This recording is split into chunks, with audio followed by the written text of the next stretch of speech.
was strange.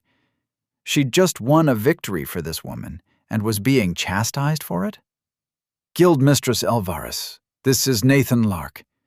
Nathan, this is the Guild Mistress of the Guild of Adventurers, Sudrael Elvaris. She turned back to Sudrael. I'll let Nathan give the details of his journey here himself. It's something you need to hear. Nathan, tell Guild Mistress Elvaris everything. Quickly, though. We don't have much time. Nathan had decided to trust Vala and wasn't about to back out now. And she seemed to trust this woman. He shrugged internally. I want this person to be impressed with me. If she thinks I'm worth it, she'll give me support and training. It's nice to meet you, Guild Mistress Elvaris.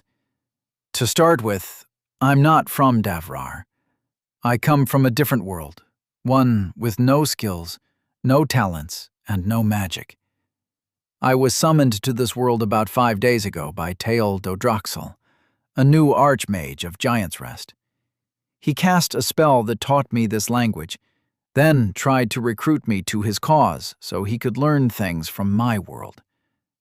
I decided I'd rather not teach him. The guild mistress raised 2 fingers, interrupting him. Why not? Nathan hesitated for a moment, reflecting on his first days in Davrar and the decisions he'd made shortly after arriving in such a strange world. My world has had genocidal maniacs. I've studied them to understand how they convinced so many to follow them. That's who Tael reminded me of. Nathan felt a sliver of the boiling indignation he'd felt when Tael had tried to overwrite his free will. He sees himself and his people as the only possible good, and everybody else will either be used by him or destroyed. At the first sign of resistance, he used charm, then wiped my memory. I will not be used, and I'll kill him for trying. A faint smile appeared on the pale woman's lips. That sounds like a story worth the telling.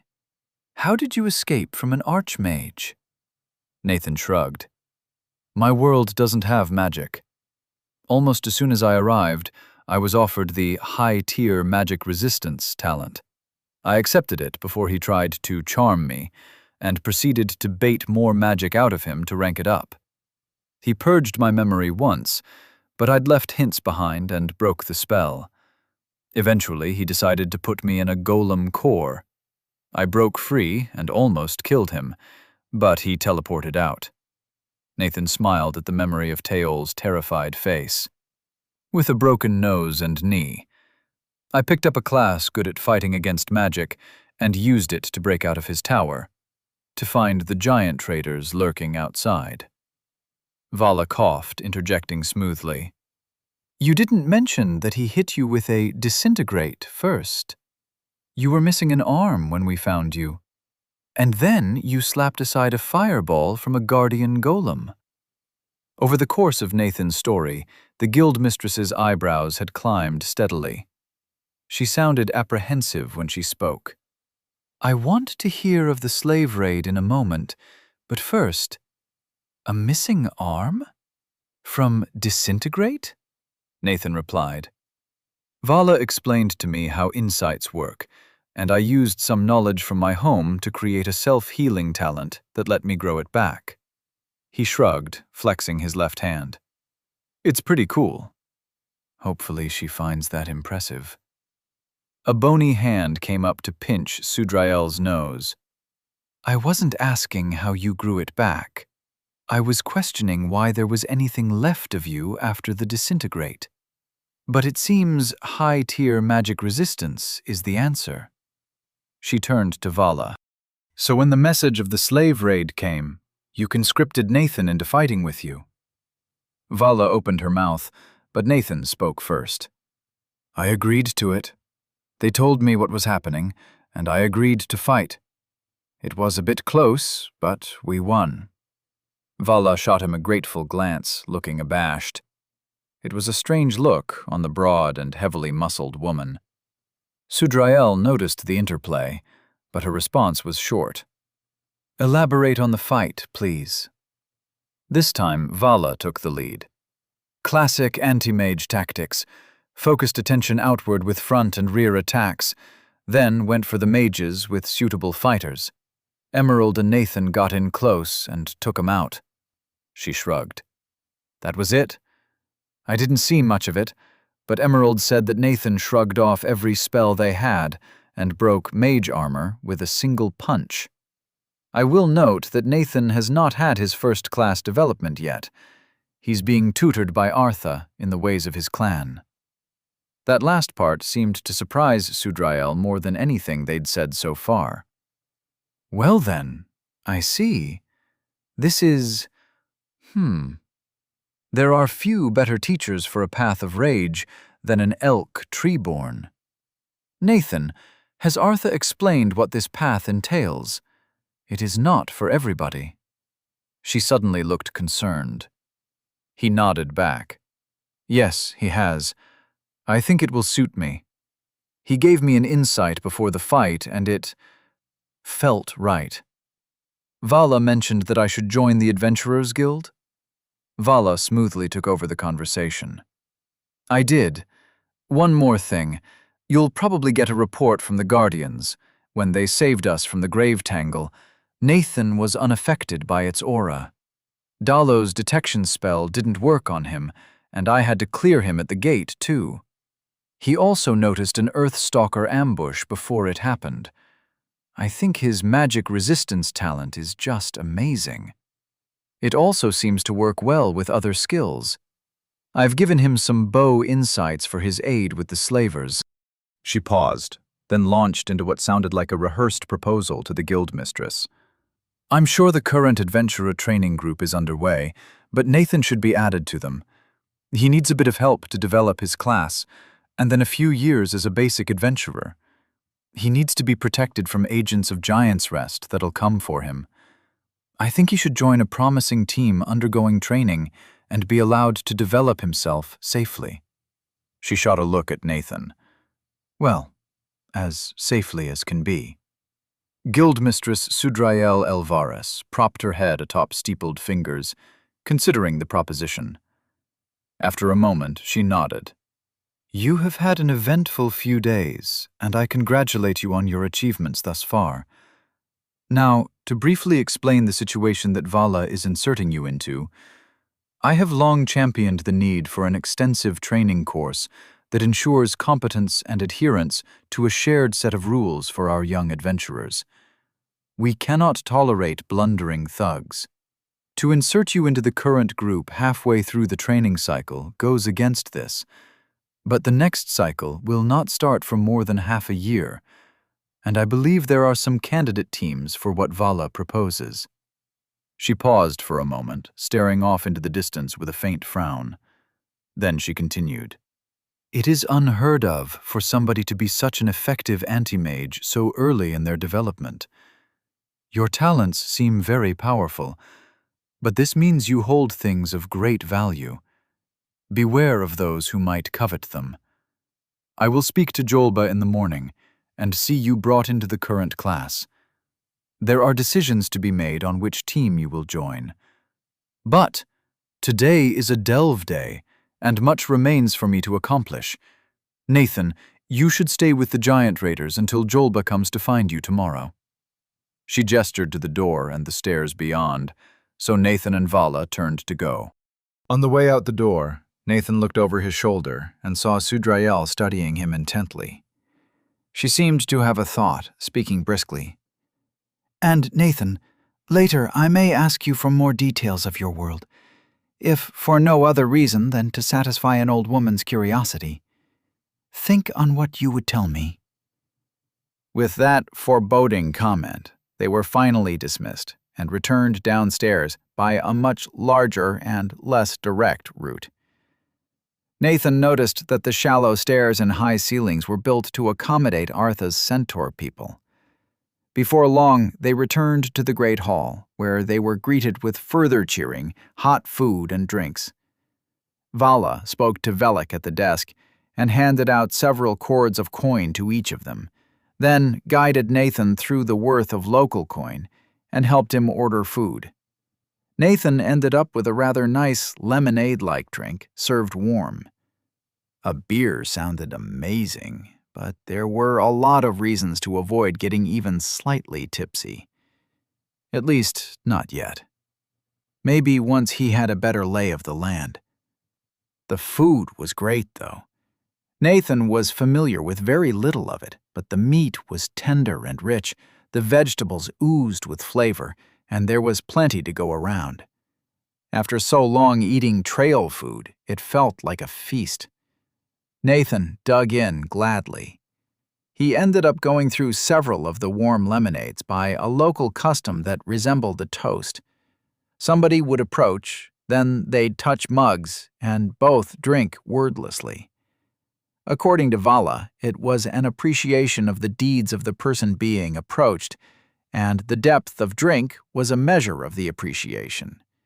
A sip from either party was considered an insult to the other, and Nathan was careful to match other people's drinking. Afterwards, most inquired as to tales of Nathan, and especially the fight against the slavers. Luckily, Vala stayed around and told versions where Nathan distracted and struck down unwary mages with speed and guile. After a few hours, the party headed into rowdy territory, with drinking contests, arm wrestling, and people challenging each other to increasingly violent contests in the ring. More and more adventurers returned over the course of the evening. Most were exhausted and victorious, and spent little time at the party before disappearing into the rooms in the back. However, those who did stay and join the festivities were the centers of attention. Nathan was feeling the burden of the day. Days, really. So when Vala caught his eye during a break in conversation and jerked her head, Nathan was only too happy to follow. Emerald had spent most of the night in a corner, quietly conversing with the orc and a few others. On seeing Vala striding away, they bid a hasty goodbye and joined up, still wearing their helmet and armor. Artha had spoken to many, not spending too long with any given group. He caught up and exchanged a few quiet words with Vala before again plunging back into the party. Wiam was gesticulating wildly amidst a group of young mages of many species. They left him to it. Nathan followed Vala and Emerald deeper into the building, where she led them unerringly to a cozy suite of rooms. There was a small lounge with basic amenities, and enough rooms for them all to have one each. A shared bathroom confirmed that the trough of running water approach was just how toilets worked on Davrar. The rooms were barely larger than the cramped beds. However, those beds were surprisingly soft, and Nathan was happy to get out of his stinking clothes and get some privacy. Nathan was tired. Not physically. His stamina was full, and he felt like he could run miles if he needed to. But his brain flickered through thoughts ceaselessly. There'd just been so much new information in the last few days, and he couldn't process it all, or even rank the importance of things. This was an entirely new world, and things did not work like Earth did. From the cosmology, to the levels, to the legal system. Nathan was worried about agents of Giant's Rest coming for him. He was worried he was being manipulated into being a good little foot soldier of Gamor. And he was worried about the city-destroying catastrophes that were apparently just pretty common. That grave tangle was... yeah. It was like seeing a skyscraper that wanted to kill me. He was safe now, and needed rest, but it wasn't going to happen. Not like this. He was jumping from speculating about talents and levels to thinking about the coinage of Gamor and the types of monsters and intelligent species he'd encountered, and not making progress on any of them. So, Nathan did what he'd learned to do in these situations. He sat down on the bed, leaned against the wall, and thought about nothing for a while. Nothing needed to happen now. He started with the breathing, then just focused his attention on itself, nipping errant thoughts in the bud. He was better served doing nothing at this very moment than trying to figure out everything. He breathed. He centered himself, and paid close attention to nothing at all. It was time to live in the moment, and at the moment, he was full, warm, and comfortable. Mid-tier Focused Mind 4 achieved! Then, he was able to sleep. Chapter 17. On the Town. Nathan woke to the smell of baked pastries. He reminded himself to get multiple sets of clothes that actually belonged to him, then put back on the borrowed clothes he'd been wearing for days, and emerged from his room. Artha sat on one of the cushioned chairs in the lounge.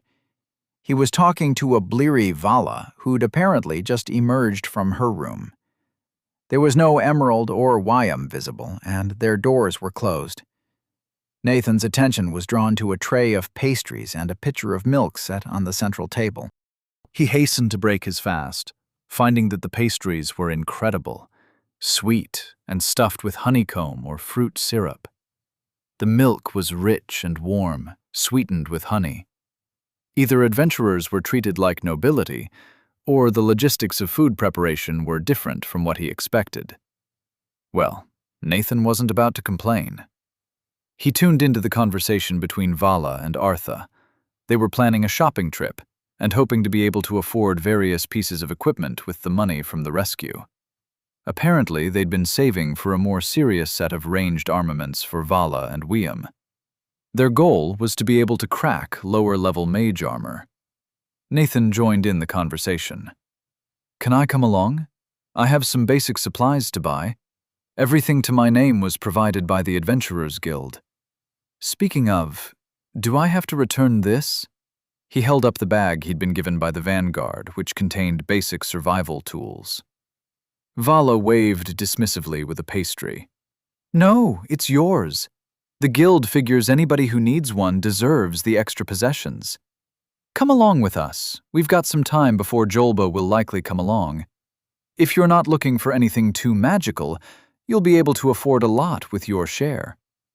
Soon enough, Vala, Artha, and Nathan left the remaining pastries on the table for whenever Emerald and Wyam awoke and departed the Adventurers Guild. There was a cluster of shops nearby that focused on selling mixed, high-quality, mundane, and magical goods to adventurers. When they picked up a travel pack from Nathan, he looked sadly at the displayed dimensional bags. They weren't even as expensive as you might expect. A pretty standard one would wipe out a bit more than half of Nathan's cash. But it's a bag of holding. Magic that messes with the rules of reality. So cool. I'd be able to carry 100 feet of rope without compromises. And a grappling hook. But there was that line in his that read, "Weaker magical items degrade when in prolonged contact with you." And he wasn't willing to test that out yet, especially on something that might explode when it failed. Maybe once he was an actual adventurer and had more money to burn, or further developed the talent. At a shop run by another short, orange-skinned woman, they picked up a couple sets of tough clothes, thick woolens in basic patterns that wouldn't rip easily and would stay warm through cold and wet weather, while also being loose enough for warm conditions. A thick blanket for cold and rough conditions completed the purchases before they set out to another shop. On the way, Nathan asked, "Artha, can you explain the different species of Jamor? I've seen a lot of the short, orange-skinned people and don't know anything about them." Artha nodded sagely. "They're called the Nulds, an old race, though not as old as humans.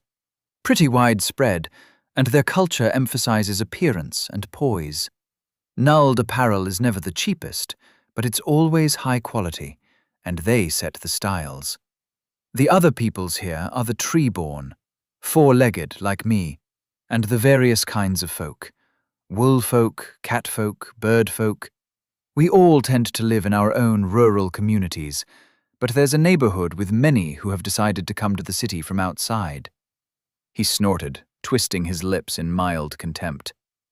"While Giant's Rest is a much bigger city than Jamor, they don't take kindly to any peoples but yours.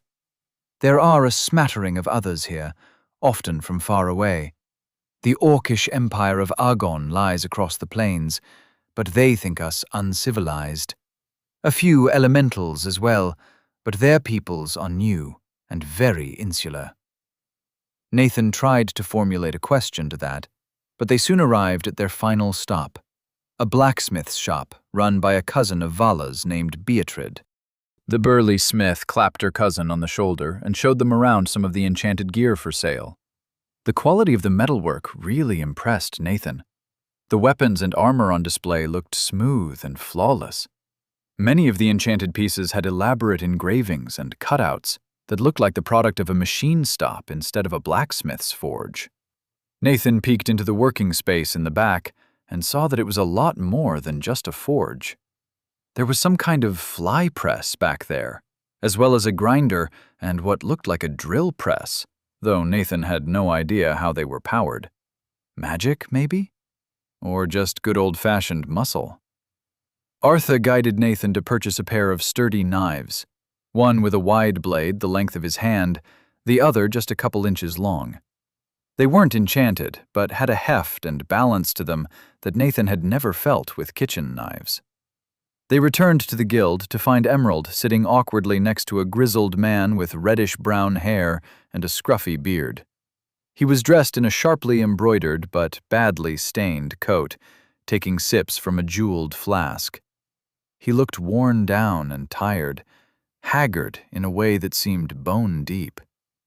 Vala inclined her head to him. Jolba, apologies for keeping you waiting. The man stood and limped slightly towards the door, slipping the flask into his jacket. I just arrived.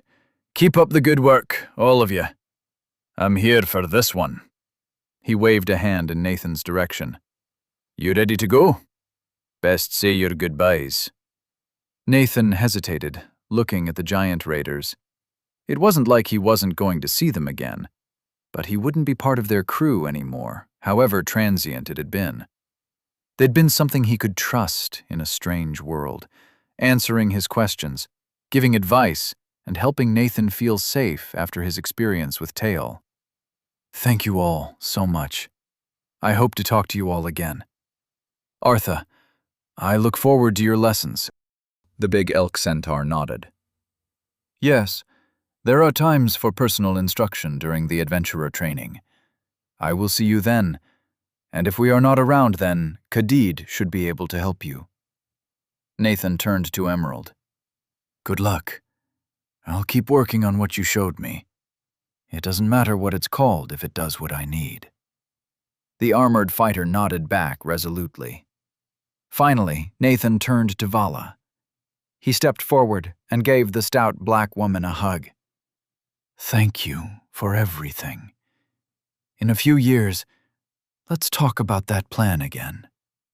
She returned the hug, then slapped his back and stepped back, a sharp grin on her face.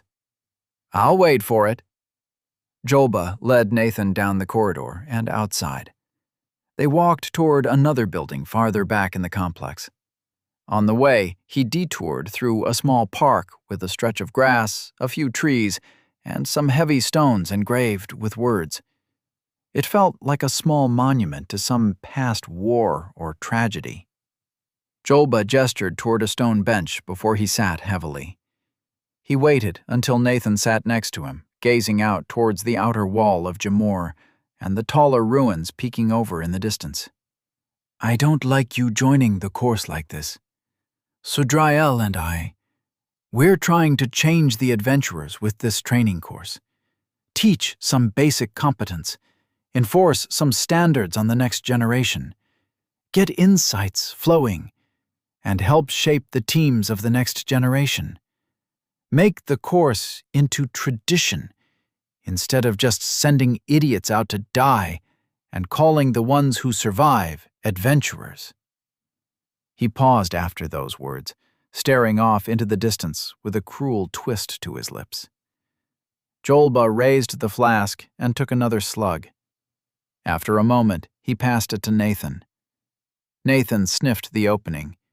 It smelled like fruity alcohol, and Nathan took a cautious sip.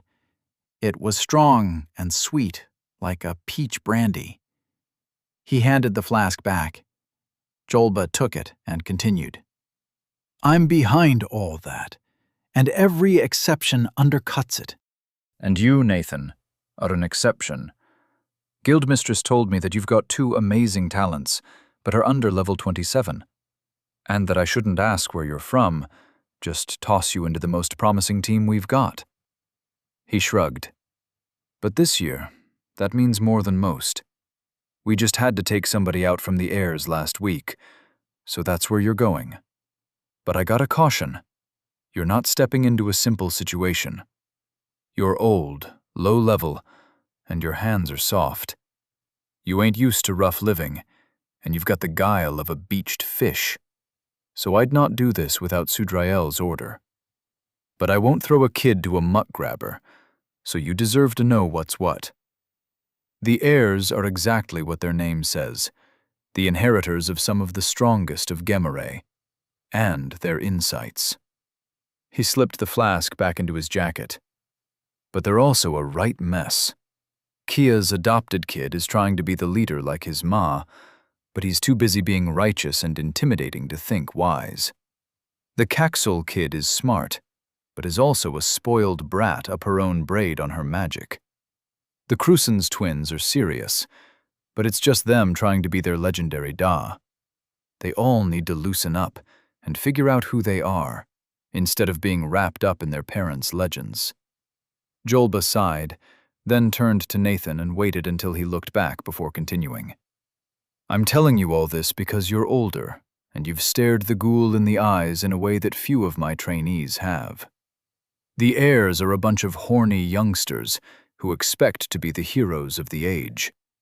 And they stand a half-decent chance if they don't run towards the first stupid threat that comes along and get themselves killed.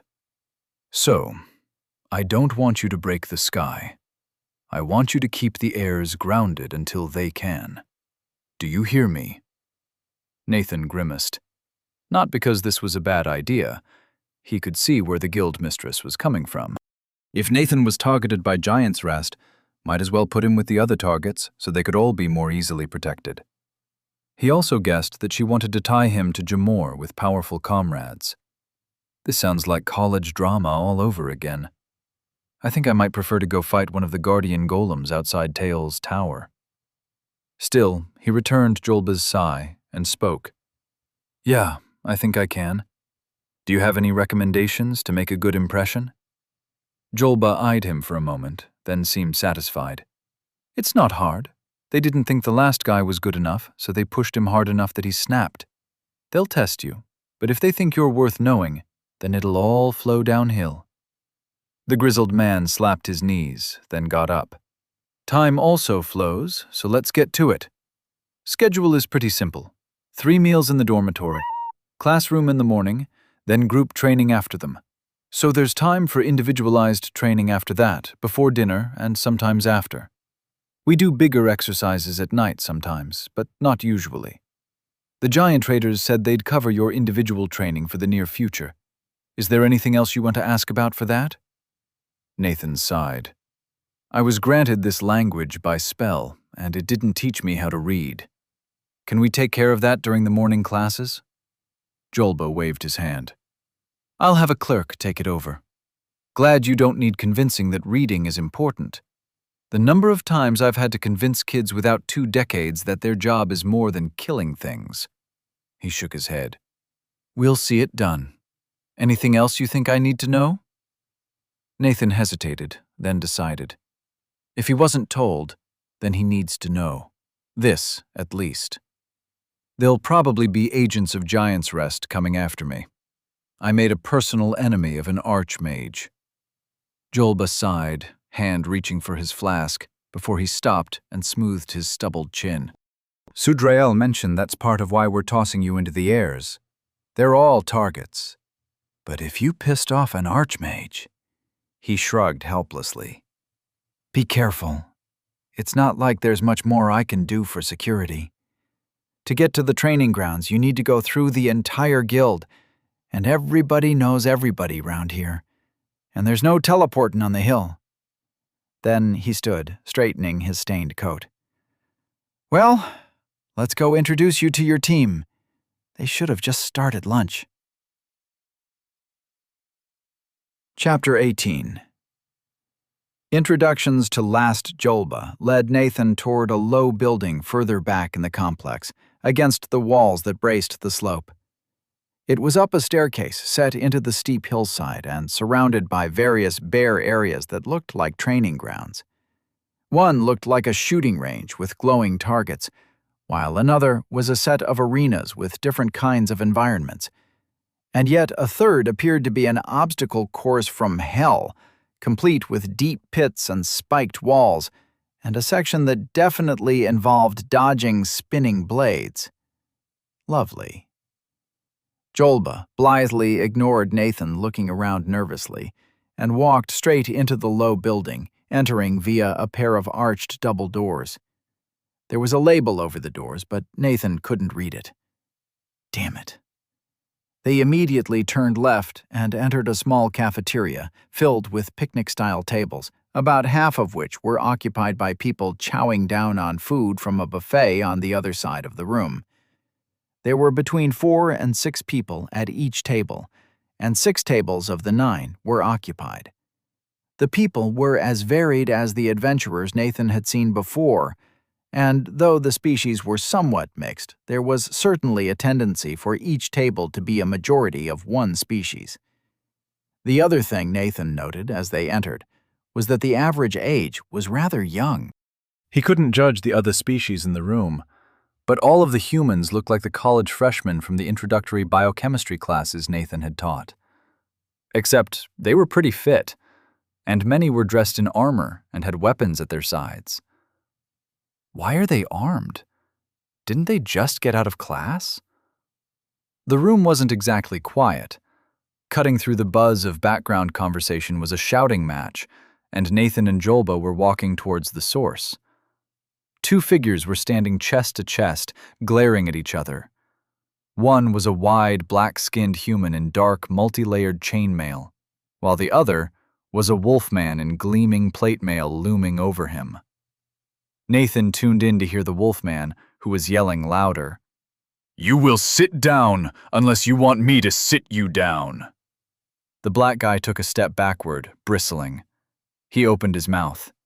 "You can't!" The rest of his words were cut off as Jolba strode forward. Suddenly, Jolba's presence filled the room, and it was impossible to not pay attention to the grizzled man.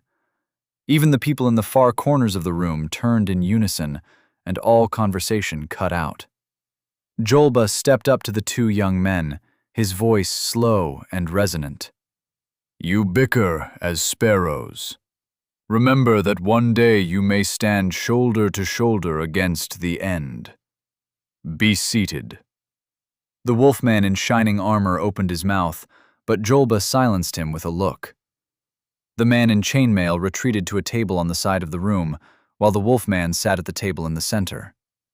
Then, Jolba's presence quieted, and he was again just a man in a stained jacket. He looked down at the wolfman in shining plate sitting at the table with 3 others.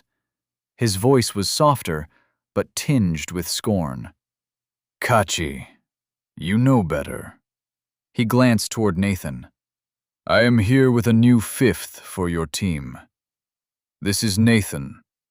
He's got 2 powerful talents and can contribute more than you know. He's also from far away, and so does not know you. Please introduce yourselves."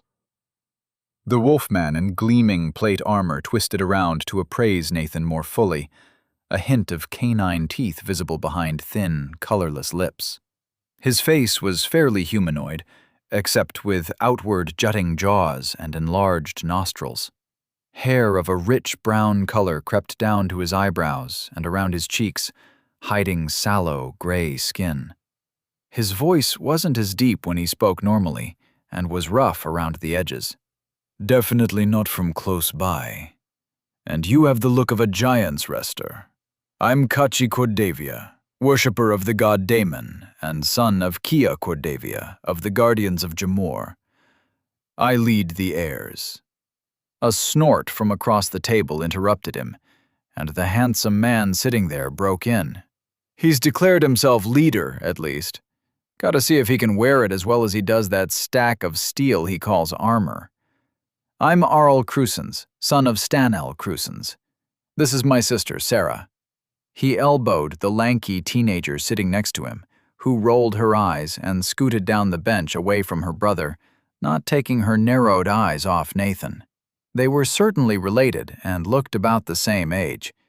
Coppery-skinned, with large, dark eyes and pitch-black hair, the pair radiated a serious intensity. Combined with their lithe muscularity and metal-inlaid leather armor, their presence was almost magnetic and definitely attractive. They were also both definitely under 20 years old, so Nathan wasn't going to follow that line of thought any further. "And then there's me, of course," spoke the last person at the table. She was clearly a mage, wearing green robes embroidered with spiky light blue thread that seemed to writhe against itself. Her hair was gathered in a reddish-brown braid that was pulled forward over one shoulder, and her skin was pale and dusted with freckles. "I'm the one you really need to watch out for, since I'll blow you up. I'm Stella Caxel, and my parents are on Kachi's mom's team." She gave him a sly wink. You know, I'm glad I got to see the Guardians of Jamor in action against that grave tangle. Otherwise, I'd be confused why they were leaning on their parents' names so much. So Kachi's mom was the paladin in shining armor who went toe-to-toe with the grave tangle, and Stella's parents were also on the team. Both mages, maybe? They kept their eyes on Nathan as he gauged his next move. They weren't giving much away, good or bad. Well, Nathan had made friends in the past by being earnest and straightforward, and this time he had a skill to help out. "It's very nice to meet you all. I haven't had lunch yet, so I'm going to grab some food. It's all new to me, so every meal is an adventure of one kind or another." He bid goodbye to Jolba, who had watched the introductions warily. As the teacher walked away and Nathan turned to get his food, something slapped against his leg like a pool noodle. It felt like magic, and if it had been strong enough for him to feel, it probably would have knocked most other people off their feet. He glanced back at the table, where all 4 members of the heirs still watched him. Stella had a surprised look on her face, and Nathan just threw back his head and laughed as he walked away. As he collected food from the plentiful buffet, Nathan considered his next move. The heirs were clearly testing him, trying to decide if he was good enough to let into their little elite club. And the presumption was, clearly, no. It was so dumb, playing status games with people the age of those he'd taught. But it would happen one way or another, as long as he wanted to join the heirs. Which he did. The guild mistress had gift-wrapped him powerful allies, if he could just deal with some stupid power dynamics. From what had been said, it seemed they lacked direction, and had potential without purpose. It so happened that Nathan had purpose to spare, and was happy to share it around. But if he was going to play their game, at least he could do it on his terms instead of theirs. Lean on his strengths, and talk about the true life-and-death experiences he'd had in the days since coming here. Jolba had seemed to imply the heirs were a bit pampered, and true life-or-death stories fighting giants' rest would likely hold their interest. Other than that, if he played along as one of the gang, they would be unlikely to really get serious in their harassment. As he walked back, he workshopped his response. Getting closer to the table and depositing his plate of roasted meat and stewed vegetables, he put forward his best effort in a wry tone as he sat next to the young mage. "Good thing you didn't try that as I was coming back with food, Stella. I might have dropped the entire plate on you." It got a chuckle out of the sister of the 2 siblings across the table. What was her name? Sarah? Yeah, Sarah. She seemed to be enjoying Stella's uncertainty over her spell not provoking the expected response. Kachi also eyed him with uncertainty as Nathan sat next to him and began eating as if the entire situation was the most normal thing in the world. Their plates were already half-eaten, and they finished them off as Nathan wolfed down his food. The pastries in the morning had been good, but this food was well-spiced and as filling as any Nathan had ever had, and very effective at refilling his stamina. As he dug in, Arl asked a question. Julba said you were from far away. Where? Stella broke in, speaking scornfully. I bet it's a little hamlet a few weeks away, a bundle of cottages behind a dinky palisade. With what, like 100 people? Nathan took a moment to respond, savoring a bite of some nicely marbled meat. It's a country called the United States of America. Doubt you've heard of it. I didn't leave it by choice, but here I am. Arl shot questioning looks to Stella and Kachi, and they both shook their heads. He looked back to Nathan with brows raised. United States. Sounds like there's history there. What is it like? Nathan considered his answer for a moment before replying, leaning on earnestness skill to pull off a dramatic touch. He had to appear unique to seem equal to his new teammates. It's a country of hundreds of millions of people, most knowing only peace. For all of our petty evils, we enforced peace and funded knowledge with no law declaring one above another. I hope to go back one day, once I've explored Gamor and toppled the towers of Giant's Rest for their evil. He delivered the last line with a snarl, savagely tearing at the next bite of meat. Low-tier earnestness 6 achieved. The heirs were various degrees of surprised by his display. Stella only furrowed her brow, while Kachi rocked back, clearly perturbed. He spoke, suddenly hesitant in the face of Nathan's clear anger. You speak of Giant's Rest with true hatred.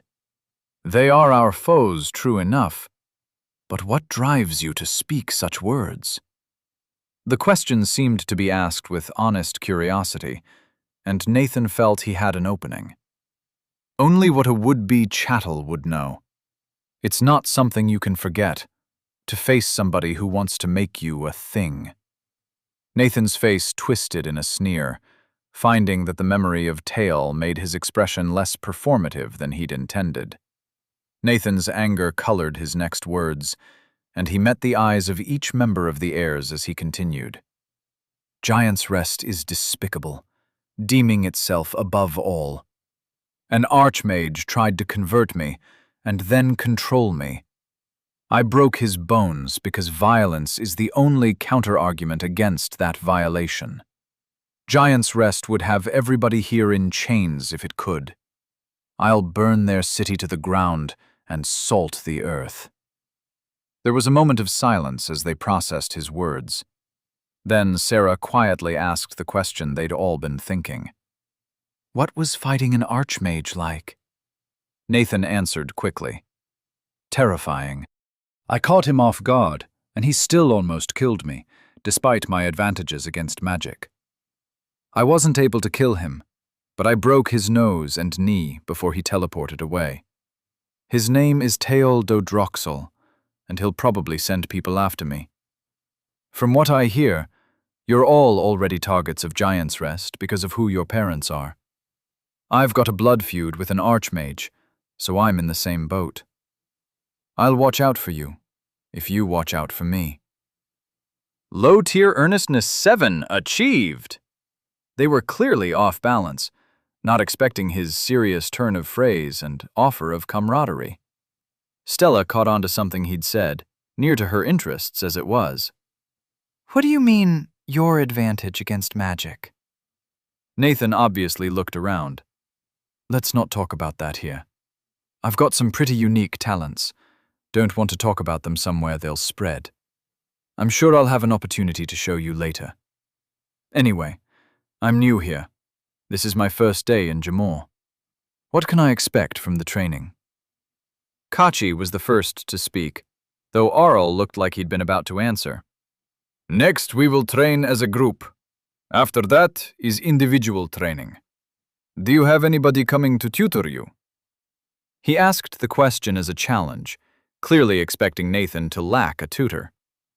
Nathan nodded. Yep, I do. Kachi frowned, but continued.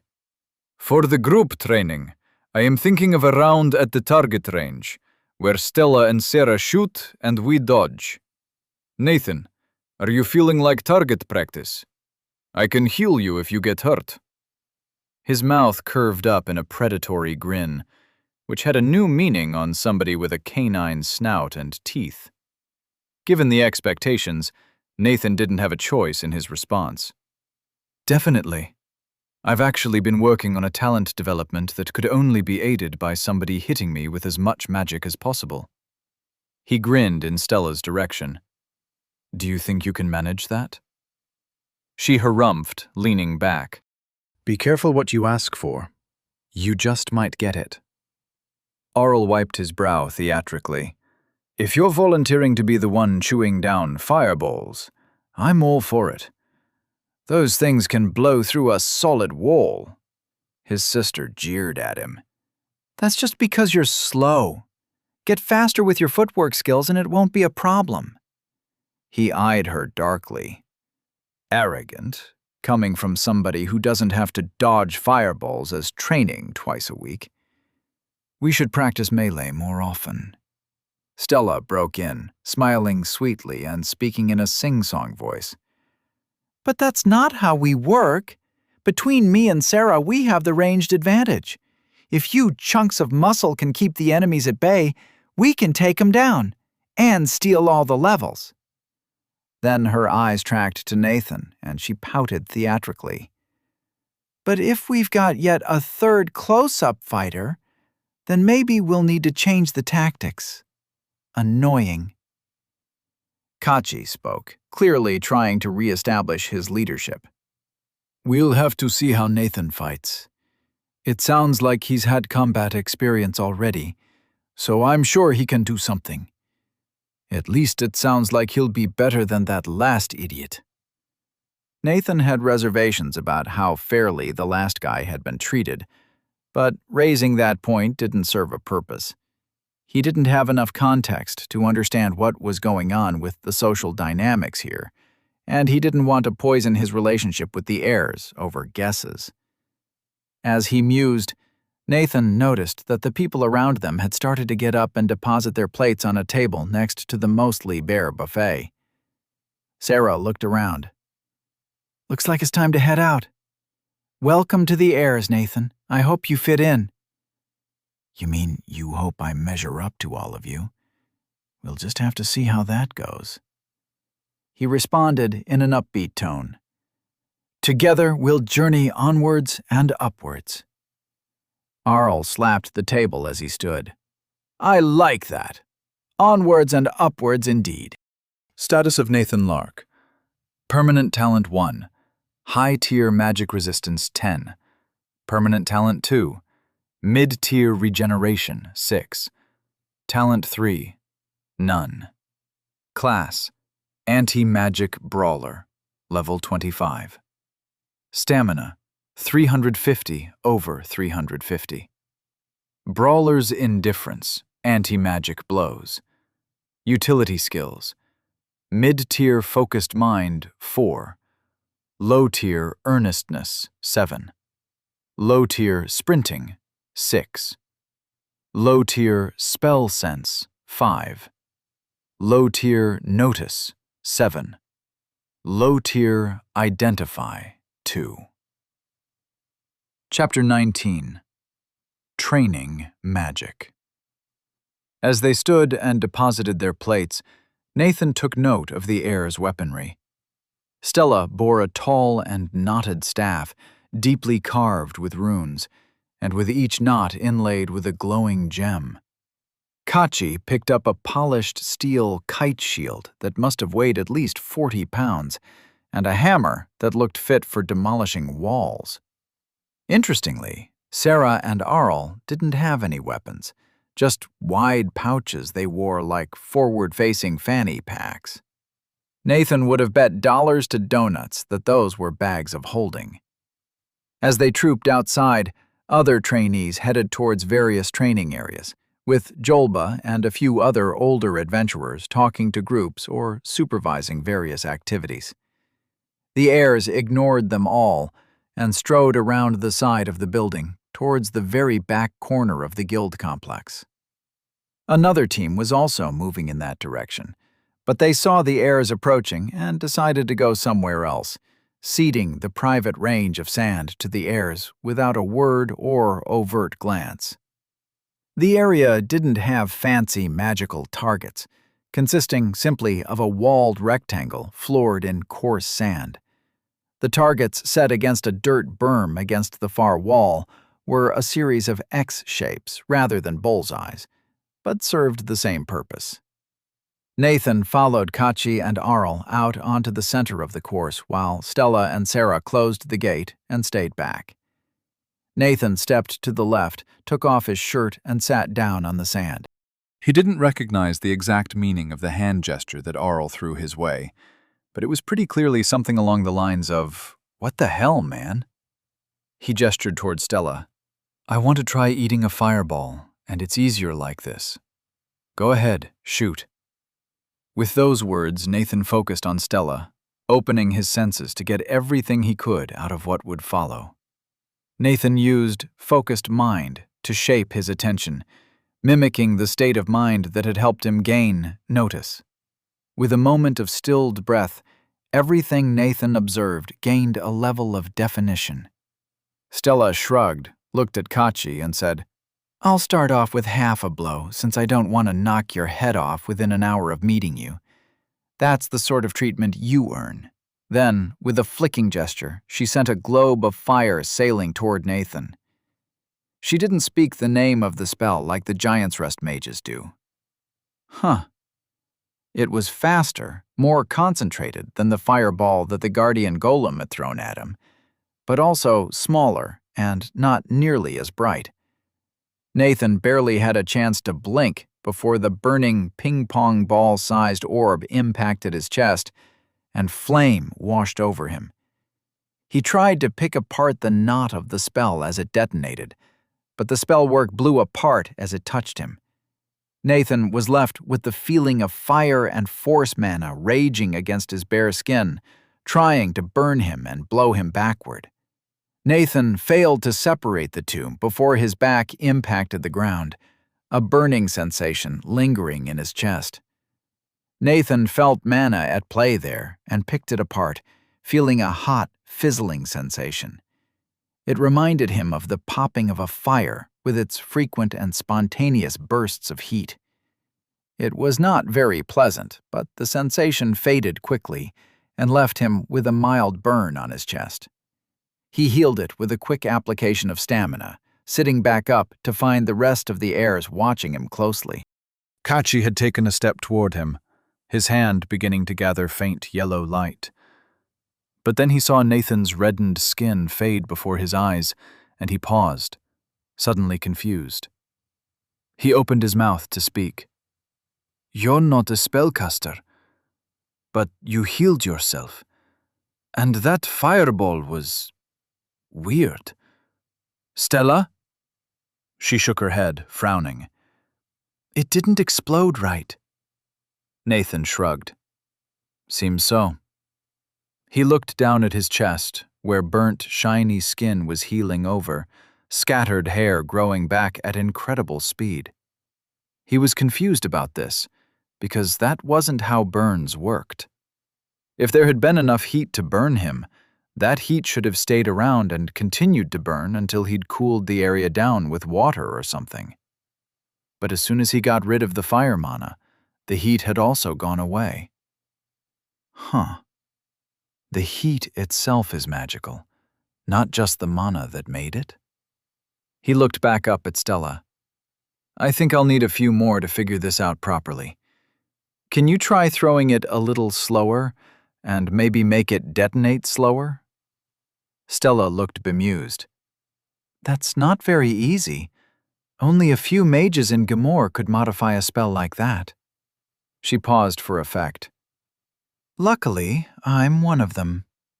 But I'll only do it if you tell me what you're doing." Nathan responded with a wide grin. "You'll see. Give me another. I'll spell it out for you if you can't figure it out." Arl groaned. "Great. Now there's two of them. At least they can be smug at each other." After a moment of pouting, Stella tossed another fireball at him. This one was a bit larger, a bit more diffuse, and flew a bit slower. It hit Nathan's chest and burned for a moment before detonating. But the detonation was weak, the fireball's structure starting to fall apart the moment it touched Nathan's skin. He sat back up, thinking about the spell. He'd felt the weave of it this time, how the mana had been loosely woven together. When it hit him, the force had expanded out to create a shock wave. That had activated and scattered the pattern of fire mana, generating a blast of explosive heat and pressure across a wide area. It was like a fuel air bomb, where an initial blast scattered fuel across a wide area, which then ignited to cause the real destruction. Low tier Identify 3 achieved. Neat. Nathan wouldn't be able to reproduce the spell, and he also definitely couldn't grasp how to design a spell like that from the ground up. But he understood how it worked, and how to make it fail. Ahead of him, Stella frowned, her mouth lopsided and surprisingly cute as she glared at where the fireball had detonated. And again! She hucked another fireball at him, just as diffuse as the previous one.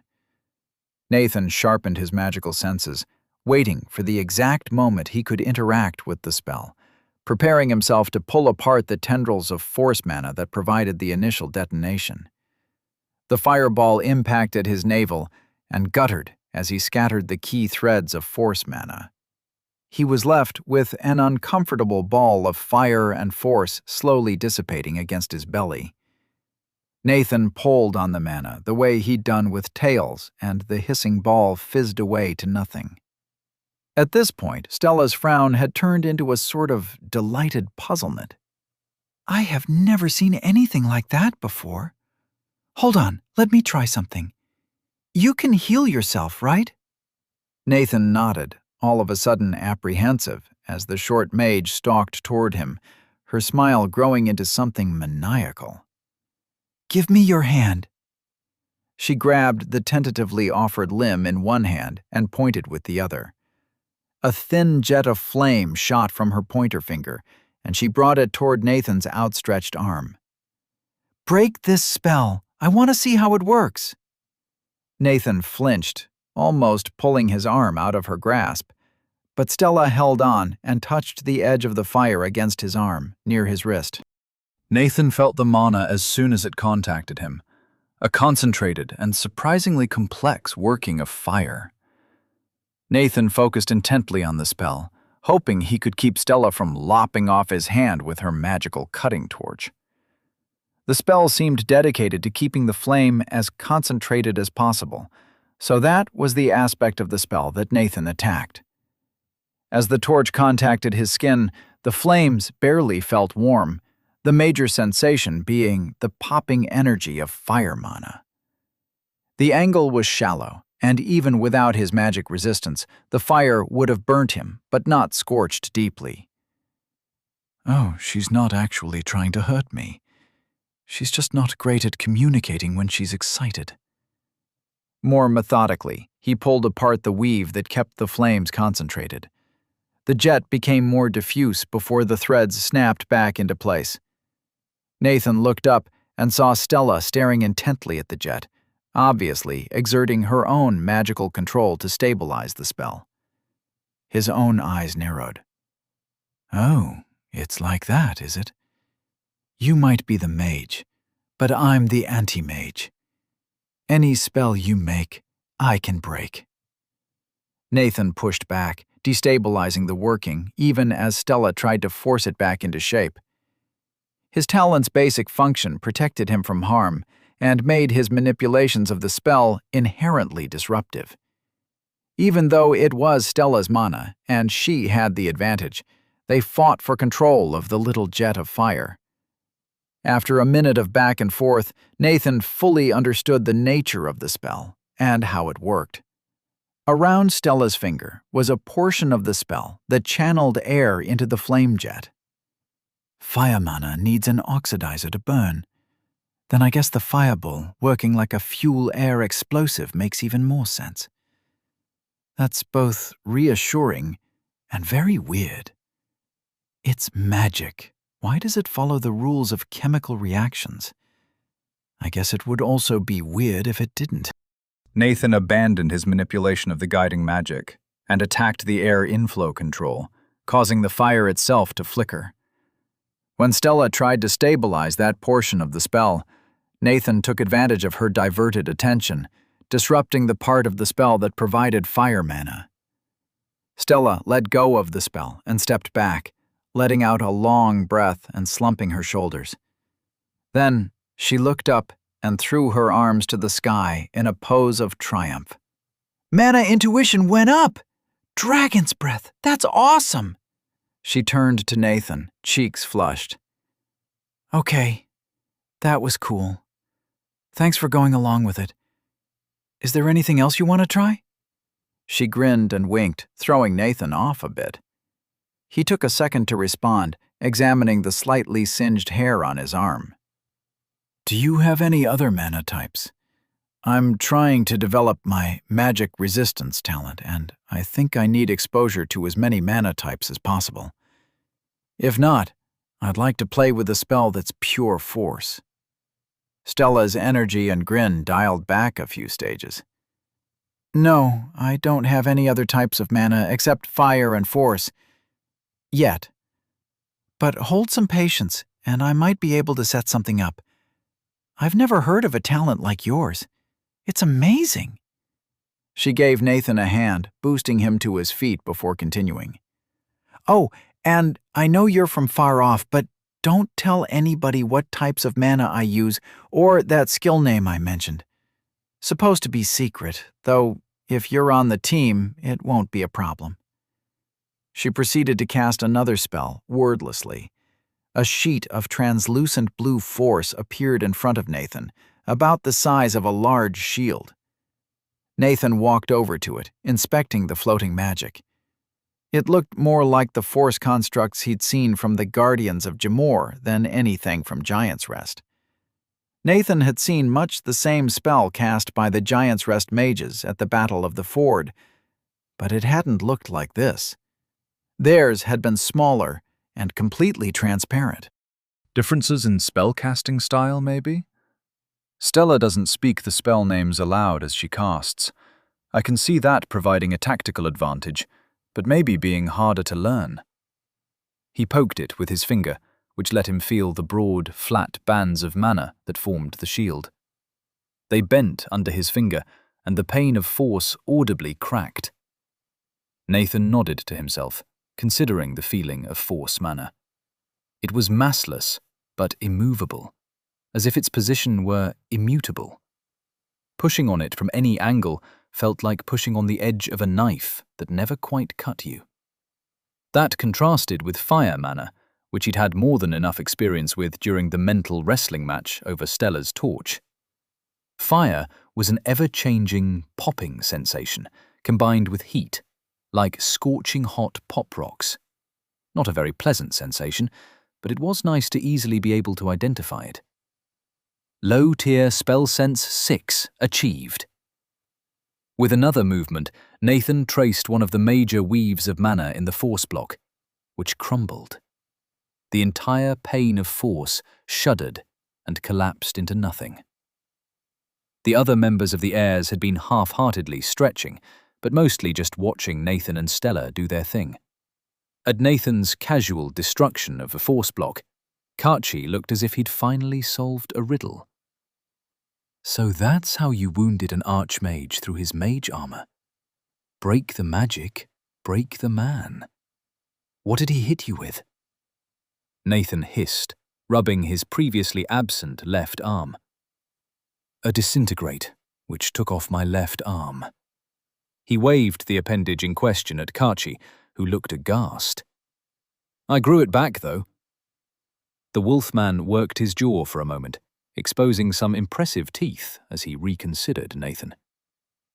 That's one zombie of a healing talent. It's got to be a talent. Does it heal non-magical wounds, too? Nathan nodded. With the insight I have, I don't think it matters where the injury comes from. Kachi stroked his elongated chin, whistling appreciatively and looking thoughtful. After a moment, he grinned, quite wolfishly. "In that case, want to spar?" Chapter 20. Bumps and Bruises. Nathan sighed. He had been hoping that the anti-magic demonstration had allayed their worries, and they wouldn't test him anymore. Maybe this spar was Kachi trying to get a fully rounded grasp of Nathan's capabilities, and not just beat his face in to demonstrate his superiority. If only I had confidence in that. As much as Nathan wasn't looking forward to getting smacked around by the enormous wolfman, it wasn't a big surprise. He turned to fully face him. "Sure, but I have to warn you that the first time I seriously fought anybody was less than a week ago. I've had luck catching mages by surprise, but I'm not going to stand up well to somebody like you." Kachi and Arl looked happier at Nathan's earnest assessment. He noticed that they'd both been tense, apprehensive because of his anti-magic demonstration. This was probably a good time to clear that up. "I don't think I'm ever going to be as good a frontline fighter as you guys. I definitely need to work on it, but I've got skills for fast movement and dealing with magic. I'm a mage hunter, but against non-mages, a lot of what I have is useless." Sarah pursed her lips. "Not all adventuring parties fight people. Many focus on dungeons and monsters. What else can you do where anti-magic is not as useful?" Nathan's response was easy. "I'm not familiar with many monsters in this area, but my guess is the scary ones use magic in some way. The grave tangle knocked everybody over with just its magical aura, which I ignored. I also saw through the magical stealth of a pack of Earthstalkers yesterday." He shrugged. "But maybe those were outliers. How many magical traps or dangers are present in dungeons?" Sarah shared a look with Arl, who shrugged and wiggled his eyebrows at her. She nodded as if acknowledging a point and spoke again. "Fair enough. Now, are you two going to hit each other or what? Unless you want a weapon, Nathan." "I have no idea how to use any weapons but my fists, and I'd prefer not to look like an absolute rookie." Nathan shook his head and squared off against Kachi.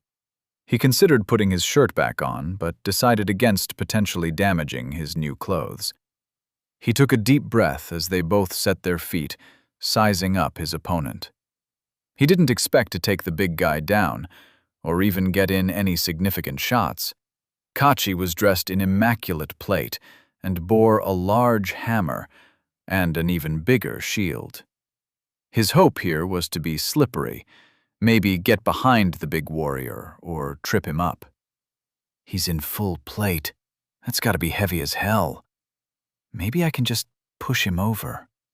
Nathan noticed Kachi crouch slightly as if to lunge, and Nathan took a cautious step backward. They were more than 10 feet apart. There was no way somebody covered in that much metal could cover that distance. Nathan's next thought was interrupted by the steel wall of Kachi's shield impacting his chin with a crunch. Darkness fuzzed his vision, and he was airborne briefly before slamming into the ground, wind partially knocked out of him. It hurt like a bitch, but thanks to Brawler's indifference, he wasn't completely stunned. His jaw felt wobbly, and he rolled to his feet and spat out a mouthful of blood, before staggering to the side and falling over again as the world tilted. "Oh, that's a nasty concussion. I think you got me. I'm gonna need a minute." Nathan was not a fan of how much his voice slurred, and speaking sent intense pain through his jaw, even through the recognizable numbness of broken bones. His hands came up, and Nathan tentatively poked at his face. Yeah, that was a badly broken jaw. And a concussion. Would regeneration work on head wounds? Did he want to use it for head wounds? Well, it was probably better to try it now, under controlled circumstances. Controlled head wounds. No such thing. Nathan pictured a textbook diagram of a brain, unbruised and surrounded by healthy meninges. Then, he shoved that image at his own head, along with stamina. Stamina drained at an alarming rate, but over the course of a few heartbeats, a mental fog he hadn't even noticed cleared away. His jaw was also killing him, and he became aware that Kachi was leaning over him, hand glowing as he finished a prayer. "Grace be granted, healing be sure." Kachi pressed his hand onto Nathan's shoulder, and Nathan felt the magic try to take hold before sliding off, accomplishing nothing. It had the same feel as the magic he'd felt from Kia, a warm, prickling feeling that Nathan was powerless to accept. In that moment, he almost reconsidered his decision to improve his magic resistance to be more potent. Maybe healing was more important, and regeneration was taking a while. Nathan started coughing up blood as Kachi grew more anxious and chagrined. "What do I do? Can you heal it?" Nathan sat up, spitting to the side and feeling very pressured. Why was he having to reassure people when he was the one who'd been injured? "Yeah, give me a minute." He felt delicately at his jaw. There was a sharp bone protruding into his mouth, and the feeling of his tongue caressing a shard of his own bone did not feel great. Ah, that feels very wrong. But he could make the problem go away, so Nathan closed his eyes and crossed his legs, sharpening his mind. His jaw was definitely misaligned, and he didn't want it healing that way. This is getting to me on a visceral level that's hard to ignore. He tamped down on the rising sickness and focused on the correct jaw structure. He told the bones not just to heal, but also to shift into the right position, and only to heal after they'd finished moving. It was unpleasant. Nathan's attention barraged by discomfort and the blood that continued to fill his mouth. But he was patient, breathing through his nose and dedicating his entire attention to realigning his jawbones before healing the skin and fusing the bones together. After a minute, that felt much longer, Nathan opened his eyes to more blue boxes. Mid-tier focused mind rank 5 achieved. Mid-tier regeneration rank 7 achieved. So, getting possibly crippling wounds also helps with ranks. The smallest hurrah.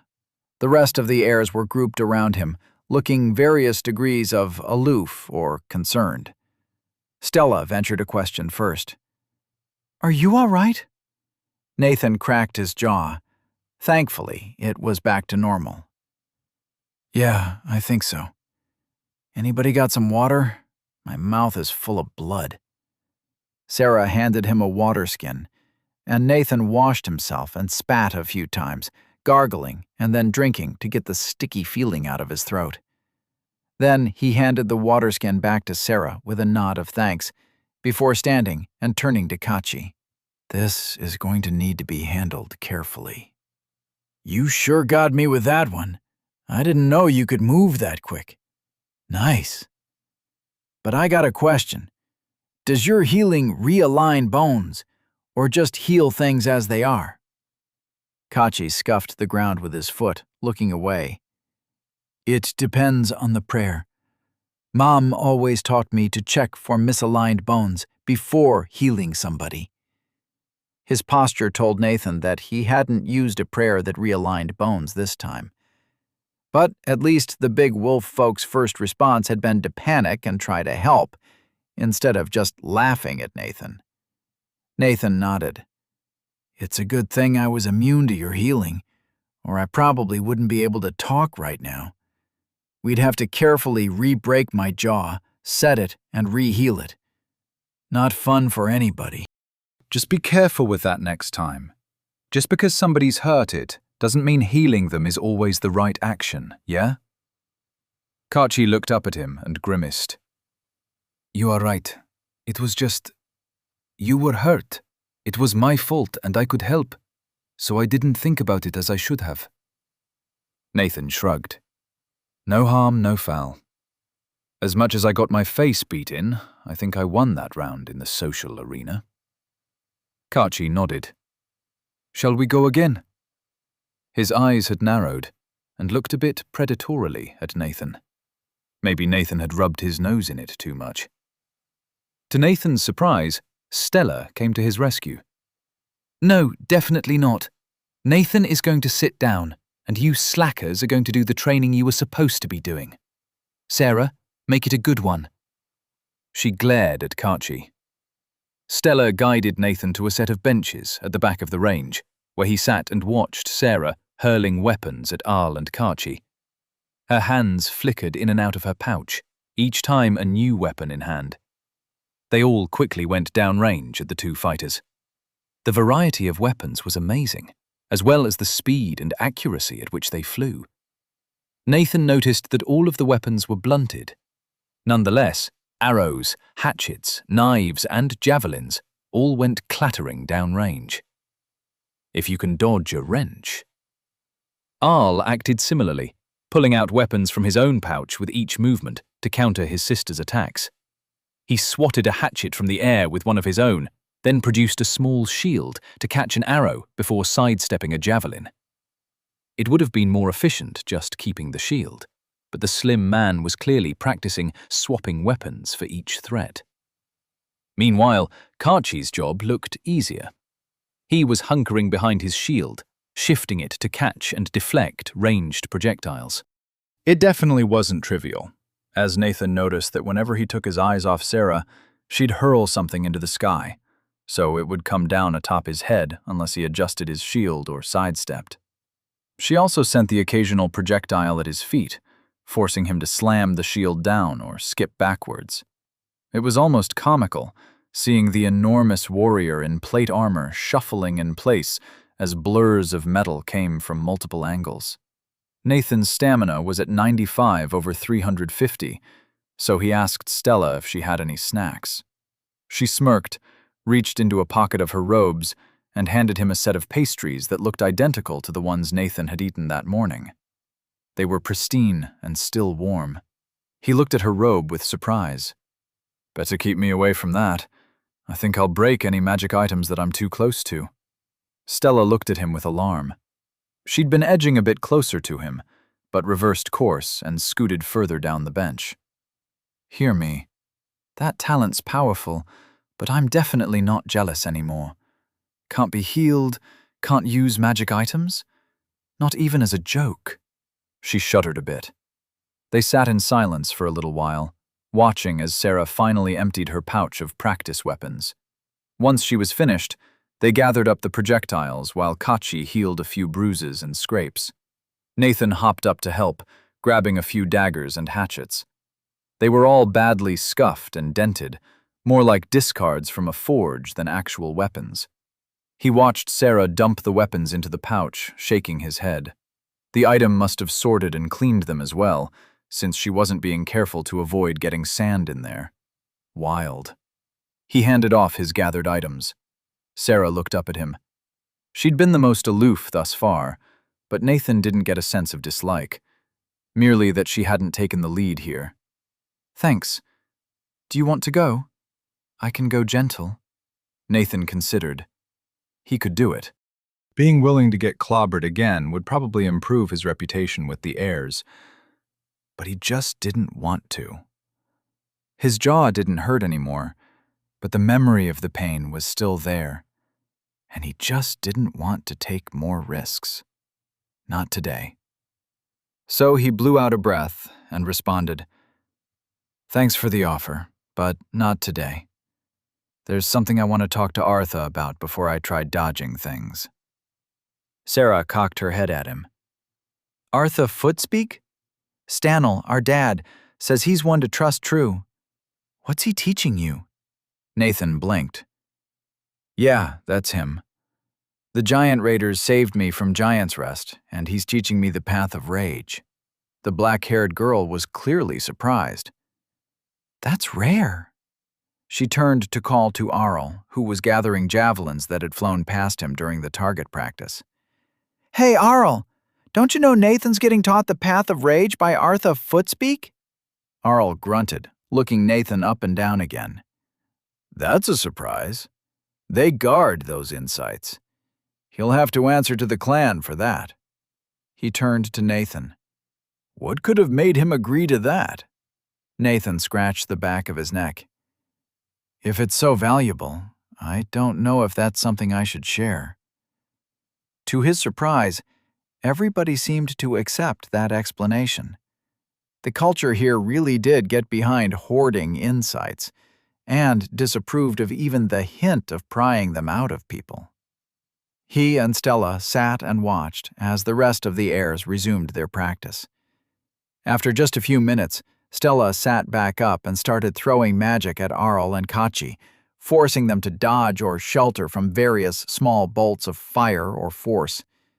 Nathan thought she was picking on Kachi, and he was being slowly driven down the range by a rain of firebolts and one small fireball impacting his shield. After a bit, they called another break, sitting around and drinking water. Stella broke the silence first. Sorry for trying to trip you back in the dining hall. I thought, well... Nathan shrugged again.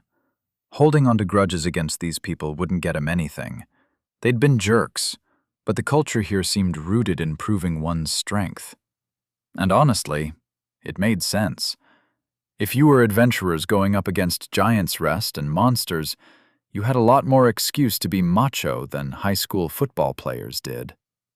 And before I can really join their team, they have to see me as an equal, somebody just as strong and with as much potential as they have. You thought I wasn't the equal of you and the other heirs, but I'm heir to a tradition as weighty as they come. In my land, we stand on the shoulders of giants, on our predecessors who reached the stars. It lets us see farther yet, plumb the mysteries of the universe. It's something I dedicated my life to, and now I will apply that legacy here. Low-tier earnestness, rank 8 achieved. There was a beat of silence before the moment was ruined by Arl's quiet question. What's a star? Nathan blew a raspberry, thinking about how to explain. It's something beyond the sky. We can see them from my home. Soon enough, the group training was over, and it was time for individual mentoring. Chapter 21. Dodging Disadvantage. The heirs exited the private training ground to find the other adventurers milling around in an open area, waiting on their individual mentors. Nathan spotted Artha easily and started walking in his direction, but was stopped by Kachi holding out a hand to interrupt him. Today we're having food with our families. Maybe another day you will share our dinner, but for today, we will see you back in our rooms. I have inscribed our meeting, Nathan. With that, the big wolf man turned and walked away with the rest of the heirs. Arl and Sarah approached a wiry older man who was clearly their father, with the same coppery skin, dark hair, and sculpted face. Kachi and Stella walked together, joking as they strode towards the familiar figures that Nathan had last seen incinerating the grave tangle. 3 of the 5 members of the Guardians of Jimor stood together, a wide buffer of open space around them.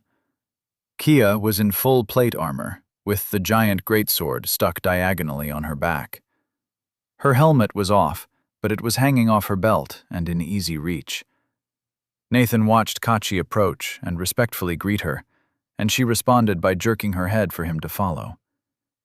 Meanwhile, Stella was greeted by hugs from both of the casters of the Guardians. Nathan remembered the spell he'd been pretty sure involved a fusion reaction, and eyed the soft-faced man who'd cast the spell. From here, he seemed shy, even effacing, while the foxfolk at his side was more effusive, cupping Stella's cheeks and asking her a question. Stella's response involved pointing at Nathan. All 3 turned to face him. Nathan stopped watching them and sped up to meet Artha. He needed to keep in mind that the parents of his new friends could beat the pants off a monster the size of a mountain, one whose attacks had broken the sound barrier. No wonder they wanted to keep most people at arm's length. That kind of power was bound to make nearly any social situation difficult. How did you talk to somebody when their parents were WMDs? Forget the trope of a dad threatening people with a shotgun. This would be like dealing with the daughter of a superhero. That's really not a terrible metaphor here. They're even named like a superhero team. With that in mind, he went to meet Artha. Talking to Artha again was easy. He didn't have to judge the effect of every word or worry so much about his image. He'd fought for Artha, and Artha had fought for him. Back on Earth, Nathan wouldn't have any idea what that meant. But here, now, it meant that he wasn't quite so worried about how mere words would cause the big elk centaur to think of him. It was surprisingly restful to have that feeling. So, when Artha took him to a secluded park on the edge of the adventuring compound, he didn't restrain his speech. "Did you see the team I was on? They're so young and exhausting." Artha seemed to think that was funny, chuckling as they walked. "Indeed, it speaks highly of you to be placed in such a team, but it has often been said that those born to greatness forever struggle to achieve it. I hope your team flourishes at their task. But now, we have training to do. Is there anything in particular you wish to focus on?" Nathan had been thinking about this. "I want to get some help from Emerald on something. Otherwise, whatever you think is best." They spent a few hours talking of the path of rage, and Artha ran him through a few exercises. Many of them had him focusing on what made him angry and ways to control and channel that feeling. Artha had him feel for the anger, taught him to think of it as something that was always present and could be called on whenever necessary. It was clear to Nathan that the path of rage was a balancing act disguised as a surrender to emotion. In order to truly embark on the path, you had to let your anger overwhelm you.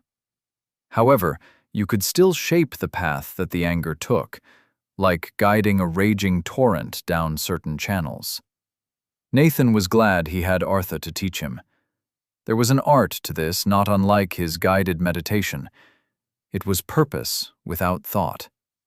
After some time, they went to find Emerald, and Nathan asked them to run him through the footwork drill again. After a few repetitions, he asked both Artha and Emerald to throw some things at him, and he'd try to use the movements from the drill to dodge. It didn't go great, at least at first. Artha had grabbed whatever was at hand, and so Nathan dodged a rain of random chunks of wood and tools. He protested, noting that they could be using pillows or clothes. But Artha pointed out that Davrar didn't tend to respect non-hazardous training. So, Nathan resigned himself to some bruises and got to dodging. At first, he was tempted to duck and weave, keeping his body weight low and stance even. But that wasn't the point of what he was trying to do. He wanted to use the techniques that Emerald had taught him, to quickly shift position and allow for sudden changes of direction. After a few false starts, and a couple of times where Emerald specifically pegged Nathan in the foot, he started to get into it. The trick wasn't just to be light on your feet. It was to be careful and considerate of your momentum, and to be ready to change it at any time. Pending utility skill. Low-tier dodging footwork. You have trained in moving your feet quickly to aid with dodging. This skill will help you move your feet to more easily keep your balance and dodge attacks. He stopped moving and got belted with a metal ladle for his trouble. Quickly, Artha and Emerald stopped, and Emerald approached him. "You got it? Good. I was hungry." They sat down to eat what Artha had quickly fetched, and Nathan nodded. "It's called dodging footwork. Says it will help me keep my balance and dodge attacks." Emerald hesitated before answering, heaping vegetables onto a plate from a communal tray. "Mine is more general, but doesn't mention dodging. Just says easier movement and faster changes of direction." Nathan was a bit surprised, speaking around a buttered roll stuffed with meat and gravy. "That sounds even more general. Nice. It's a really good skill." Emerald shrugged their shoulders in response to the compliment, while Artha came forward. Well done. It seems that many of your utility skills are geared towards fighting. While this is not a bad thing, I would caution you of making all of your skills related to combat and adventuring. Not only will it leave you unable to perform well in other areas, but it may make you feel trapped in this life, unable to imagine yourself acquiring other skills, other crafts. He paused, then spoke again. I apologize for seeding your garden with weeds. To achieve a skill one has been reaching for is truly something to be proud of. This one is not to be dismissed, for it takes long training to achieve such a thing. Indeed, I wonder at the speed at which you have picked up your talents and skills in this place. Nathan considered if he should mention Devrar deeming him disadvantaged. Well, it probably wasn't the most dangerous secret that these two already knew, and understanding it would probably help with his training. So he told them. About that, when I arrived on Devrar, I got a message that I was at a disadvantage, and so I would have an easier time getting skills and talents, and level up faster until I wasn't at a disadvantage. Do either of you know when that'll happen? Artha furrowed his brow, tilting his head and staring to the side as he mopped his plate with another roll. I've never heard of such a thing, not among my clan, or in Jamor. Emerald? Emerald's voice was quiet. I've overheard the words. It's something from Giant's Rest, for noble kids, but I don't know what it means. Nathan shrugged. It seems fairly simple from what I have seen. If you don't have any levels, then you get some sort of boost to help you catch up. I think it's helped me learn better versions of talents and skills, too. I'm not surprised Giant's Rest takes advantage of it. Keep a kid from leveling up for a while, and then they'll get better stuff later. I just wish I knew when it expired. Both Artha and Emerald were taken aback. Artha spoke first. How cruel.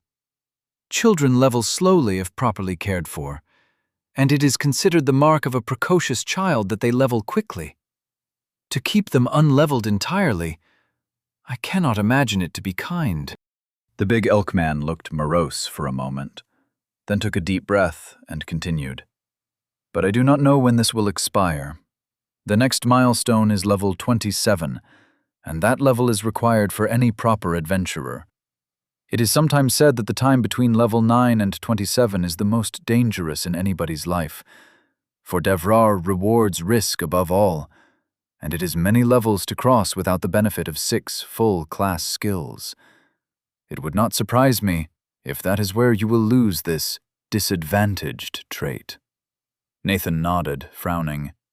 If level 27 was where he'd lose the buff, then he should push that off as long as he could, and try to pick up and develop as many talents and utility skills as possible. The skills were easy, but talents were a problem. Vala had said that you could dump talents, but that the better ones, the ones that changed you, tended to be permanent. Both Nathan's magic resistance and his regeneration were permanent, so he didn't want to pick up just any talent. He wanted something that would fit into his developing build. The problem was, he didn't know what he needed or where to get it. Were there temporary talents he could take for now? Well, there were people he could ask right in front of him. Do you have any advice for temporary talents I could take for my 3rd slot? Artha answered again, sounding as if going over a familiar topic. Taking a talent and intending to replace it later is a matter of some argument. Many say it is wise to become as strong as possible, as quickly as possible. However, I say that is trading greater strength later for smaller strength now. You will delay gaining a more powerful talent because you have developed a temporary talent, and may end up keeping the short-term talent because you cannot bear to replace it. To add to this, many talents tend to become permanent when developed beyond high tier. Finally, You may only receive talents when you have an empty slot, which means that if you unlock a talent in combat, you will not only be unable to accept it, you will never know you have done so. It is common practice to leave a talent slot open for such an eventuality, or for after the level 27 class development to round out a build. For these reasons, I do not recommend taking a temporary talent. Do you agree, Emerald? The thin figure bobbed their armored helmet, giving no other answer. Nathan shrugged. Regardless, it was time to move forward with what he had. He pulled up the box for his new skill and accepted it. Congratulations! You have accepted the low-tier dodging footwork utility skill. There was one more question Nathan had for the two, though he primarily addressed Emerald.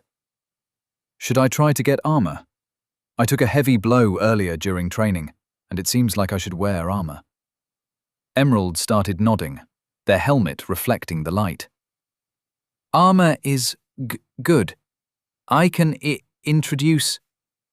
Arthur cut in, stroking his silvery beard as he spoke over Emerald. I must interrupt. A weighty apology, Emerald, but this is a place where I must guide Nathan on the path of rage, and I would ask you to depart so we may speak of it in privacy. Arthur waited for Emerald to leave the room with the remains of their dinner before continuing. There is an early branching in the path of rage, between those who fight armored and unarmored. If you fight and train to reach level 27 without wearing armor, while taking wounds, you will almost certainly gain a class skill that will enhance your toughness while unarmored, which holds obvious advantages for you. You have said you are unable to use enchanted items, and armor without enchantments holds limited use. You also seem to prize maneuverability and fast movement, which armor, and especially unenchanted armor, would hinder. Therefore, I recommend against armor for now, though you may give it more thought after class. Development. I hope your regeneration talent can protect you for now, and when you gain the class skill, I hope the benefits are worthy. That sounds like a pretty good argument. Armor would be uncomfortable, heavy, and annoying to clean anyways. And expensive. I'll probably need to buy more clothes, though. Status of Nathan Lark. Permanent Talent 1. High-tier Magic Resistance 10. Permanent Talent 2. Mid-tier Regeneration 7. Talent 3. None. Class. Anti-Magic Brawler. Level 25. Stamina. 350 over 350. Brawler's Indifference, Anti-Magic Blows. Utility Skills. Mid-tier, Focused Mind, 5. Low-tier, Earnestness, 8. Low-tier, Sprinting, 6. Low-tier, Spell Sense, 6. Low-tier, Notice, 7. Low-tier, Identify, 3. Low-tier, Dodging Footwork, 1. Chapter 22. Backgrounds and Warnings. Nathan caught up on what the rest of the giant raiders were doing. They all had a bunch of obligations before they headed back into the wilds, beyond just commissioning better weapons with their new cash. Vala was apparently stuck in an endless gauntlet of family obligations. The boss seemed to be a clan who did a lot of adventuring and catering to adventurers, and Arthur joked that her list of dinner invitations was taller than she was. She was also expected to share a few insights with some kids against future favors. It sounded complicated, in the way that only family politics could be, and Nathan wished her luck. Nobody had seen William since he'd disappeared into a wizard's tower called the Tower of Trickery, where he'd been trained. It was a bit of a strange cross between an orphanage and a magical school, and was run by a birdfolk mage called Gale Shullet. There seemed to be a lot of jokes about Gale and the Tower of Trickery, since they disdained attack spells and primarily focused on stealth, illusion, and area control, like William's mud spell. Okay, interesting. I was wondering why William seemed less focused on direct conflict than the enslavement mages from Giant's Rest. However, Gale was unquestionably recognized as one of the stronger adventurers of Gamor, leading a team called the Seven Fools. Her students had begun to prove their worth to the Adventurers Guild in recent years, in large part due to their ability to cast Message. After a friendly exchange of goodbyes, Nathan headed back to the training section of the Adventurers Guild. The cafeteria building was lit, and dinner was being cleared by a pudgy man with a perpetual smile on his face. He saw Nathan peeking around the door and gave a cheery wave. Nathan explored further into the building. In the back were classrooms, some of which were occupied by students discussing things. They all looked at Nathan when he poked his head in, staring silently until he left. Okay then, I guess some of the air's unapproachability has rubbed off on me. In the next layer back were the dormitories, divided into suites, much like the one Nathan had stayed in with the giant traders. Most of the doors were closed, but one was open, and Arl sat in a chair next to it. He was sharpening an enormous sword that was laid on a cloth across his knees. As Nathan turned the corner, Arl was looking over his shoulder and back into the room, smiling as he did so. He and his sister are just so pretty. Those eyebrows are amazingly sculpted, and that sword was ridiculous.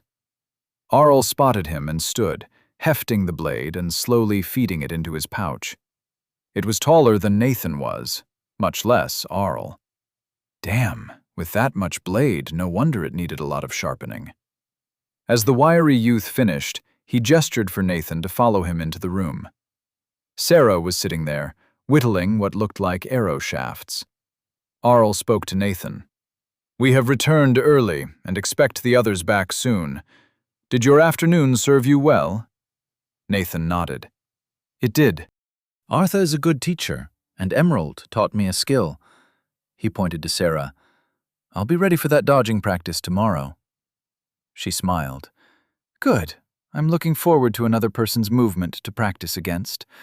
I know all the tendencies of this walking target." She affectionately swatted at her brother's shoulder as he came to sit next to her. "Now, I will tell you this because Kachi likely will not. Try to sleep early tonight. We will wake early, and both Kachi and Stella need less sleep than decent folk do. Don't let them keep you up." With that, she went back to her whittling, her rapid knife movements somehow sending the wood scraps into a neat pile on the table in front of her.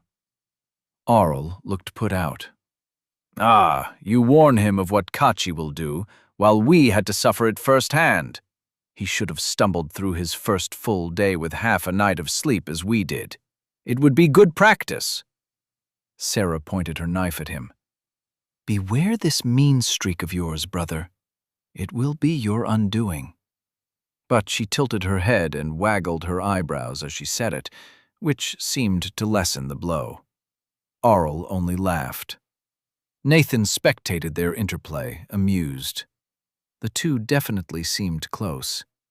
He was an only child, but few of the siblings he'd seen had been so friendly. They were making fun of each other, but there was no meanness to it. Then again, he hadn't known any twins, so who knew? Nathan didn't feel comfortable going to bed yet, even if he was tired. He wasn't so much physically tired, just mentally exhausted. So many new things had happened. He needed to process and think, but there just hadn't been time. Now's as good a time as any. He said his goodnights to the twins and then explored the rooms of the heirs. There were 5 bedrooms and 1 bathroom, again with the strange trough with running water. One of the bedrooms had no personal items, and Nathan claimed it as his own, laying out his stuff on the small table. It was a pitiful pile, for being everything he owned in this new world. The knapsack he'd gotten from the Vanguard, packed with clothes and blankets, strings of coins, some knives, a few extra clothes.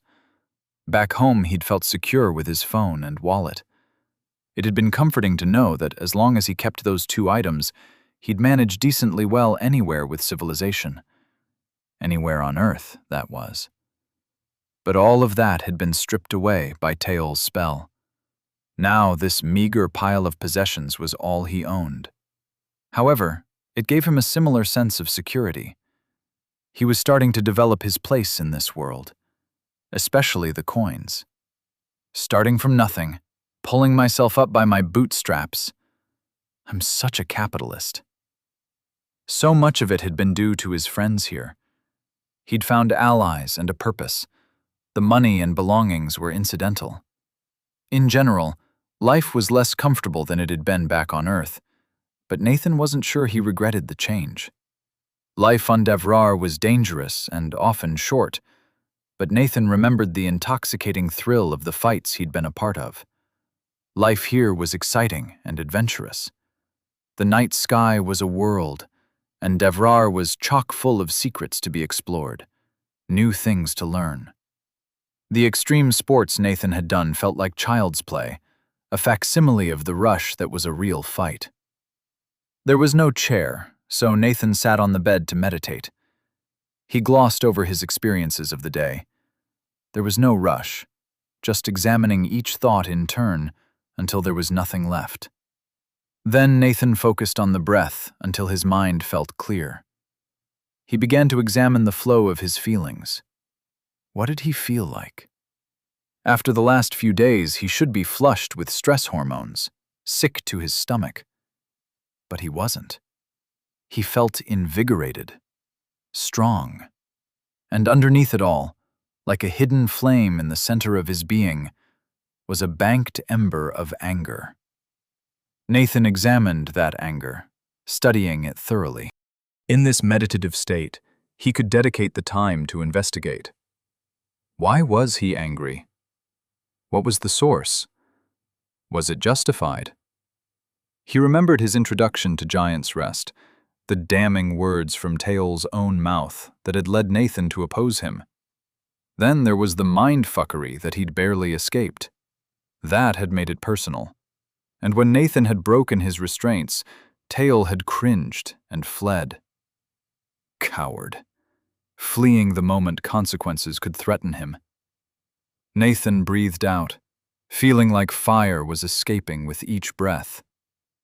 There'd been the fight at the ford, where the enslavement mages had gloated at the idea of recapturing Emerald, the escaped slave. Nathan's fury peaked, and his arms trembled. He wanted to run to Giant's Rest and tear down their walls, break things until not one stone stood atop another. He breathed in, keeping his eyes closed. He breathed out, feeling the anger wash through him in waves.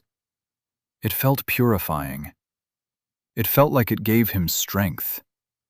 And on Earth, that would have been a lie. Here it was not. Artha's lessons made it clear that anger was a power, and a power that he could use. After a time, Nathan dropped back, clearing his mind and focusing only on his breathing. He breathed clean, cool air in through the nose, breathed out his rage through the mouth. A few minutes later, he opened his eyes. The anger wasn't gone, just receded, like a coal smoldering inside of him. Nathan was sure with a moment's thought he could call it back to him. Before him floated another blue box in acknowledgement of that. Pending utility skill, anger control.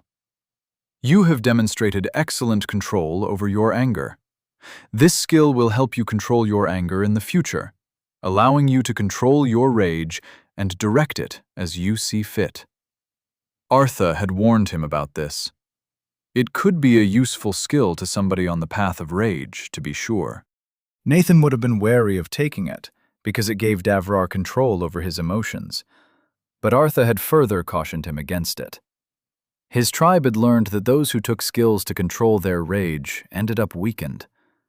Their anger became a shallower thing, a switch to be turned on and off, and their future classes were weaker. So Nathan refused the skill. He rested on the bed for a little longer, thinking about the day. He seemed to be doing all right with the heirs, if only by not taking their bait. Being the serious adult seemed to be paying off. That situation seemed fine, and he'd known them for less than a day. They seemed all right. Still a bit of that teenage idiocy, but they wanted to be serious. Well, Nathan still had traces of adrenaline in him from his meditation on anger, but he should heed Sarah's advice and try to sleep. At least there aren't computer screens keeping me awake anymore. Nathan rested, feeling at peace with the day. He lamented only that he hadn't gotten more of a chance to explore Gamor, to see the novelties of Davrar. But there were good arguments for learning to defend himself as rapidly as possible. And here was where that happened. Chapter 23. Basic Education. True to Sarah's word, the next morning started early. There was a pounding on Nathan's door, and Kachi's enthusiastic voice sounded loudly. "Get up, Leadfoot! We're headed out! Don't hold us up!" Nathan heard a chuckle, then the pounding resumed. Nathan had been warned about this, so his clothes were laid out and ready. Less than a minute after waking up, Nathan unbolted the door and stepped out. Kachi hid his surprise well, but seemed a bit put out that Nathan was up and dressed so quickly. Nathan hurried through his morning ablutions and emerged into the common room to find everybody just finishing getting ready. Stella and Kachi were almost insultingly bright-eyed and bushy-tailed, with Arl and Sarah visibly annoyed about it. What followed was a series of exercises that reminded Nathan of descriptions of boot camp training. It had clearly taken on the form of a ritual to the heirs as well. Calisthenics, running several loops around the training hall, before taking on some of the obstacle courses in the pre-dawn light. Nathan kept up, if only by leaning on and spending stamina freely. They hadn't eaten yet, so it wasn't replenishing much, even when they did stop to take a breather. The group was clearly used to pushing each other, and while Stella lagged in the running, she didn't drag or fall behind. Nathan did notice that there was something wonky going on with her run, as if each step was propelled by extra force. Kachi led the exercises, disgustingly cheerful as he vaulted over obstacles in full plate, calling out to everybody in a sing-song chant. Nathan wanted to resent him for it, but the wolf folk just seemed to be having so much fun with it. Nathan didn't want to snark at his good mood, even if he wasn't a morning person himself. After their exercises, they trooped into the dining hall as it opened up. The same pudgy man was depositing trays of food on the buffet table. The food looked basic but delicious.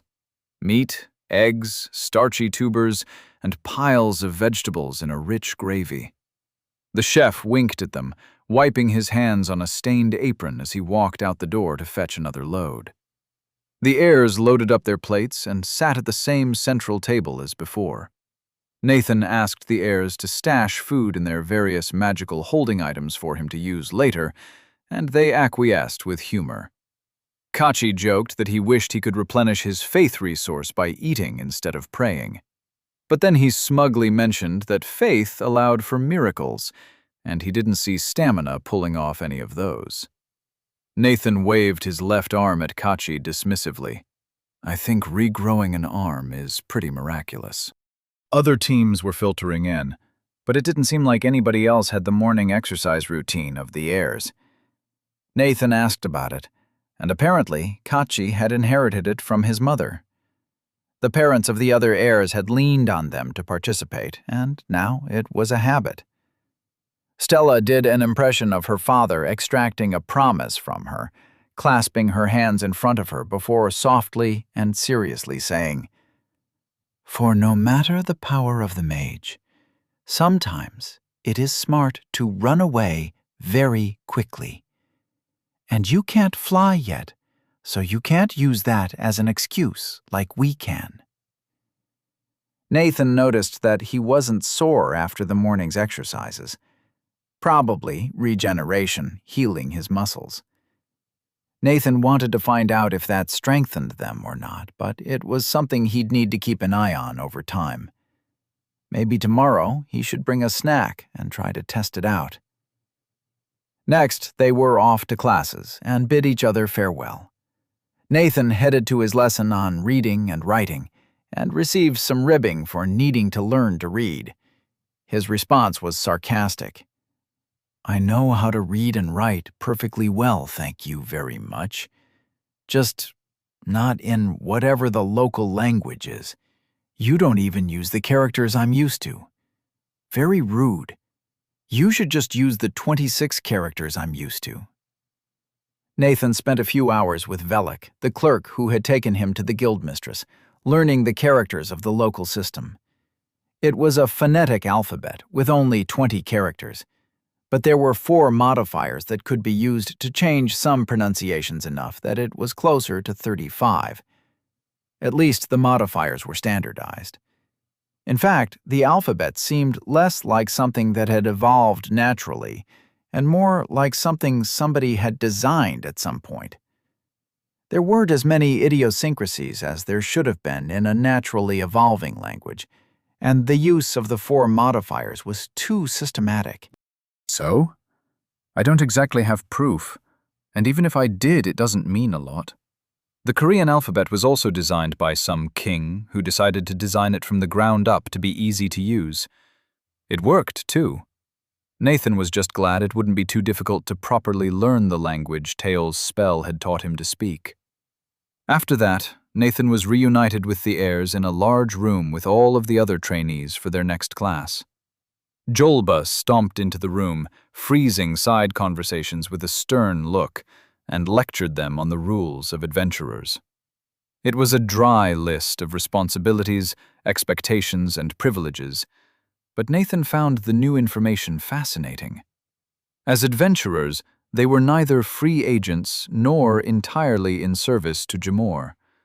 It was more like committing to some amount of public service, which was tracked, and receiving special privileges in return. They would be provided housing, basic necessities, and the adventurer discount while being active adventurers, but were expected to take up jobs in a reasonable time frame and work not for their own enrichment, but for the good of Jamor. Jolba emphasized this multiple times, his favorite example being an anonymous adventurer given the choice between finding a magic item and stopping a ravening monster, called a muck grabber, from entering a town. You end the threat. Protect those depending on you. That's the job. If you don't like it, go somewhere else and be a treasure hunter. But that's not what it means to be an adventurer of Jamor.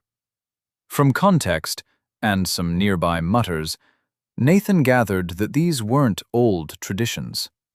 This mindset was something that Jolba and the guildmistress were trying to bake into the next generation. And while the heirs seemed to be on board, it was clear that not everybody was. Regardless, it's a sentiment I can get behind.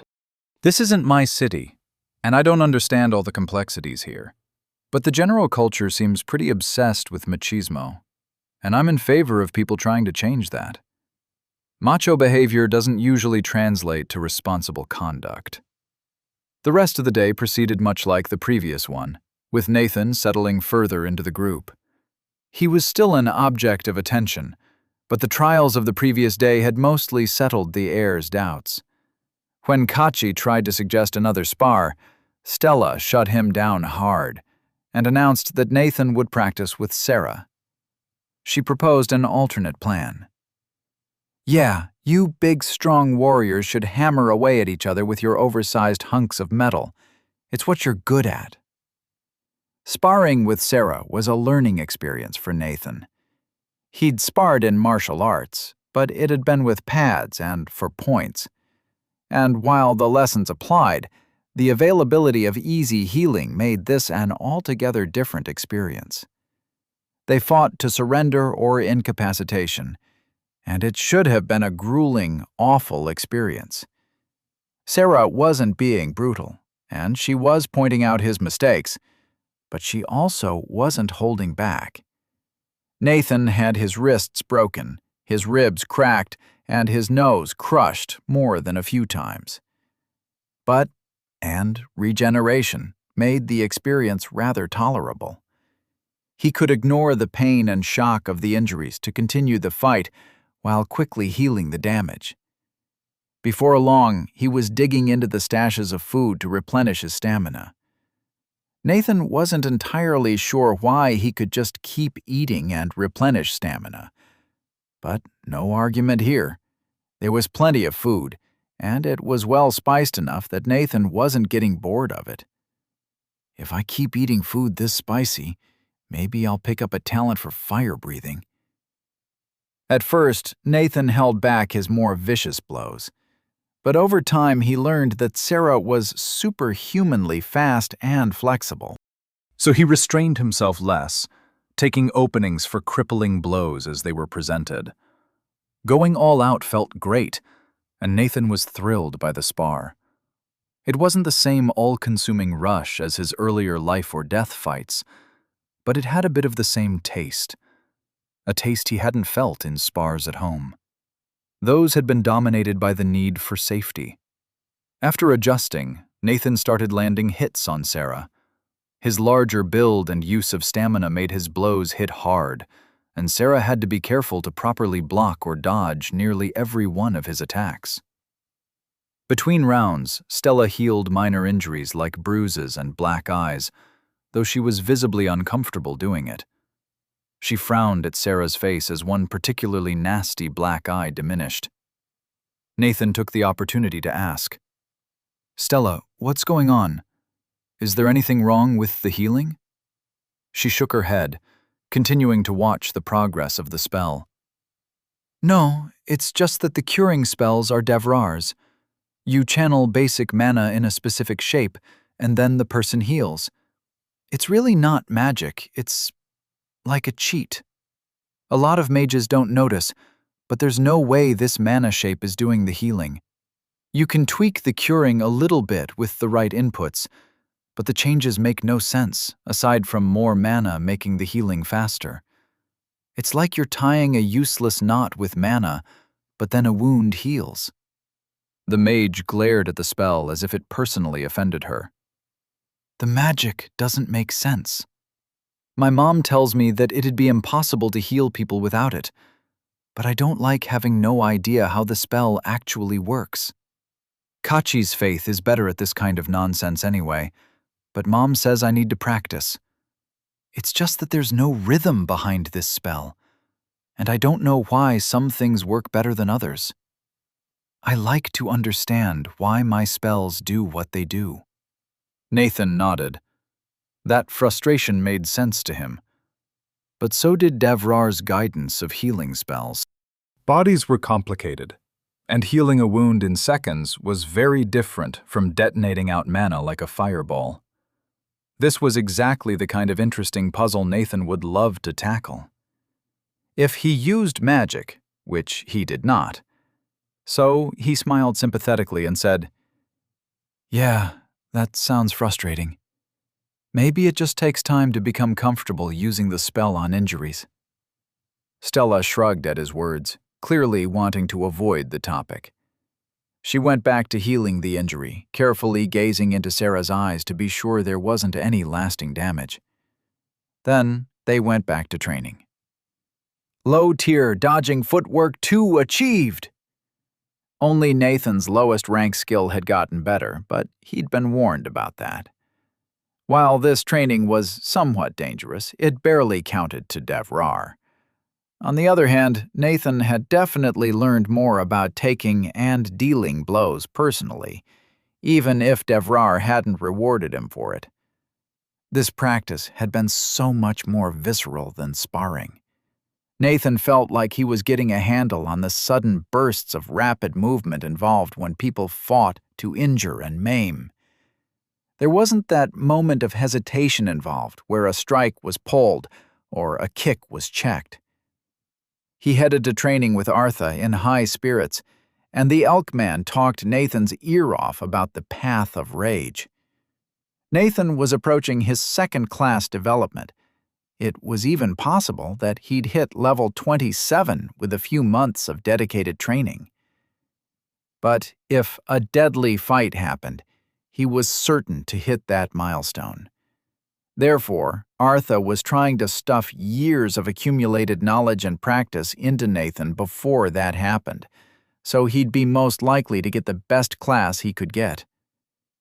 Nathan returned to bed that night, feeling tired, but fulfilled once again. He settled into his meditation without a goal. He was working towards purposes on multiple fronts and felt satisfied with his progress. So he set aside his thoughts, quieted his inner dialogue, and drifted, at ease in his mind. Eventually, he readied himself for bed and slept better than he had on Earth in some years. Chapter 24. Finally, a time skip.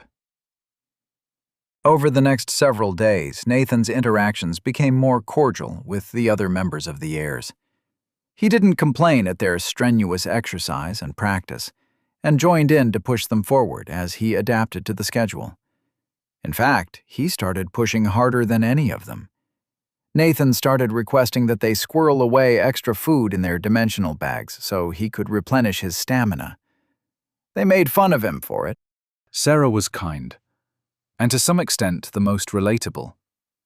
Stella and Kachi were driven and intimidating in their devotion to practice. They each spent a lot of time on their own, practicing their magic disciplines with single-minded determination.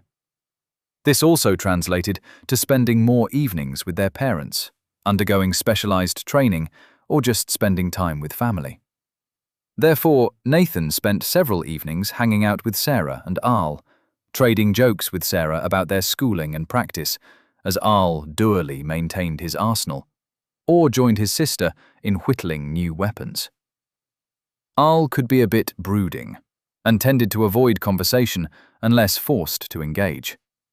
When he did butt in, it was usually with a comment so wry that Nathan had to stop and appreciate the levels of sarcasm on display. He still hadn't seen much of the world outside of the Adventurers Guild and the training complex. But that wasn't for the worst. Nathan was learning how to survive Davrar, and it would be hard to find somewhere safer than the training grounds of the Adventurers Guild. Despite the bruises, sprains, and broken bones he received while training. After almost a fortnight, his skills and talents were advancing, but seemingly very slowly. Mid-tier Regeneration Rank 8 achieved. Mid-tier Regeneration Rank 9 achieved. Low-tier Sprinting 7 achieved. Low-tier Spell Sense 7 achieved. Mid-tier Focused Mind Rank 6 achieved. Low-tier Identify 4 achieved. Low-tier Dodging Footwork 3 achieved. Low-tier Dodging Footwork 4 achieved. His fastest growing skill was Regeneration, which was not surprising given all of the healing Nathan was doing. And it wasn't just the injuries sustained during practice. It also included the muscle soreness gained from the frankly ridiculous amount of exercise Nathan was doing, both in morning and afternoon sessions. Stamina let him push his muscles farther, and regeneration let them recover nearly instantly. He wasn't benchmarking his progress especially carefully, and they weren't doing a ton of resistance training. But Nathan's muscles were getting quite defined. He could leap straight to the top of the walls on the obstacle course, and could easily block even powerful strikes from Kachi's hammer, provided he had a weapon of his own. He didn't want to say he was the strongest member of the heirs, but with his stamina, it was definitely true. Nathan meditated most nights, using focused mind and spell sense to help him understand more of Stella's spells. As he understood a spell, he got faster and more efficient at breaking it. The more he practiced understanding magic, the more it felt like the right direction to develop his magic resistance. He tried to develop magic resistance to the next tier, but even with focused mind and Stella's assistance in hitting him with spells, he hadn't had a breakthrough. High-tier skills and talents were hard to develop, and Nathan figured it was his lack of experience with a broad array of magic that was causing a problem. He could probably develop his talent to be excellent at dealing with force and fire magic, and maybe the shadow and earth magic that he'd practiced with Wiam. But the more general a talent, the more useful it was. He mentioned this problem to Stella, who said she'd try to convince her parents to help him out. Nathan was looking forward to getting regeneration to rank 10 so he could work on developing it. He had some concrete ideas about how to do it. He wasn't sure how to try to focus the development. Maybe making his healing faster or cheaper.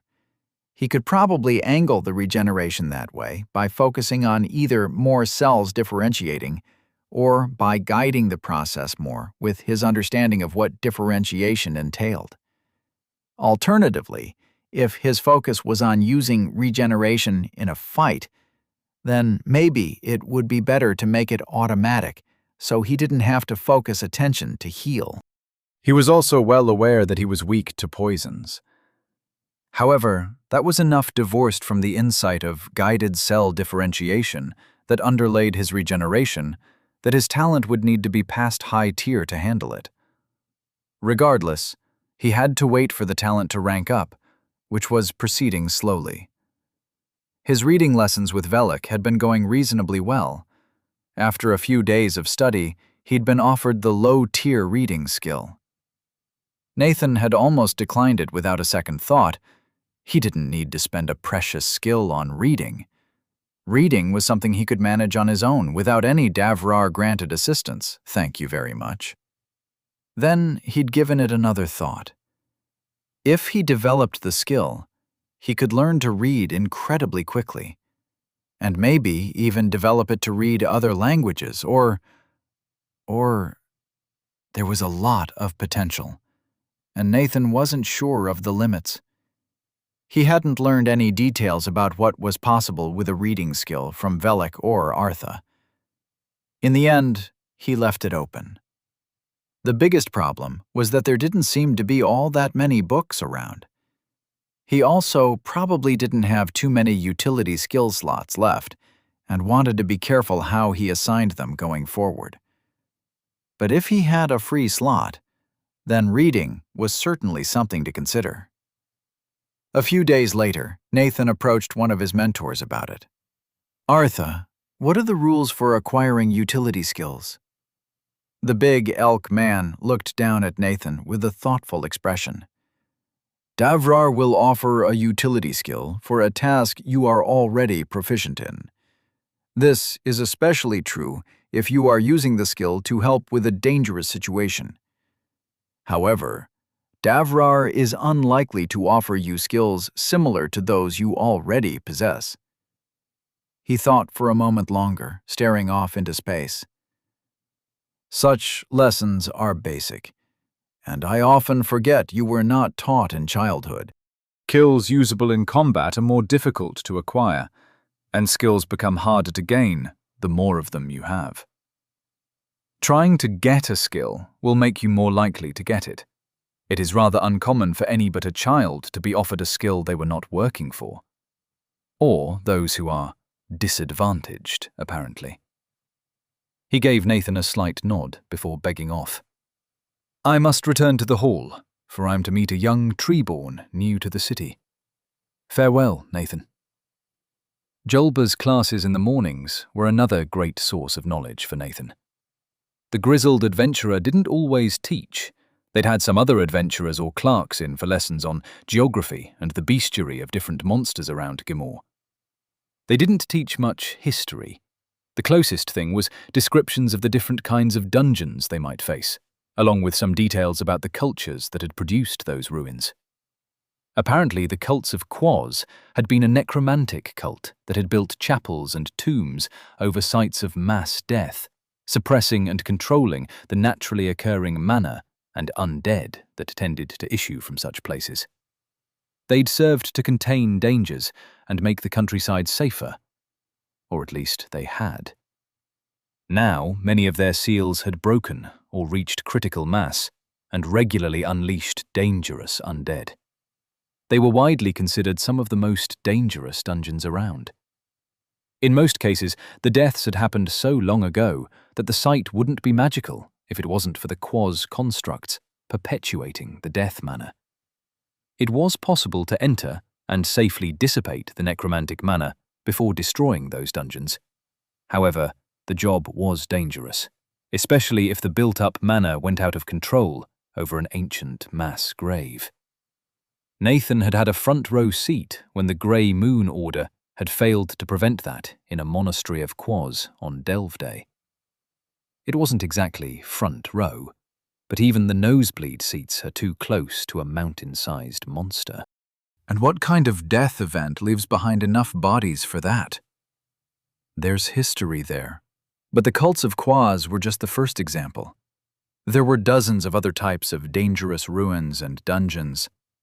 The fortresses of the Face had been way stations and strongholds to a long-forgotten civilization and were built around powerful artifacts that siphoned mana from ley lines to power defensive wards and spells.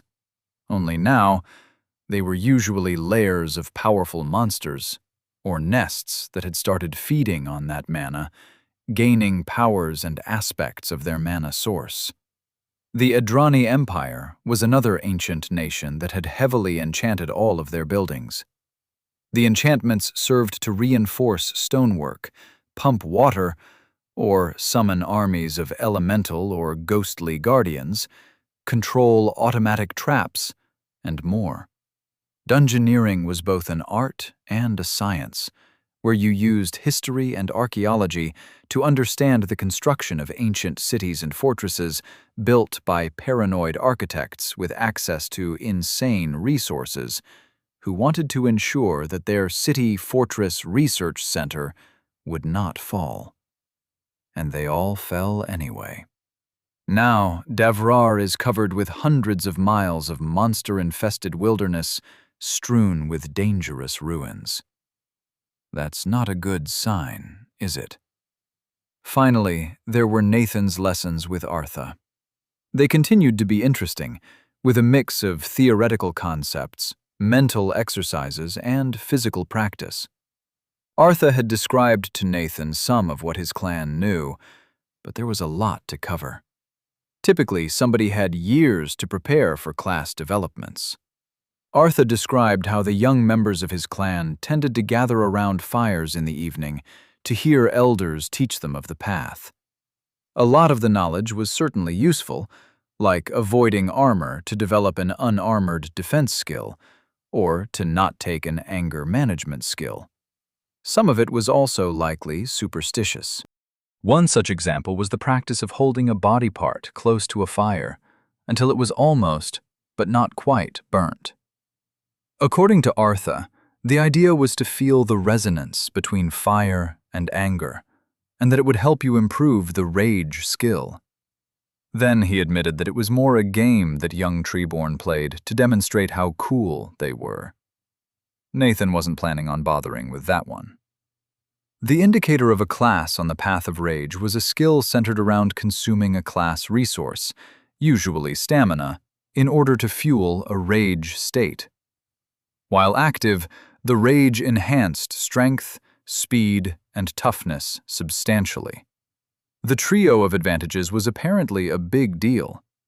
Many fighting-type classes gave skills that permanently or temporarily enhanced strength, speed, or durability, but no other class enhanced all three at once with a single skill. Furthermore, it was quite uncommon for classes to enhance more than one of the three before level 81. The primary downsides were the altered mental state and that usage spent the class resource. Artha and Nathan had discussed what class skills he should go for at some length. At level 27, he would pick up 3 new ones. They were aiming for rage and unarmored toughness with the first 2. With those skills, Nathan should be very resistant to mundane weapons. They weren't sure if his magic resistance would deal with magical weapons, but he could hope. The third of the new class skills was still up in the air. They talked about a few options, from some ways to passively increase Nathan's strength, recover stamina, or discount the stamina costs of rage. That last option was one of Artha's favorites, and Nathan had to agree. Class skills to recover stamina were also appealing, but most of the ones that Artha knew were difficult and required 4 legs, so Artha didn't get into them. As a result, Artha had Nathan doing exercises to practice keeping his anger present, raging in his mind while not being all-consuming. Nathan didn't like how it felt, but he kept up the exercises regardless, since that was a way to get a skill that discounted rage. Artha also mentioned that sometimes the best practice was to not try to plan out every detail, allowing circumstance and Devrar to fill in the last pieces of a build. At the very least, Nathan would be confronted with a list of choices for how his class would develop, similarly to when he had first developed his class at level 9. But class developments were developments of the previous class, so he wouldn't be able to make a hard pivot and become a scholarly class like he'd been offered before. Regardless, Nathan was satisfied with his efforts. Status of Nathan Lark. Permanent Talent 1. High-tier magic resistance, 10. Permanent Talent 2. Mid-tier regeneration, 9. Talent 3. None. Class, Anti-Magic Brawler, level 25. Stamina, 350 over 350. Brawler's Indifference, Anti-Magic Blows. Utility Skills, Mid-tier. Focused Mind, 6. Low tier. Earnestness, 8. Low tier. Sprinting, 7. Low tier. Spell Sense, 7. Low tier. Notice, 7. Low tier. Identify, 4. Low tier. Dodging Footwork, 4. Chapter 25. A Mage's Mansion. The next evening, Nathan had returned to the suite and was idly chatting with Sarah about different kinds of weapons used by adventurers. He had learned in the last few days that Sarah and Arl's father, Stanel Crusens, was a famous weapon master. He'd retired from adventuring after the death of his wife to raise Sarah and Arl and run the training for the Jimor Guard. He was famous for being a master of literally any weapon he laid his hands on. So, when you reach the higher levels, a lot of strange weapons become usable. There was this orc trader from Agmon who had some skills related to chains, so his main weapon was this 100-foot chain with heavy metal balls every couple of feet. He could wrap somebody up in a snap, knock down a building, or sling a boulder half a mile. There are still tools better at each of those tasks, but it's a good example of a specialist who doesn't sacrifice too much. Better than an idiot with a sword larger than he is. The real trick is getting class skills that are useful at low levels and let you explore more esoteric things at higher levels.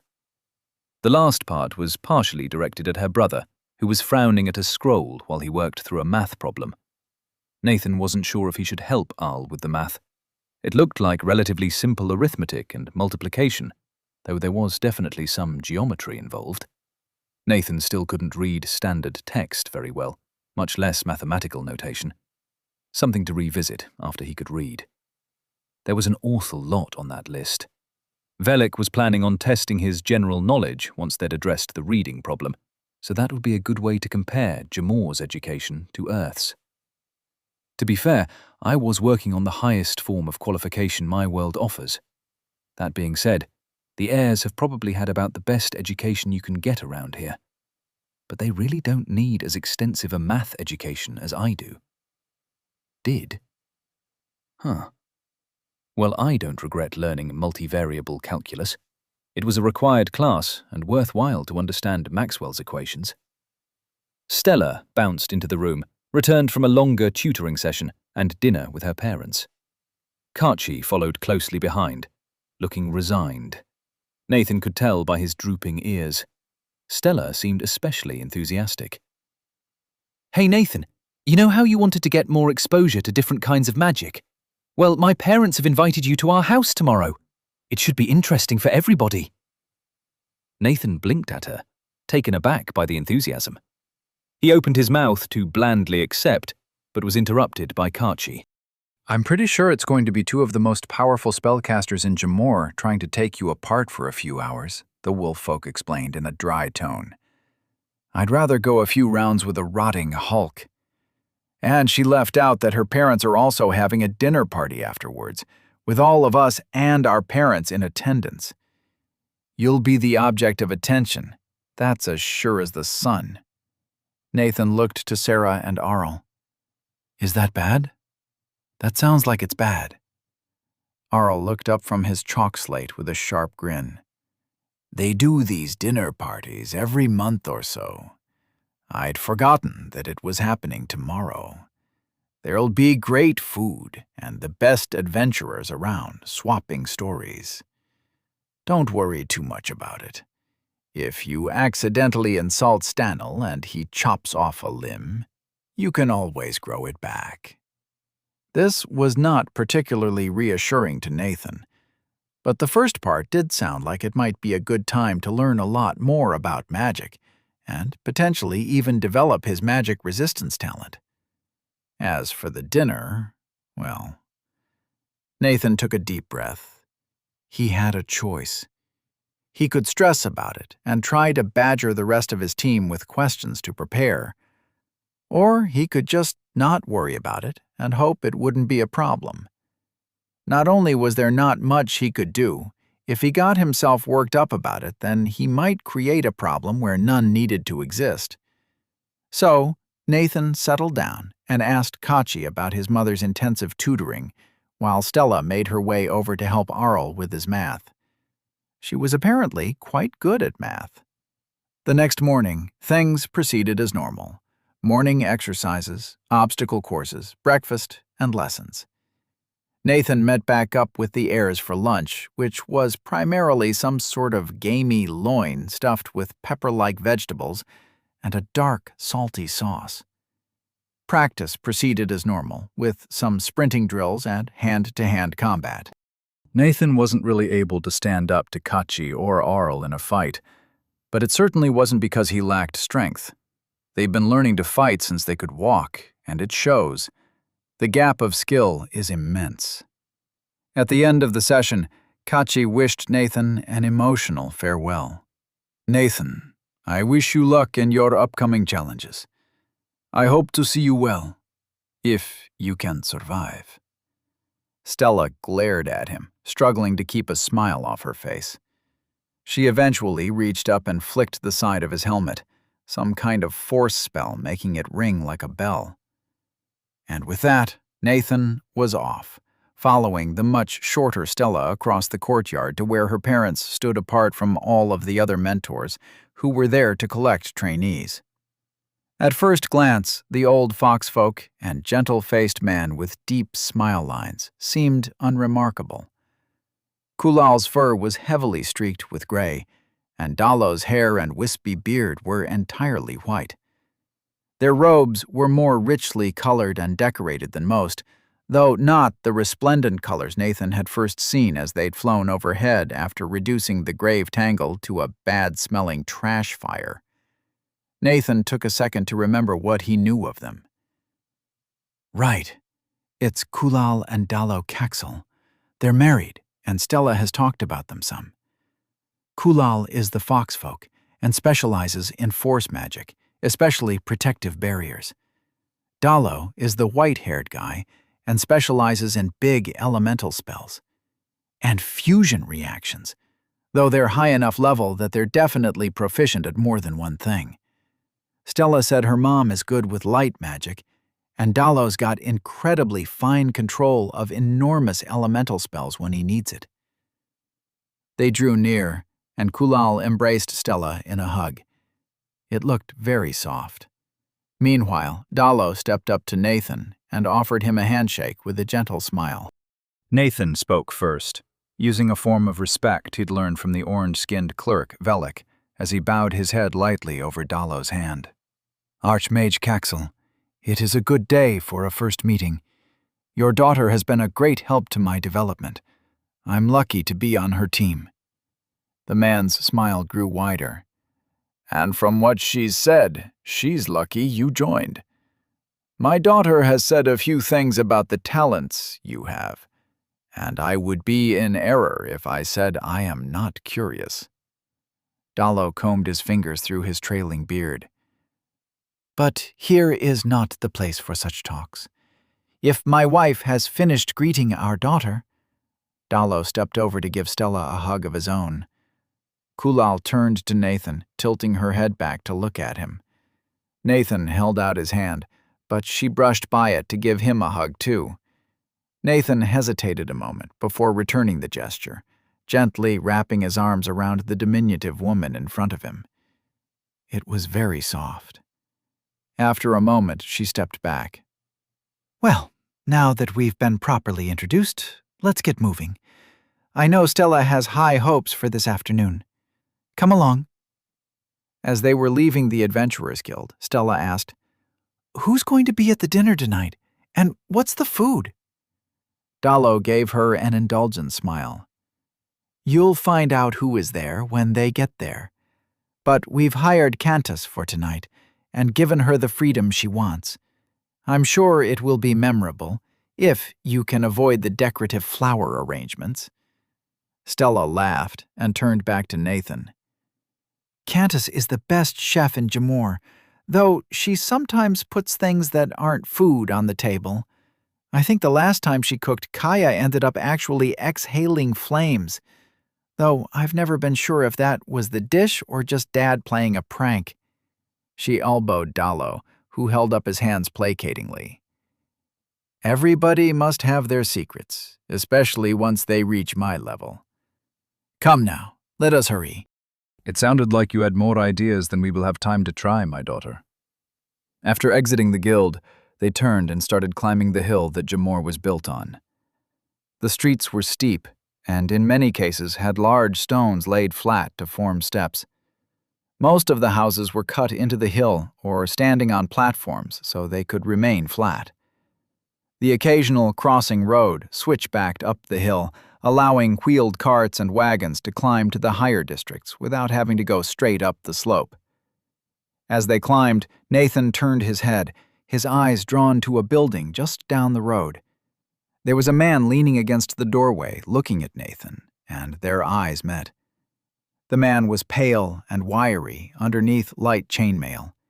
He had an unstrung bow in a quiver on his back, and a short sword on each hip, while his face was rough with several days of stubble. The man held Nathan's gaze for a moment, and Nathan felt like he was being intensely studied for weaknesses. He opened his mouth to ask Dallo and Kulal, but the moment he did, the man stepped into the building and was gone. Could be a man curious about who I am because I'm walking around with this company. But I think I'm going to trust my gut on this one. He was looking for me. But I highly doubt anybody's going to try anything when I'm with this family. I'll have to be cautious and not go out into the city on my own. Low tier notice. Rank 8 achieved. As they continued to ascend the hill of Jamor, Nathan looked around for more suspicious activity. His attention was caught by Dallo pointing off to the side at a jewelry shop. I would say that place is newly opened, but I realize I haven't walked this road properly in years. Dear wife, maybe we should spend more time on the streets of the city we've sworn to protect. But flight is so convenient and easy, Kulal responded. She paused, tilting her head one way and then another. I do see your angle. It's easy to be stuck in our ways when we fly from our house to our favorite bar and then to the guild. Maybe we should find some time to explore. Just like the first time I came to the city, I remember you were so excited to show me the sights. Now there may be new sights for us both. Dallo drew his wife into a hug and kissed her before responding. It is an idea we should hold on to. But I think Kia is planning another ranging. I'm sure we'll hear about it tonight. He chuckled and bent to kiss her again, but Stella interrupted. Hey, don't forget we're here. You haven't met Nathan for more than 5 minutes. And now you're not only ignoring him, but also being too... that. She waved her hand at her embracing parents. Kulal snuggled further into Dallo. Well, if Nathan's going to spend time with us, he should know what to expect. Though we have been ignoring him, for which I tender a faint apology. She nodded in his direction, before spinning away from her husband and leading them up the street. Nathan replied, throwing his arms wide to gesture to everything around them. No worries. I'm glad to get out and see the city. I'd previously only been in the area around the Adventurers Guild, but there's definitely more to Jamor. However, I'd be curious to ask what you have planned for this afternoon. Stella goes with you every day for magic tutoring, but I can't imagine that's what you have planned for me. Dallo chuckled. Indeed not. As much as many mages would cut off their hand for some tutoring from us, that's not what the plan is today. From what Stella has said, you have a very peculiar and shockingly general talent to resist magic. That's not something we've heard of before in all of our years of adventuring, so we're quite curious. And if you need exposure to more spells and mana types to help develop the talent, so much the better. They made some more small talk, climbing further into Jamor until they turned down a side street. They stopped before a small mansion that was set a little back from the street, behind a low wall of dark stone. Regularly spaced pillars stood atop the wall, sparking like Tesla coils. They didn't have the loud pops that Nathan usually associated with that kind of display, but it was certainly eye-catching. In front of the mansion was a verdant garden decorated by trees bearing glowing fruit and bushes covered in patterned flowers. Kulal stepped forward and waved a hand, opening a scroll-work wrought iron gate and summoning thin planes of force on either side of it to protect them from the lightning. Huh, she didn't say any spell names. Stella doesn't usually either. I have no idea if that's a skill or just a different way of casting magic. Nathan walked through the garden, momentarily dazzled by the sudden feeling of being in a jungle. Then they entered the house, which was large but cozy. Warm, polished wood gleamed from most surfaces, and fires crackled in almost every room without consuming any wood. Nathan's head swiveled back and forth, taking in the indisputably lavish surroundings. I suppose being the best adventurers around pays pretty well, and requires a shockingly good security system. The group proceeded through a short hallway and descended into a richly carpeted lounge area that was clearly a viewing area for the space beyond. A series of padded benches were separated by a low wall from a large, empty room with walls of sturdy stone. The empty space had a series of training dummies on one wall and a large ring marked on the bare stone floor. Stella took the lead, walking down an aisle and pushing open a small gate into the stone-floored training space. She conjured a flame and started tossing it from hand to hand, clearly excited as she whispered something to her mother. Nathan made to follow her, but stopped when Dallo put a restraining hand on his shoulder. Pardon, but I wish to ask some questions before we begin. I'm afraid I'm not entirely comfortable with providing aid to somebody we know so little about. Nathan, is there anything you can tell me about yourself to lighten my mind? Where you are from, or what your goals are, for example? Nathan looked back at the kindly man behind him. Dallo's face wore a neutral expression, but his eyes were focused unerringly on Nathan's. Nathan remembered the first time he'd met this man's eyes and the blinding glare they'd held then. He could see that spark in Dallo's eyes now, and it was a reminder that no matter his magic resistance, his friend's father could probably obliterate him. And whatever hill I'm currently standing on. Nathan took a deep breath, activating focused mind to push away a fearful shudder and plan his next words carefully. Then he spoke. I swear to you on my word and my honor that I have no ill intentions for you, your daughter, or Jamor as a whole. You have saved my life, and I do not wish to betray that gift. I was abducted from my home by a Giant's Rest archmage, and narrowly escaped enslavement at his hands. I may seek to return home eventually, but for now, my goal is to fight Giant's Rest. He spread his hands wide. I will never forgive Tail for what he tried to do to me. And beyond him, the entire culture of Giant's Rest seems focused around disregarding the agency and personhood of others. My ultimate goal is to see their philosophy destroyed, the elite of Giant's Rest dead or scattered. It seems the only way to prevent them from enslaving all around them is with force. Then Nathan waved around the room, encapsulating the city. I also wish to find a home on Davrar, and Jamor seems like a pretty nice place. Low-tier earnestness, rank 9, achieved. Dallo studied him for a moment longer, pursing his lips slightly. Then he released Nathan's shoulder and stepped back, his expression changing to a sad smile. I understand. Many who escape Giant's Rest wish them destroyed. They are an enemy of Gamor. See that your desire leaves space for caution, and I would warn you to not drag my daughter or the other heirs into a doomed fight. They are to be our heirs, not fodder for your crusade. If they decide to help topple the City of Giants, let it be when they are older, wiser, and more powerful. But our purpose here today aligns with both of our goals. So let us proceed. Chapter 26. A Mage's Insight. Dad, you're being really rude. I told you Nathan's all good. You're not just insulting him, you're insulting my judgment of character. Stella's yell interrupted the man-to-man moment, and Dallo shrugged apologetically. The gesture seemed to say, I'm sorry, but I had to check. He gestured Nathan forward with a slight bow of his head. Nathan entered the ring, feeling sheepish.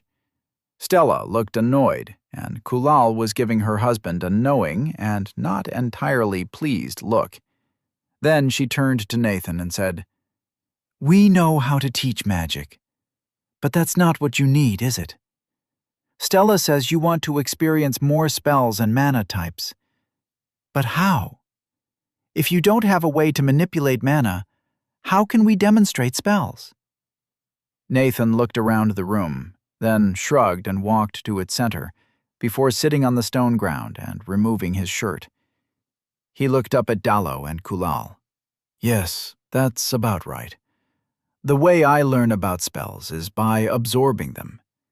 It takes a while before I get good at it, so please go easy on me at the start.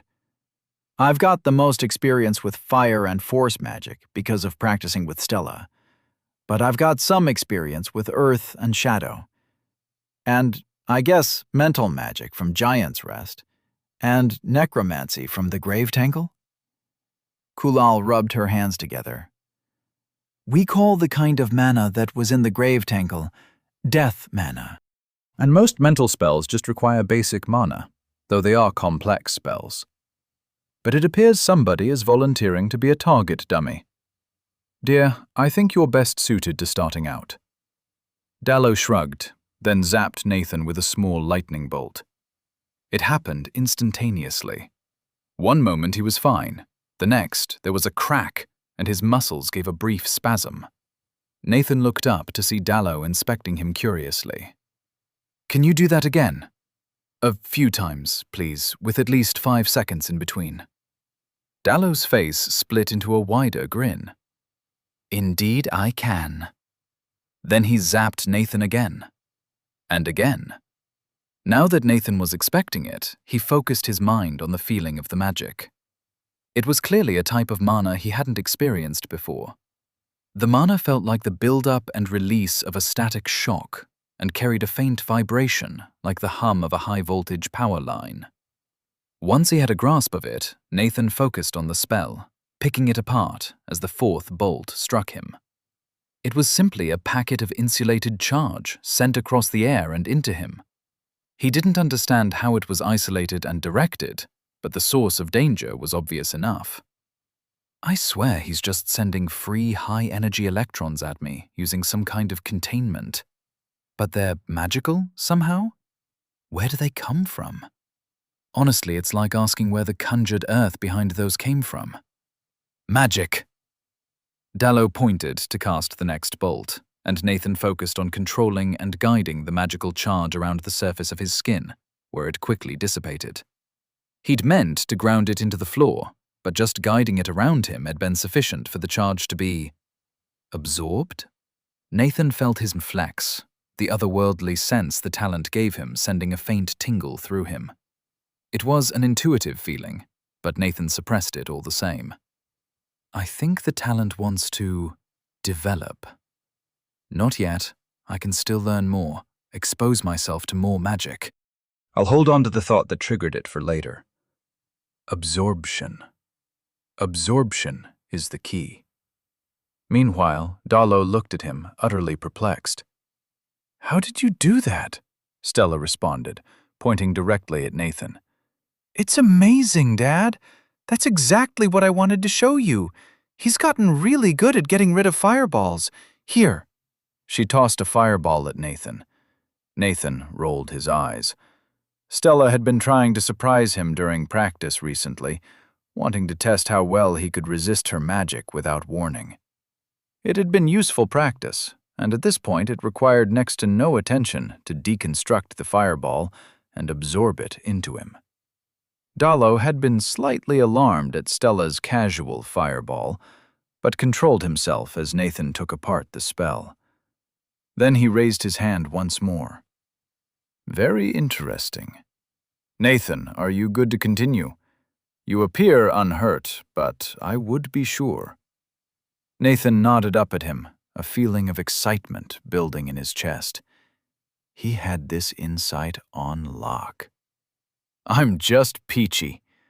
Please move on to other mana types as quickly as you can. Dallo raised an eyebrow at Nathan's strange choice of words, but proceeded nonetheless. Let us proceed through the basic elements, then. I skipped ahead with lightning, and you have already experienced earth and fire, but we will move on to air, cold, and water now. He raised a hand, and a jet of wind assailed Nathan. The spell was narrow and controlled, more like being the target of an air hose than a gust of wind. It was continuous, and though the force threatened to push Nathan backwards, he resisted and picked apart the feeling of the mana. Despite the speed, the mana felt slow, like it was always in motion, but never in a hurry to go anywhere. The spell itself was more complicated than the last, with some sort of spiraling pattern and a construct at the end to deliver the force effectively. Nathan bent that force construct, causing the wind to jet to the sides and destabilize the spell. It sent out a puff of air in every direction as it broke. Dallo frowned again, shaking his hand slightly. Fascinating. Every spell reacts differently. Now, for cold. He gestured, and the temperature around Nathan dropped. The spell chilled the air around him and tried to dig into his flesh. It slid off with no concentration on Nathan's part. The mana was absolutely still, conveying the impression of complete stasis. Nathan shook himself, and the spell shattered as he imparted motion onto the mana around him. The elderly mage didn't bother speaking, just stared intently at Nathan as he gestured again. An orb of water appeared around Nathan's head. He hadn't anticipated it, but he had been expecting something weird, so he didn't panic, merely holding his breath. The spell only affected his head and followed with his movements. The water was formed of mana, and its constant motion reminded Nathan of the air mana, but slower. It damped his movement, suppressing and absorbing any energy released into it. The spell itself was surprisingly complicated, locking the mana to his head. He poked it with a finger, and the water mana flowed around his hand, resisting the attempt to flick it away. Instead of trying to push the mana away, Nathan pulled on it, absorbing the mana into his pores, then into the bloodstream. His talent flexed again, and it was all Nathan could do to keep it steady. He opened his eyes and took a deep breath. Low-tier spell sense rank 8 achieved. Mid-tier focused mind rank 7 achieved. Kulal spoke up next, raising a hand to interrupt her husband. My turn. You nearly drowned him.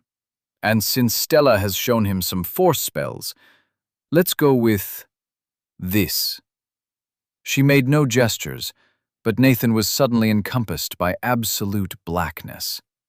It reminded him of his trip through Tail's portal.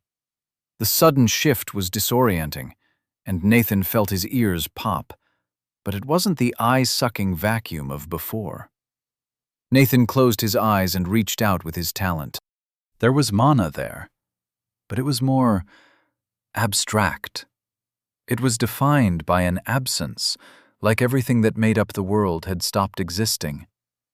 Nathan identified it as a new type of mana and felt the weave of the spell. The mana felt like an absence, like it was the opposite of material reality. The spell was pushing things away from Nathan, with multiple layers of different spell patterns. Nathan guessed they were each pushing away a different aspect of the world. Not perfectly, as demonstrated by the thin layer of air around him, but all Nathan had to do was break the weave, which had already started to dissolve on contact. He sped up the process, using his talent to grab the nothingness and pull it into him. The spell vanished with a faint pop. Stella applauded, and Dallo stroked his beard again, looking pleased as he spoke. See? It's not just elemental resistance. Void broke, just like the others. Okay, so that was void mana. Makes sense? Kulal looked mildly frustrated. The foxwoman gestured for the first time, and Nathan's weight lightened until he began to float. Gravity? Seriously? Low-tier identify rank 5 achieved! Nathan turned his attention to the magic, trying to ignore an immediate flash of nausea. The spell was both simple and complicated, woven of bands that felt of weight. There was no other way to describe it. The connections of the spell were also uniquely dense. They resisted Nathan's effort to break them, staying firmly anchored to one another as he pitted his will against the spell. His concentration was disturbed by his head bumping into the ceiling. Below him, Stella chuckled, and Dallo shushed her. This isn't working. How to break gravity? You don't. How to escape a spell that uses it? That's a better question. He was the target of the spell that was tracking him, and only him, since there wasn't a cyclical air current in the room. As he looked again, he noticed another element to the spell. Thin wires bound the dense structure to Nathan, which he found he could more easily manipulate. They resisted for a moment, and then snapped, sending him falling to the ground. Low-tier spell sense, rank 9 achieved! Nathan landed on his feet, bending his knees and rolling to absorb the rather long fall. Nathan brushed a speck of imaginary dirt from his shoulder and turned towards Kulal. Gravity mana is weird. Got any more?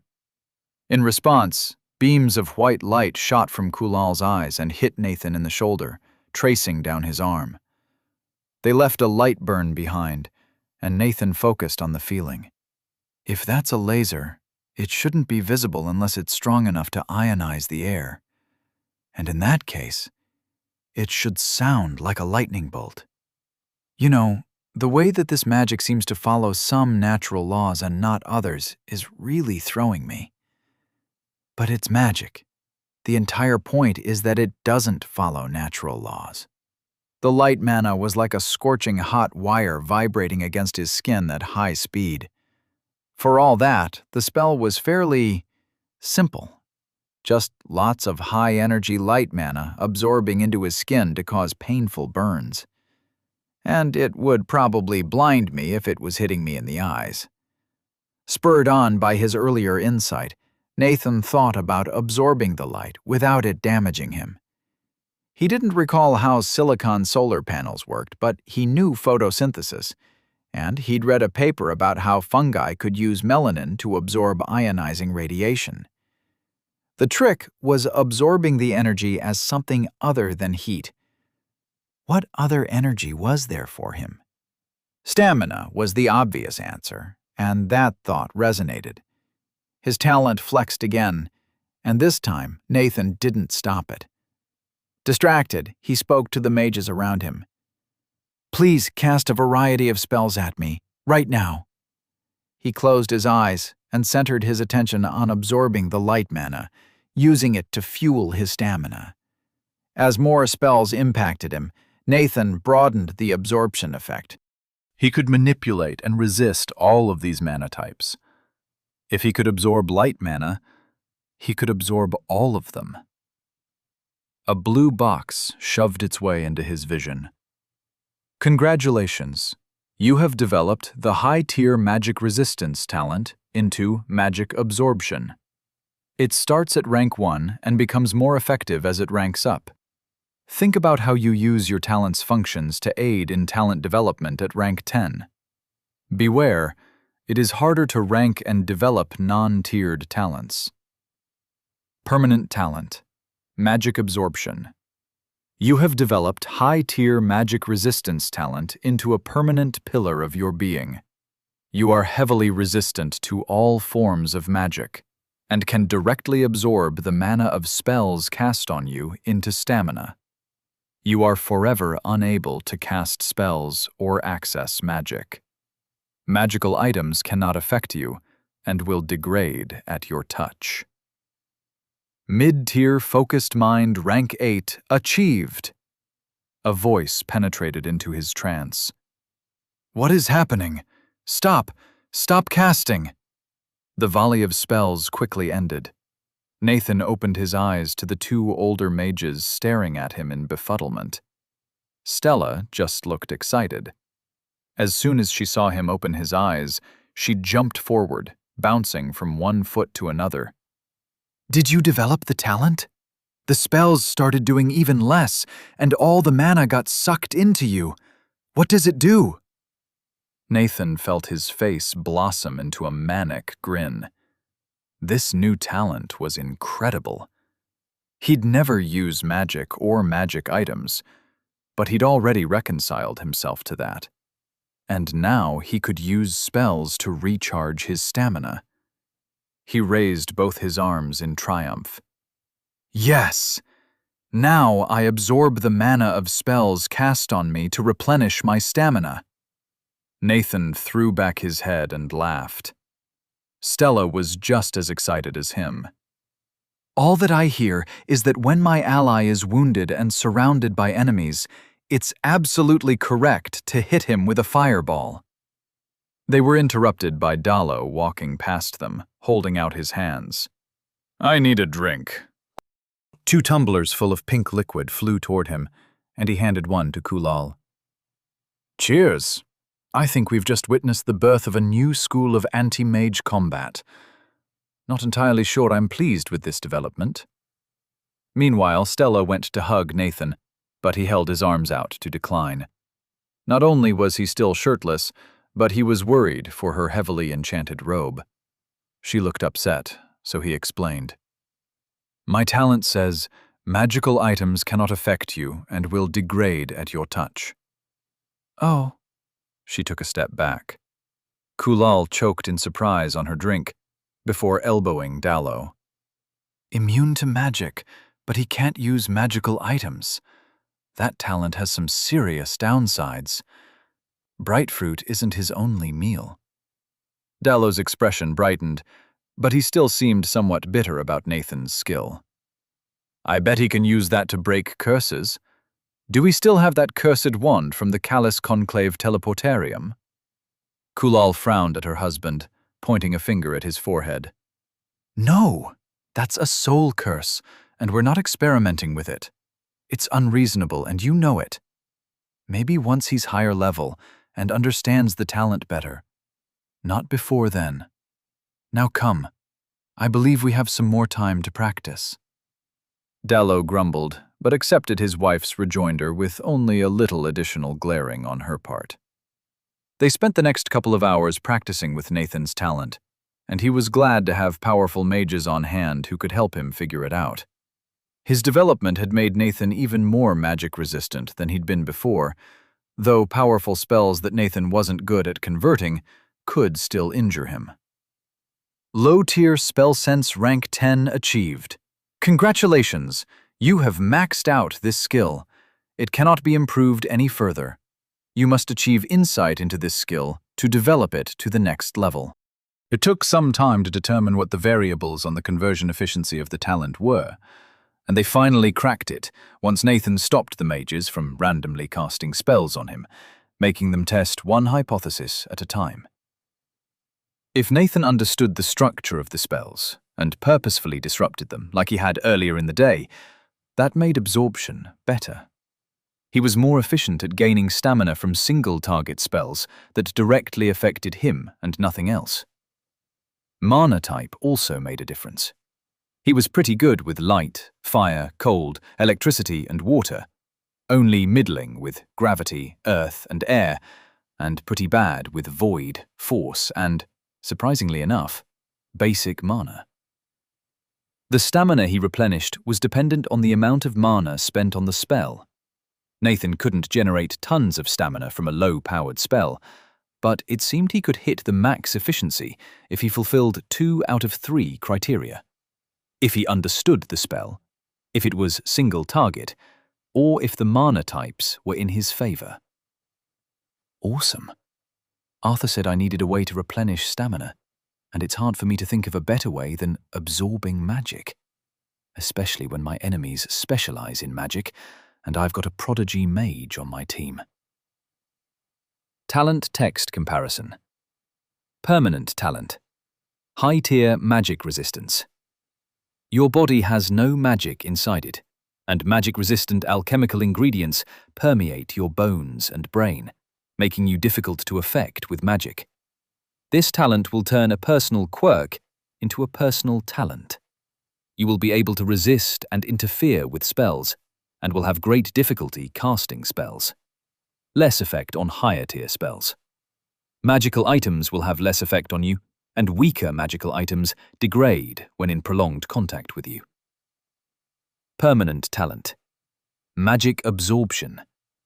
You have developed high-tier magic resistance talent into a permanent pillar of your being. You are heavily resistant to all forms of magic, and can directly absorb the mana of spells cast on you into stamina. You are forever unable to cast spells or access magic. Magical items cannot affect you and will degrade at your touch. Chapter 27. A Mage's Feast. They emerged from the basement into an absolute cacophony of noise coming from the back of the house. Nathan looked questioningly at Stella, who shrugged. It's probably just Kanta's cooking. She gets a little intense. You want to see? Come on. Nathan followed Stella, curious as to how one person could be making that much noise. It sounded like a construction site, not someone cooking. They poked their heads around the corner into the kitchen, and Nathan was amazed. Kanta's was a thick-set woman with pale skin and a shaved head. She was missing an ear, her arms were heavily muscled, and she was using clearly enchanted tools. Behind her, a set of knives were busy chopping vegetables. A pot stirred itself over a magical fire, the spoon banging against the sides. Kanta's herself was busy dissecting an animal larger than Nathan with an enormous cleaver. He couldn't tell what it was, given that it was already in 6 pieces. As he watched, she removed a rib roast from an oven, plopping it into an enormous bowl full of smoking dark liquid. It was starting to smell good. There was a spiced fragrance reminiscent of tikka masala, and another like smoke and pepper. Judging from the piles of food being processed, this was not going to be a small gathering. Nathan looked to Stella and asked, "How many people are coming today?" Stella shrugged. "It changes. It's usually Stanel and the Guardians of Jamor. Usually Arl, Sarah, and Kachi come along. Sometimes some other adventurers get invited, and occasionally various guildmasters. My mom banned too many of the council from coming at once, or else it becomes a work meeting." She led him away from the kitchen, and they rejoined her parents, who were cuddling on a couch in the foyer. It had a nice view overlooking the entrance. He and Stella took up other seats, settling into overstuffed armchairs that were scattered around. Nathan was tempted to speak up and ask more questions, but Dallo and Kulal seemed content to sit in silence, and Stella had pulled out some sort of scroll and started reading. So Nathan just sat quietly, thinking about his afternoon in more detail. His new talent changed everything. Magic absorption was better at protecting Nathan from magic than magic resistance had been, and it restored his stamina at the same time. It filled the hole in his build that Artha had pointed out, and would make him a peerless anti-mage. Even Dallo had acknowledged that, though he still seemed off-put by the very idea of Nathan's talent existing. He had all but asked Nathan to not teach it to anybody. Nathan took a deep breath, trying not to run away with his excitement. Against normal soldiers and monsters that didn't use magic, the talent would be useless. Well, not entirely. Stella had already caught on to the fact that she could recharge his stamina by blowing him up. It would even hit any nearby enemies as well. Nathan was a bit worried about what that meant for his clothing costs. Maybe if he got the unarmored defensive skill, he could go into battle with less clothing? Nathan snorted at the idea. He'd heard of the Celts running into battle ass bare, but had never imagined that he'd consider it. I'll go on a quest for indestructible boxers if I need to. I'm sure one of these random doom tombs has a pair lying around somewhere. Returning to the thought of Stella replenishing his stamina, he'd noticed that both she and her parents could cast seemingly without end. Mages were supposed to have mana as a class resource, scaling with their level and recharging slowly but constantly. It was likely they had some powerful talent or skill that either dramatically enlarged their mana pools or gave them ridiculous regen. Hey, Stella, just asking, but it seems like you have really high mana regen. I don't need to know how, but as long as you're around, it doesn't seem like I need to worry too much about stamina regeneration. Is that right? Dallo looked over with a frown. Observant little meat roach, aren't you? We did go all the way up the mountain just now, so it's not a surprise. Don't mention it to anybody. Kulal rolled her eyes and licked Dallo's ear, eliciting a squawk. Don't be a white. They're on a team together. They should know each other's strengths and weaknesses. She paused to nestle against him. I know you want to stick your sword in, but don't be a nuisance. Our daughter seems to have given her trust. Dallo harumphed. We'll see what Kaya says. I just want to make sure they don't make any youthful mistakes. And the mysterious stranger from far away is still not a story I trust. Stella looked chagrined at her parents' interplay, shooting Nathan an apologetic look and fingering her braid. I appreciate Stella being apologetic about this. I'm getting annoyed at all the gatekeeping, and feeling like she's on my side makes me a lot less upset about it. Still frustrating for Dallo to act this way when I feel like I've proved myself multiple times.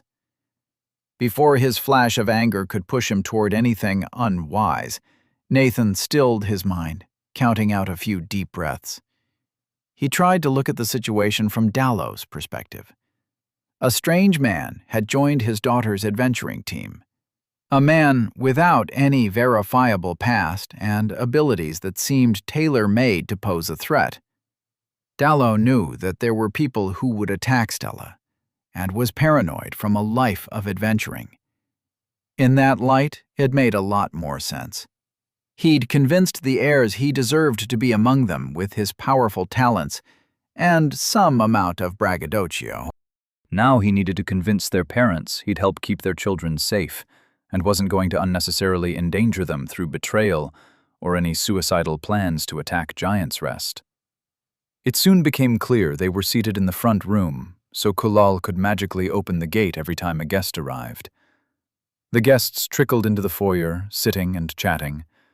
Nathan was drawn into conversation a few times, but he was keeping a close eye on the door to make sure he noticed everybody who arrived. The first was Leska Bola, the stylish, dark-skinned archer of the Guardians. He was once again dressed in tight leather pants, but this time wore a sharply cut purple vest that left his well-muscled chest bare. He had brought his enormous bow, but left it and a small quiver propped on a stand next to the door. He hugged Kulal before giving Dalo an elaborate handshake. Kia was next, with Kachi in tow. They were both dressed in shining armor, which brought out a certain family resemblance that wasn't otherwise shared between the muscular, red-haired woman and the young wolfman. Kia wasn't dressed in full plate like Kachi, merely a breastplate, vambraces, and greaves of shining metal. Seeing Kia next to Kachi, it was clear that she had a qualitative advantage in shininess. Do they have a skill for that? Might be part of the whole paladin thing. They also left their weapons at the door, Kia's oversized greatsword resting on a rack clearly meant for it. She was still armed with a dagger and short sword, while Kachi had a small mace strapped to his shin. Keeping weapons at hand was just an obsession with these people. Though that might just be Kia, she struck Nathan as a constant vigilance sort of person. Arl and Sarah came through the door next, accompanied by a man who had to be Stanel Crusens. He shared their copper-skinned good looks, with a sharply trimmed black beard and a similar pouch on his belt as his children, probably likewise containing a whole armory's worth of weapons. He was corded with muscles and covered in scars, most old enough to be faint lines. Zarian Dolna arrived last, the diminutive orange-skinned woman dressed in a classic little black dress that clung to her curves just as her adventuring leathers had. And they were some curves. She wasn't carrying weapons besides a small purse, but Nathan remembered how she'd turned pebbles into fortifications and projectiles worthy of siege warfare.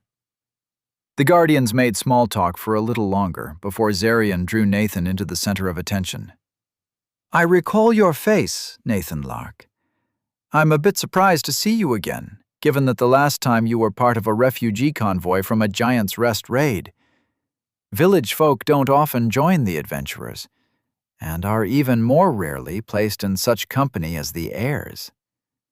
Kia responded, twirling a goblet in her hands as her eyes tracked Nathan like a pair of battleship guns. But he's not from the villages, is he? My greetings, Nathan Lark. Kachi says good things about you. When I spoke with Vala, she said you'd escaped from an archmage research tower and defeated 3 slaver mages in ambush. She did say that you had a fire in your core and rare advantages that few may claim. May I ask you for your story? Nathan noticed that the other conversations had trailed off, and everybody was listening. About half of them had heard this story before, and Sarah gave Nathan a subtle, encouraging gesture. Nathan took a moment to calmly meet Kia's eyes. She was one of the most intimidating people he'd ever met, tied with that one Nobel laureate whose lab Nathan had interviewed for. But he'd give her calm certainty and earnestly stick to the story he'd decided on. It had to be the 4th time he'd explained this, but he supposed it made sense for people to keep asking. I was abducted from my home by Teoldo Droxel, a Giant's Rest archmage working on dimensional research. He yanked me through a portal from my home into his tower. It didn't take me long to learn that he's the kind of person who will have what he desires, regardless of what those around him want. So, I escaped. It wasn't a simple process, and I gained a powerful anti-magic talent along the way. I later developed a self-healing talent to heal the injuries sustained on the run. Kia didn't seem surprised by any of that. She broke eye contact to look down at her goblet. This was something Vala said too. You won conflict with an archmage? With yourself being under level 27? I will not ask for your class, but it must be worthy of a lich. She seemed skeptical, but not disbelieving. Cards on the table. I have the feeling that evasion would not serve me well with a paladin. Nathan smiled at her skepticism. I wouldn't say I won that conflict. He removed my arm with a disintegrate. I broke his nose. I wasn't even level 9 at that point, and I picked my class while fleeing from his golems after he teleported out. It was the most terrifying thing that's ever happened to me, and the only thing I cared about was escaping the clutches of the man who sought to own me. Low-tier earnestness, rank 10 achieved. Congratulations, you have maxed out this skill. It cannot be improved any further. You must achieve insight into this skill to develop it to the next level. Kia's frown deepened, and she shook her head. I cannot tell if you speak the truth, and it concerns me. Somebody of your age, under level 9? For this story to run true, your home must indeed be a strange place, and your anti-magic talent must exceed any I've ever heard of. She looked to Dallo. Dallo, have you tested it? Dallo ran a hand through his beard. It is potent. I can see how it would allow somebody to surprise an unprepared archmage, even without a class to back it up.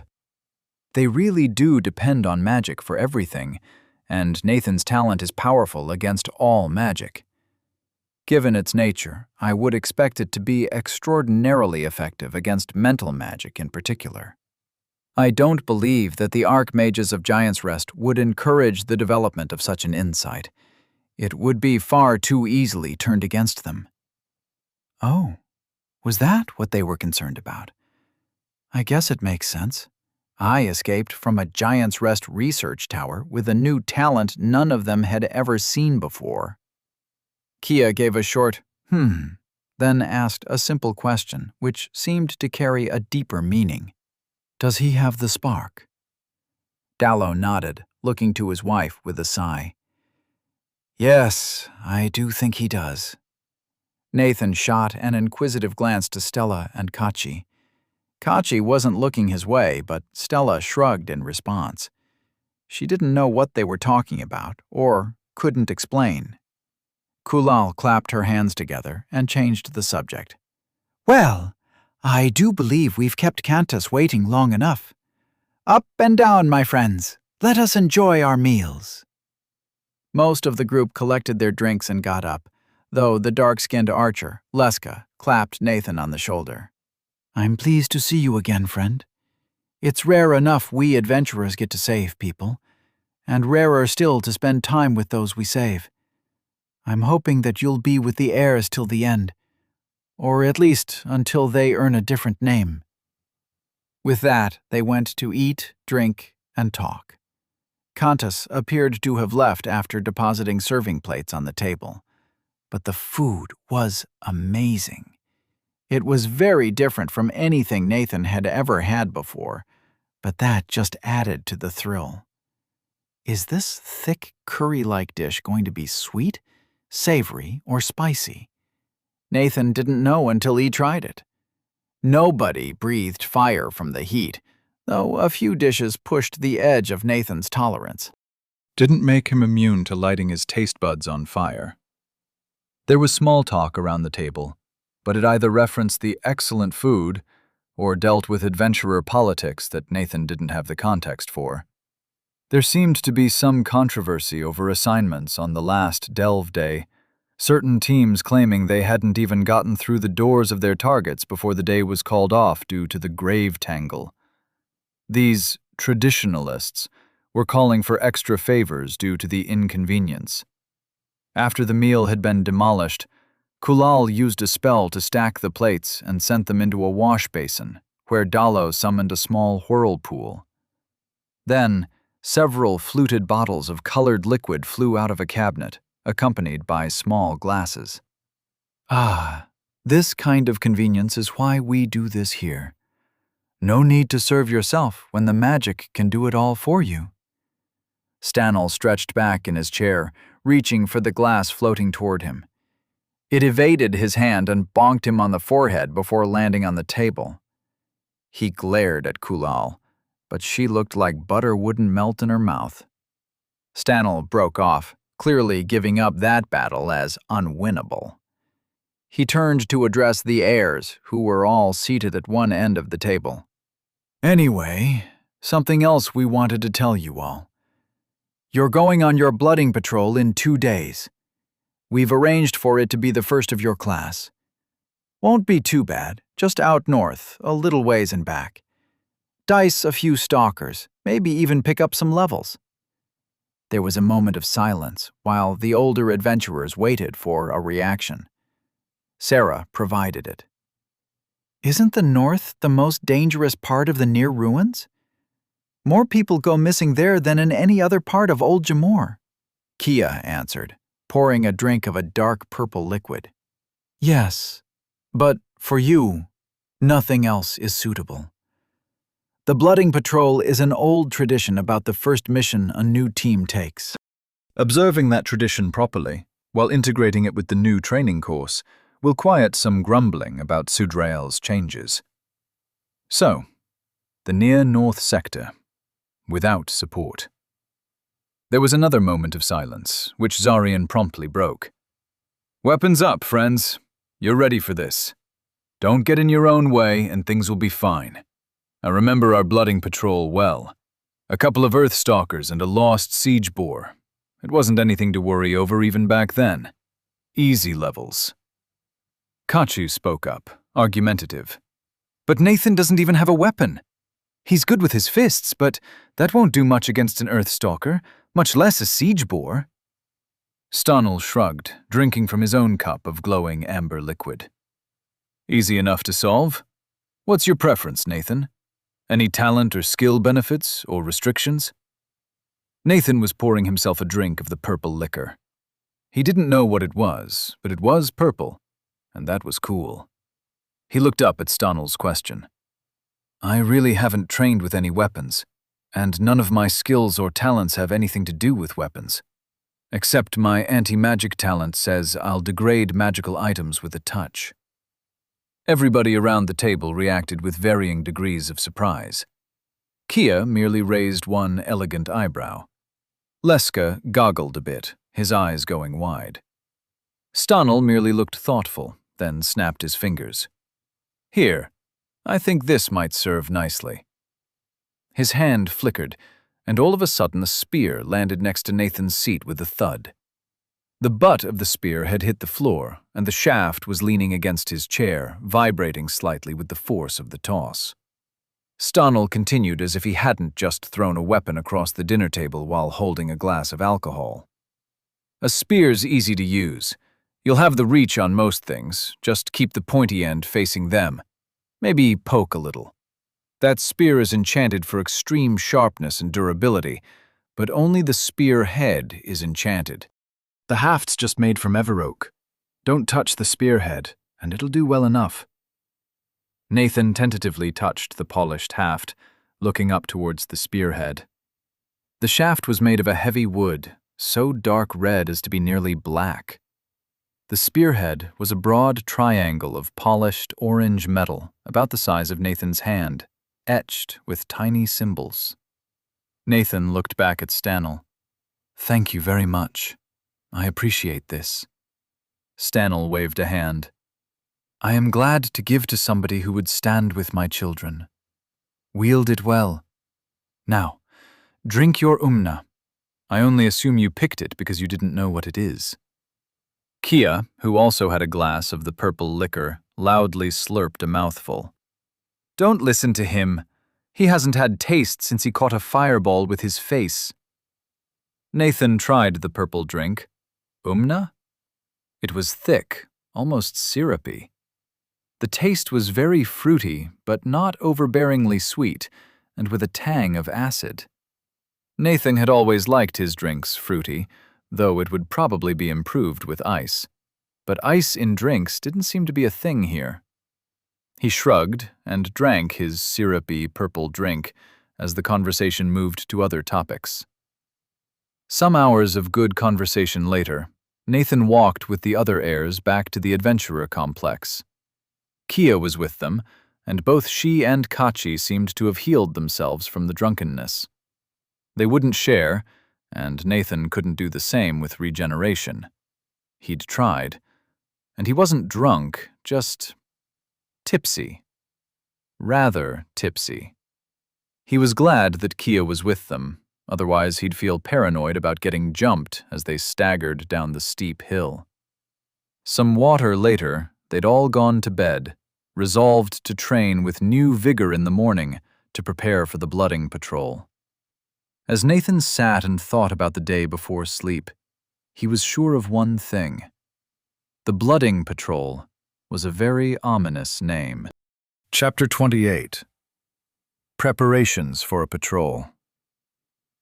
The next 2 days passed even more quickly, the impending trial lending an air of determination to their exercises. Stella pushed harder during the morning run, and Nathan was once again rewarded for his intensive exercise. Low-tier sprinting, rank 8 achieved! Nathan filled everybody in on the basics of magic absorption. It seemed necessary to explain why he wanted to get hit with fireballs now. They already knew he was resistant to magic, but he told them he now directly benefited from it. He received a round of disbelieving reactions. Sarah's response was wry and self-deprecating. Nathan's becoming the real monster eater, showing us how adventuring is really done. All we've got is our parents' treasure. Arl remained unfazed, a faint wry grin on his face.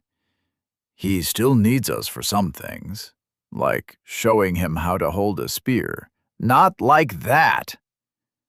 Arl proceeded to drill Nathan in combat exercises with his new spear. It really was a very simple weapon, and a basic thrusting motion was usually the best choice. And very effective.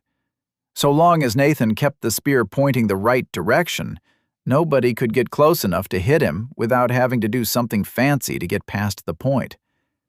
A few times Nathan was tempted to twirl it like a staff, but Arl chided him when he suggested it. If you had a short spear, that might be more effective. But your spear is about 8 feet long and not weighted for that. You've got a longer reach than anything we might face, except a muck grabber. And if something gets in close, you're better off using your fists. I'd give you an axe instead, but your class seems focused on punching things. Arl snorted, shaking his head at the idea of a fighting class that didn't use weapons. The next day, Jolba introduced the blooding patrol to all of the trainees. Most were already familiar with it, but Jolba went over the plan in detail. Every other day, a different team would go out into the ruins, patrolling near the transit roads to keep the vital links between Jamor and the villages safe. Given the size of the ruins, it was one of the most common adventurer jobs in Jamor, with a carefully managed schedule ensuring that every section of the roads was patrolled every month or so. They didn't patrol the eastern road very often, since it led to Giant's Rest. The people who went that way most often were adventurers, and they could handle themselves. Jolba then went through appropriate responses to different situations. If the team found a small threat, they dealt with it. If they found a larger threat, they were expected to determine its scope and retreat to Jamor so a specialized team could be sent to deal with it. Most of the common monsters were considered small threats, unless encountered in excessive quantities. The chatter around the classroom indicated it was considered shameful to retreat in the face of stalkers, lesser undead, or similar monsters. Jolba tried to dispel that notion, slapping down the loudest voice. His name was Simla, the same black-skinned human man who'd been in a shouting match with Kachi when Nathan was first introduced to the heirs. Jolba rode roughshod over his protests. Your priority is to come back alive and unmaimed. It's called the Blooding Patrol because it's the first time you spill monster blood, not an attempt to spill your own blood. We need these roads safe to keep Jamor connected to the villages that feed us. That means we need to have teams to do that. Those teams need to prioritize staying alive so they can keep doing their job. This isn't about glory-seeking. It's about keeping you and your teammates alive so you can keep Jamor alive. Without notice, he wouldn't have caught Simla's muttered response. Retreat just means you aren't good enough. If Jolba heard it, he didn't respond, and the lesson continued. Jolba laid out the schedule for when each team would go and approximately where they would patrol. Nobody besides the heirs were scheduled to patrol the northern ruins. Most of the patrols were located to the south and east, and the target areas were close to the city. The heirs patrol stood out on the map like a sore thumb, located about a third of the way along the North Transit Road. The patrol itself was relatively simple, with no set route. You went to a landmark and then searched the ruins nearby.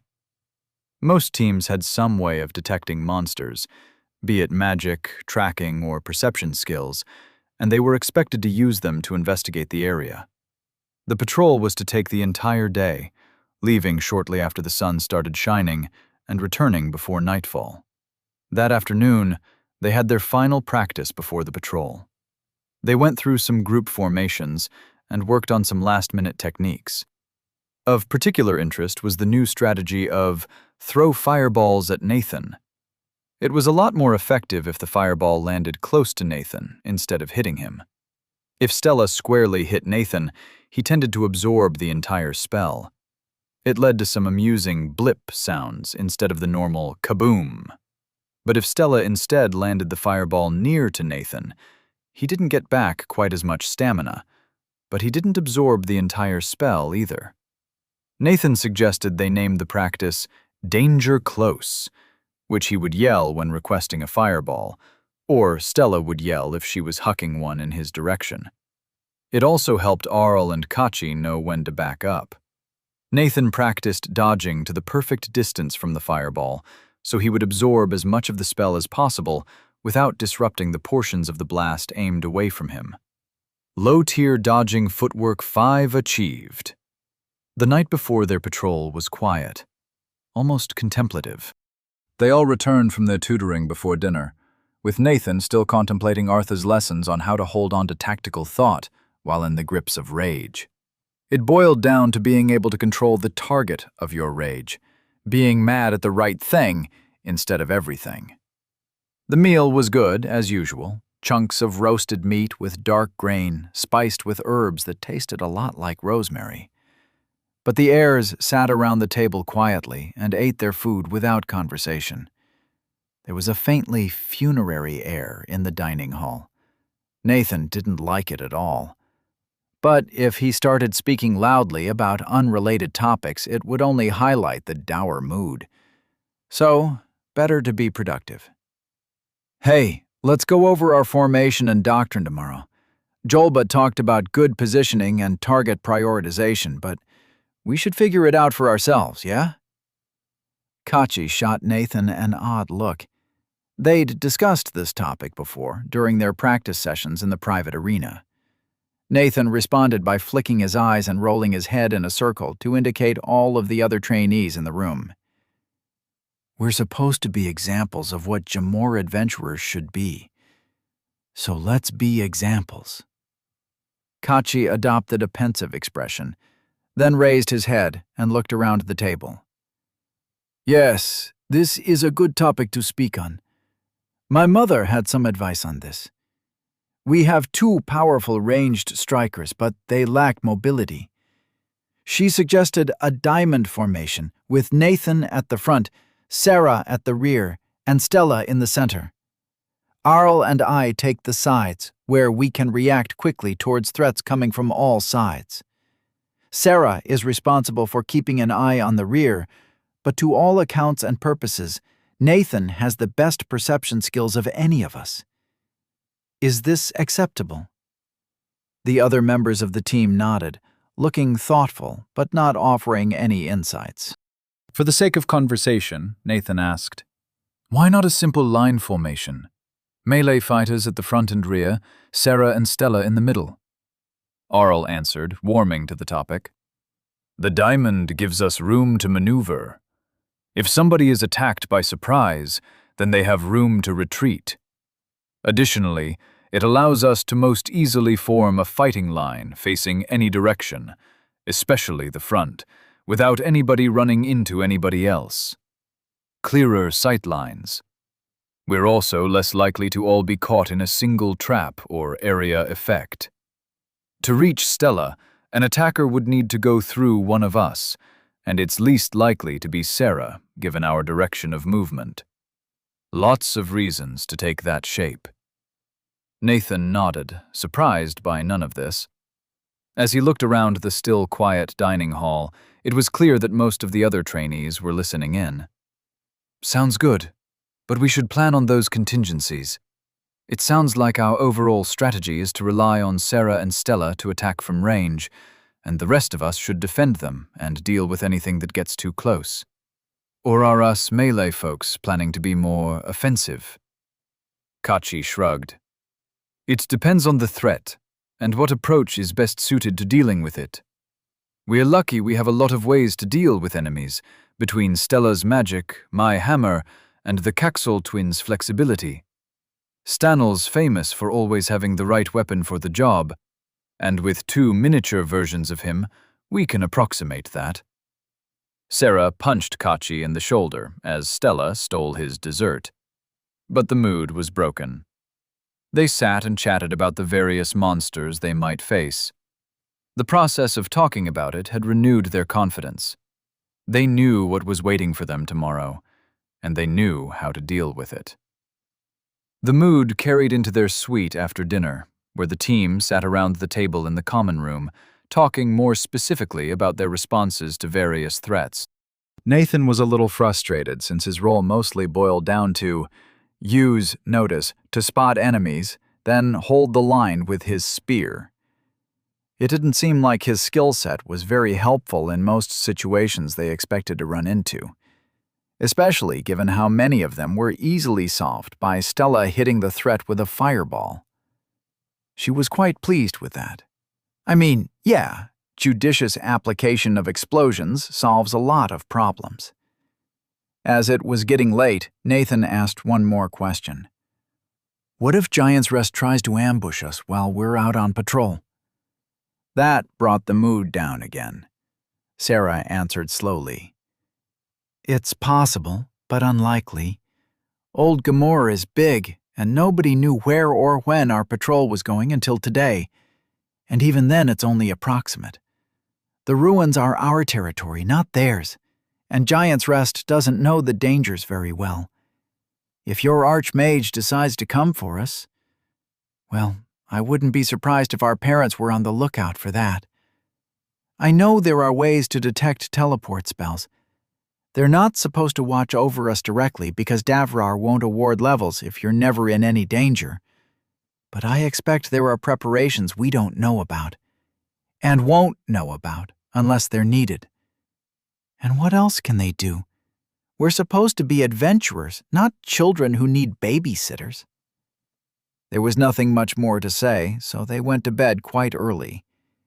Nathan felt like it was the night before a big test, which it was, in a sense, just with higher stakes than any test he'd ever taken. I don't know, some of those big standardized tests had pretty high stakes. I can't imagine how my life on Earth would have gone if I'd flunked the SAT. So Nathan did what he'd learned to do to calm down. He meditated. Not with any specific goals in mind, just focusing on how he felt. He was anxious, unsurprisingly. Somewhere between 5 and 15 minutes later, Nathan was relaxed instead of anxious. He opened his eyes. and had a realization that brought back most of the anxiety. Shit. I might lose my disadvantaged status from Davrar tomorrow. If we fight, and I level up past 27, there's a good chance. Okay. Did I have any ideas for specific skills and talents I want to get? That I can get in one night?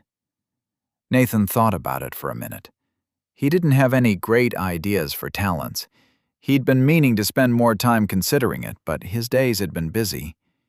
He didn't want to gamble on a talent that might end up permanent. He had more ideas for skills, but he was starting to get close to the cap, and a lot of his skill ideas would be great for his old life. But Davrar really didn't have much in the way of pipettes or culture hoods. He needed skills that would be useful here, and utility skills were rarely directly useful for combat, so he almost certainly couldn't just practice old martial arts forms and hope it gave him a skill. Put like that, there was one skill that Nathan had never doubted he'd try to pick up. However, he first brought up and rejected the skill. His reasoning was fairly simple. He could do a fine job without it, and he didn't want to risk having a pending skill preventing further skills from being unlocked. He needed to be capable of reading, but he didn't need to excel at it. He did need a skill to improve his memory, to help him remember technical details from Earth. It was time to figure that out. Luckily, Nathan had some knowledge and experience from Earth to help him with acquiring a memory skill. He'd read about memory techniques a few times, first when he tried to memorize the first 100 digits of pi in middle school, and then later when he was thinking about applying to medical school. After watching Sherlock in the first year of graduate school, he'd used a mind palace to help him retain facts for his qualifying exams. He hadn't used the technique a lot since then. He'd had all these grand plans to learn everything there was to know in his field and use his mind palace to remember it all. But then he'd gotten busy and hadn't had the time or energy to make it happen. But he remembered the basic shape of the palace he'd built. Nathan closed his eyes and focused, imagining the familiar structure. He always started at the back door of his childhood home. Inside the home, he'd put biology knowledge. The yard outside held everything else. He'd always liked the irony to that. The living room, with comfortable couches, held the basics of biochemistry. The big love seat represented the central dogma, and each pillow stood for a process in converting genetic code to protein. The world map on the wall was covered with the flashcards he'd used to learn the amino acids, laid over various landmasses. The bookcase was full, but only 4 books were important. Each one held the core chemical structures and common variations of the 4 primary classes of biomolecules. The TV cabinet was associated with central carbon metabolism, with each process of glycolysis as a separate VCR tape. On top was the Lion King, representing good old hexokinase, turning glucose into G6P. The citric acid cycle was represented by the DVDs stored on the next shelf down.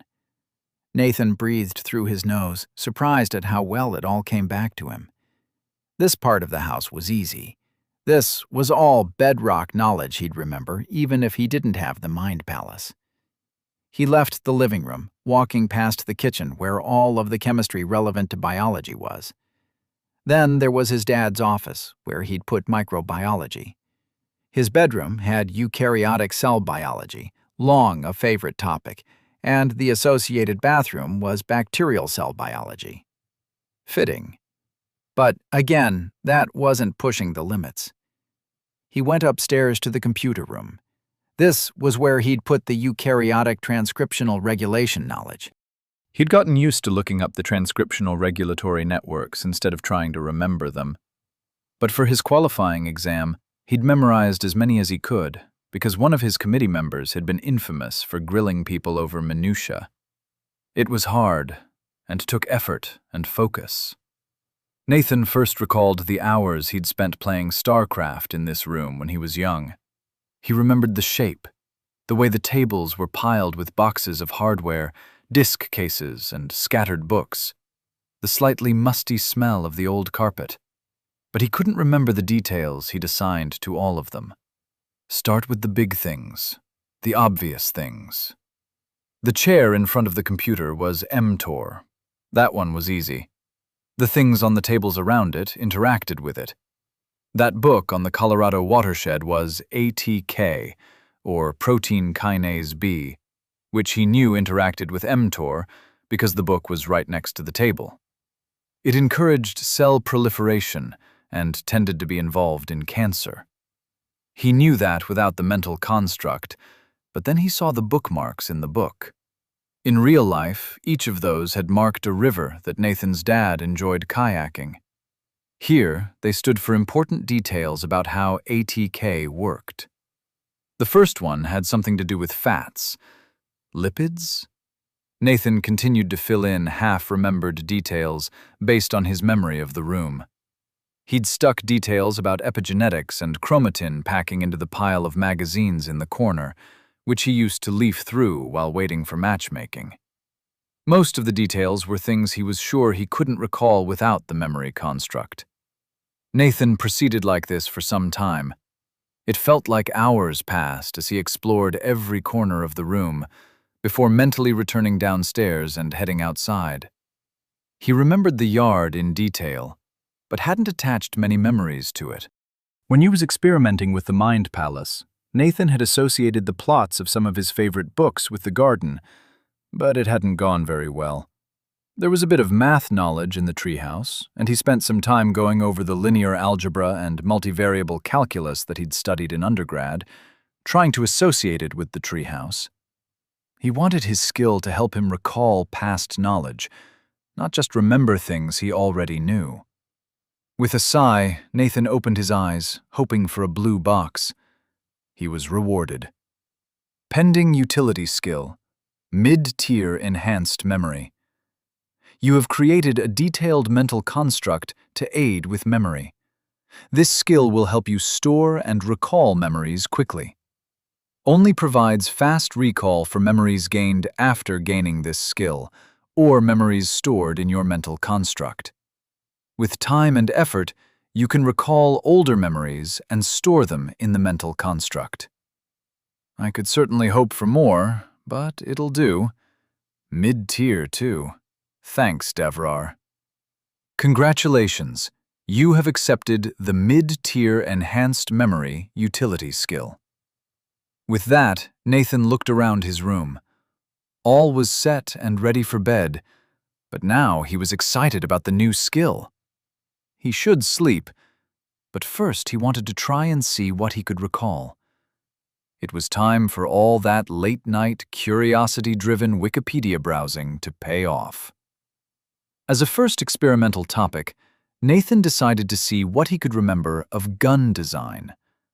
Nathan had never mucked about with gunsmithing, but he'd taken classes on the Meiji Restoration and the American Civil War and become interested in gun design off that. He'd also read about the history of the Old West revolvers and had scanned across a few design schematics and YouTube videos of how revolvers, lever-action, and bolt-action rifles worked. It was fascinating to track the development of gun design over time, since it was almost an evolutionary process. Successful ideas would take over the industry, and then variations would be created until a new, optimal design was found. Nathan didn't know if he wanted to make a gun, and he certainly didn't have the metalworking expertise to do it on his own. But it was hard to imagine how his actual expertise in human cell biology could be applied here beyond regeneration. He could grow cells in a flask and do some pretty cool things with them, but he'd noticed a distinct lack of flasks, media, and incubators around here. By contrast, Nathan had been surprised at the tools and quality of metalwork that Valo's cousin Beatrid had. It hadn't been a modern machine shop, but it was a lot closer to it than Nathan had expected to see in a world like this. And alchemy was an established field, though it seemed to focus on magical elixirs more than anything else. Nathan decided it was time to make a new mind palace to store his recalled memories. He liked what he'd built in his childhood home, but it seemed like a relic of his life on Earth. He wouldn't be in a rush to forget it, but he also didn't want to fill all of the available space with technical knowledge for use on Devrar. That would require a new mind palace. What would be a good setting? It didn't need to be a physical place, though it was definitely the easiest. A place that you knew well was ideal, with a lot of unique objects you could use as prompts for various pieces of knowledge. A map from a video game? Maybe the world map of one of the Horizon games. After a moment of thought, Nathan smiled. He knew exactly what he'd tie his new mind palace to. He'd spent more time in the lab in the past 4 years than doing anything else, and could remember the location of hundreds of reagents, pipettes, and consumables. Time to tie some facts to those. Mid-tier enhanced memory 2 achieved. Sometime later, Nathan finally slept. Status of Nathan Lark. Permanent talent. 1. Magic absorption, 1. Permanent talent 2. Mid-tier regeneration, 9. Talent 3. None. Class. Anti-magic brawler, level 25. Stamina, 350 over 350. Brawler's indifference, anti-magic blows. Utility skills. Mid-tier focused mind, 8. Low-tier earnestness, 10. Low-tier sprinting, 8. Low-tier spell sense, 10. Low-tier notice, 8. Low-tier identify, 5. Low-tier dodging, footwork, 5. Mid-tier enhanced memory, 2. Chapter 29. A blooding patrol. Nathan kicked himself the next morning for staying up late. He'd been sleeping well recently, but staying up late last night to recall firearms knowledge had made it harder than usual to wake up. Whoops. Well, he'd made some good progress, remembering details of the process for manufacturing black powder, as well as several compositions for primers, and the basics of cartridge and gun design. If he actually wanted to follow through on this plan, then he'd be at the mercy of local craftspeople. However, knowing a few different methods would help him work through the problem with somebody else. Anyway, it's time to get going. He joined the rest of the heirs in the main room, where they were eating a quick breakfast. Everybody else was nervous, Catchy fidgeting, while Aal obsessively checked his various weapons. Stella conjured little bursts of fire, as if to remind herself she could still do it, while Sarah stared at her breakfast as if it was her mortal enemy. Her spoon was sticking straight up out of the porridge. Nathan plopped down and gathered some of the breakfast pastries and porridge. He started ladling syrup into it, grinning all the while. It didn't take long for somebody to notice. "Why the bright face, Nathan? Did you get bitten by a cheerful snake last night?" Sarah asked him, affronted by his smiling face. "Something like that. I picked up another utility skill. It won't help today, but I hope it'll be great in the long term. Gonna keep quiet about it for now, though." The rest of the team didn't look particularly thrilled with his news, with Stella in particular giving him the stink eye. It didn't take long for Kachi to slap his gauntleted hands together with a metallic clang. "It is time to go. We all know what is to be done." With that, he stood and walked toward the door. Nathan carefully stacked his plates on the tray to be picked up later, then followed, grabbing his spear from the rack next to the door. He reflected on his general lack of equipment compared to the other heirs. They all had gear and preparations galore. Kachi was a brown-haired wolfman in full plate, with dimensional pouches affixed in various places containing different tools. He carried his hammer and shield, and looked like he could bulldoze through a herd of cows and smash a brick wall at the other end. His divine blessings were hinted at in the shininess of his armor.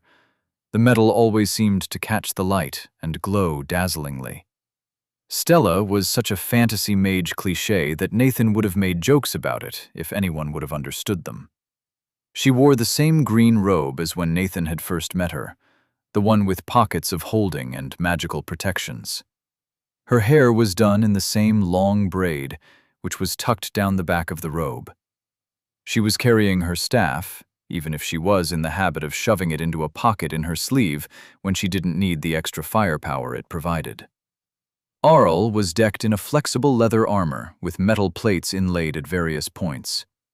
He had solid steel vambraces and greaves, and Nathan knew the pouch on his belt was a veritable armory of melee weaponry. He had a gymnast's build, and his short, dark hair matched his eyes and sculpted eyebrows. Sarah shared her brother's build and intensity, though she was a touch taller. Her armor was similar as well, though it was lighter and without the reinforced vambraces and greaves. Her pouch was identical to Arl's, but contained a wide variety of ranged weapons instead. Her hair was longer than her brother's and was gathered up into a high ponytail to keep it from catching on anything. Nathan reflected on his relationship with the heirs. They were new friends, but they were definitely friends. He'd trust them to have his back, all for different reasons. Kachi's stubborn pride wouldn't let him fail a teammate. Stella liked Nathan, and despite her pranks, she was loyal to her friends.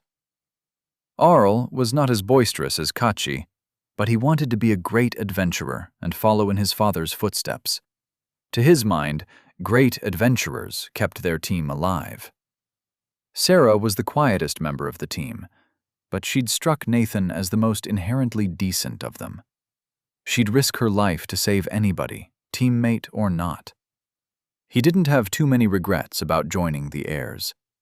Regardless of the protection he got from being around them, he enjoyed their company. Maybe he wouldn't be able to be part of their team forever, but he could see himself in a few decades, sitting around a table with the heirs and looking back on many successful adventures. The image conflicted with his previously stated goal of burning Giant's Rest to the ground, but he'd gained some distance from the events that had sparked his hatred. Did it still burn as hot?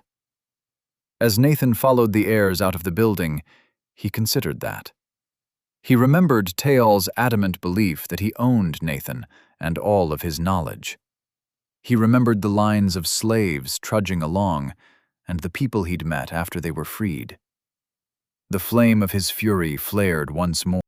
But when his level was higher and the time was right, he would go with Vala and dismantle Giant's Rest. As they left the Adventurers Guild and headed toward the city gate, Nathan snorted and shook his head. None of his musings changed the current situation. The other heirs looked back at Nathan, and he waved a hand. It's easy to get stuck in your own head heading out like this. Anybody know some jokes? Sarah straightened her shoulders. What can't read makes inappropriate noises and isn't dressed for the current affair. Nathan shrugged. Sounds like me. I would like to say that I'm following Arthur's advice to not wear armor. I was going to say a goat, but if you think that describes you, go for it. Nathan frowned, but Kachi and Al chuckled. Nathan retaliated. I spy, with my little eye, something so shiny that everybody will see us from a mile away. Anybody want to guess what it is? Kachi looked down at his gleaming armor. I am not given a choice about my level of shine. Stella kicked him while he was down. Well, you got to make the choice once, and you chose to be as shiny as possible. But we don't rely on stealth like those illusionists' tower people. And good thing too, or else I'd have to think twice before throwing a fireball, and that's not my favorite thing to do. Arl and Sarah traded a look, then chorused together. We noticed.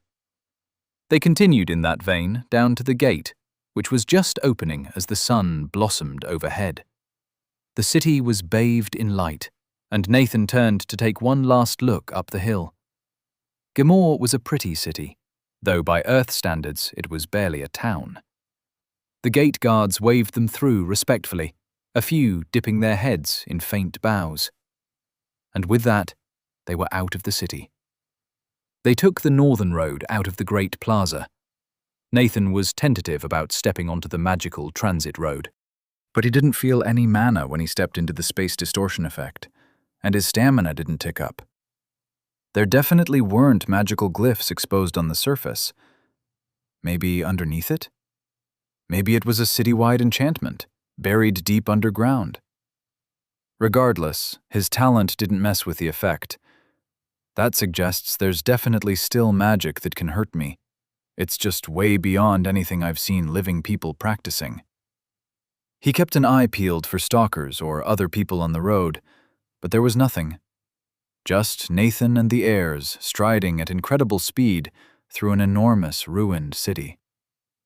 The northern portion of the city contained fairly intact ruins, without many of the collapsed buildings or extensive swaths of greenery that were common throughout the rest of the city. They didn't have to go too far to find the landmark for their patrol. It was a small city square offset to one side of the road. Part of it was composed of an overgrown park. The other side was dominated by a ruined, cathedral-like structure.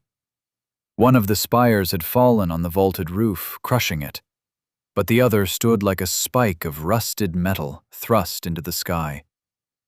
Our first step is making sure the old community center and green space is cleared. Then we fan out from there. Kachi wasn't saying anything they didn't already know, but the heirs stepped off the road and fell into their diamond formation. Nathan was in front because he could see through magical stealth and had notice, focused mind, and identify. So he put them to work, scanning the buildings. He stopped a few times to activate focused mind in order to discern more details. But nothing moved, aside from a faint breeze stirring the foliage. They made for the cathedral-like building first. It was the sort of space that various creatures liked to hide in, and with the proximity to the road, that was unacceptable. After a careful check, they were pretty sure that nothing had lived there in some time. They also climbed halfway up the spire, since airborne monsters had been known to nest in it. It gave a good view over the surrounding area, which appeared to mostly be a wilderness of 6 to 7-story residential and commercial buildings. Most were ruined or scarred in some way. Nathan looked over the view and shivered.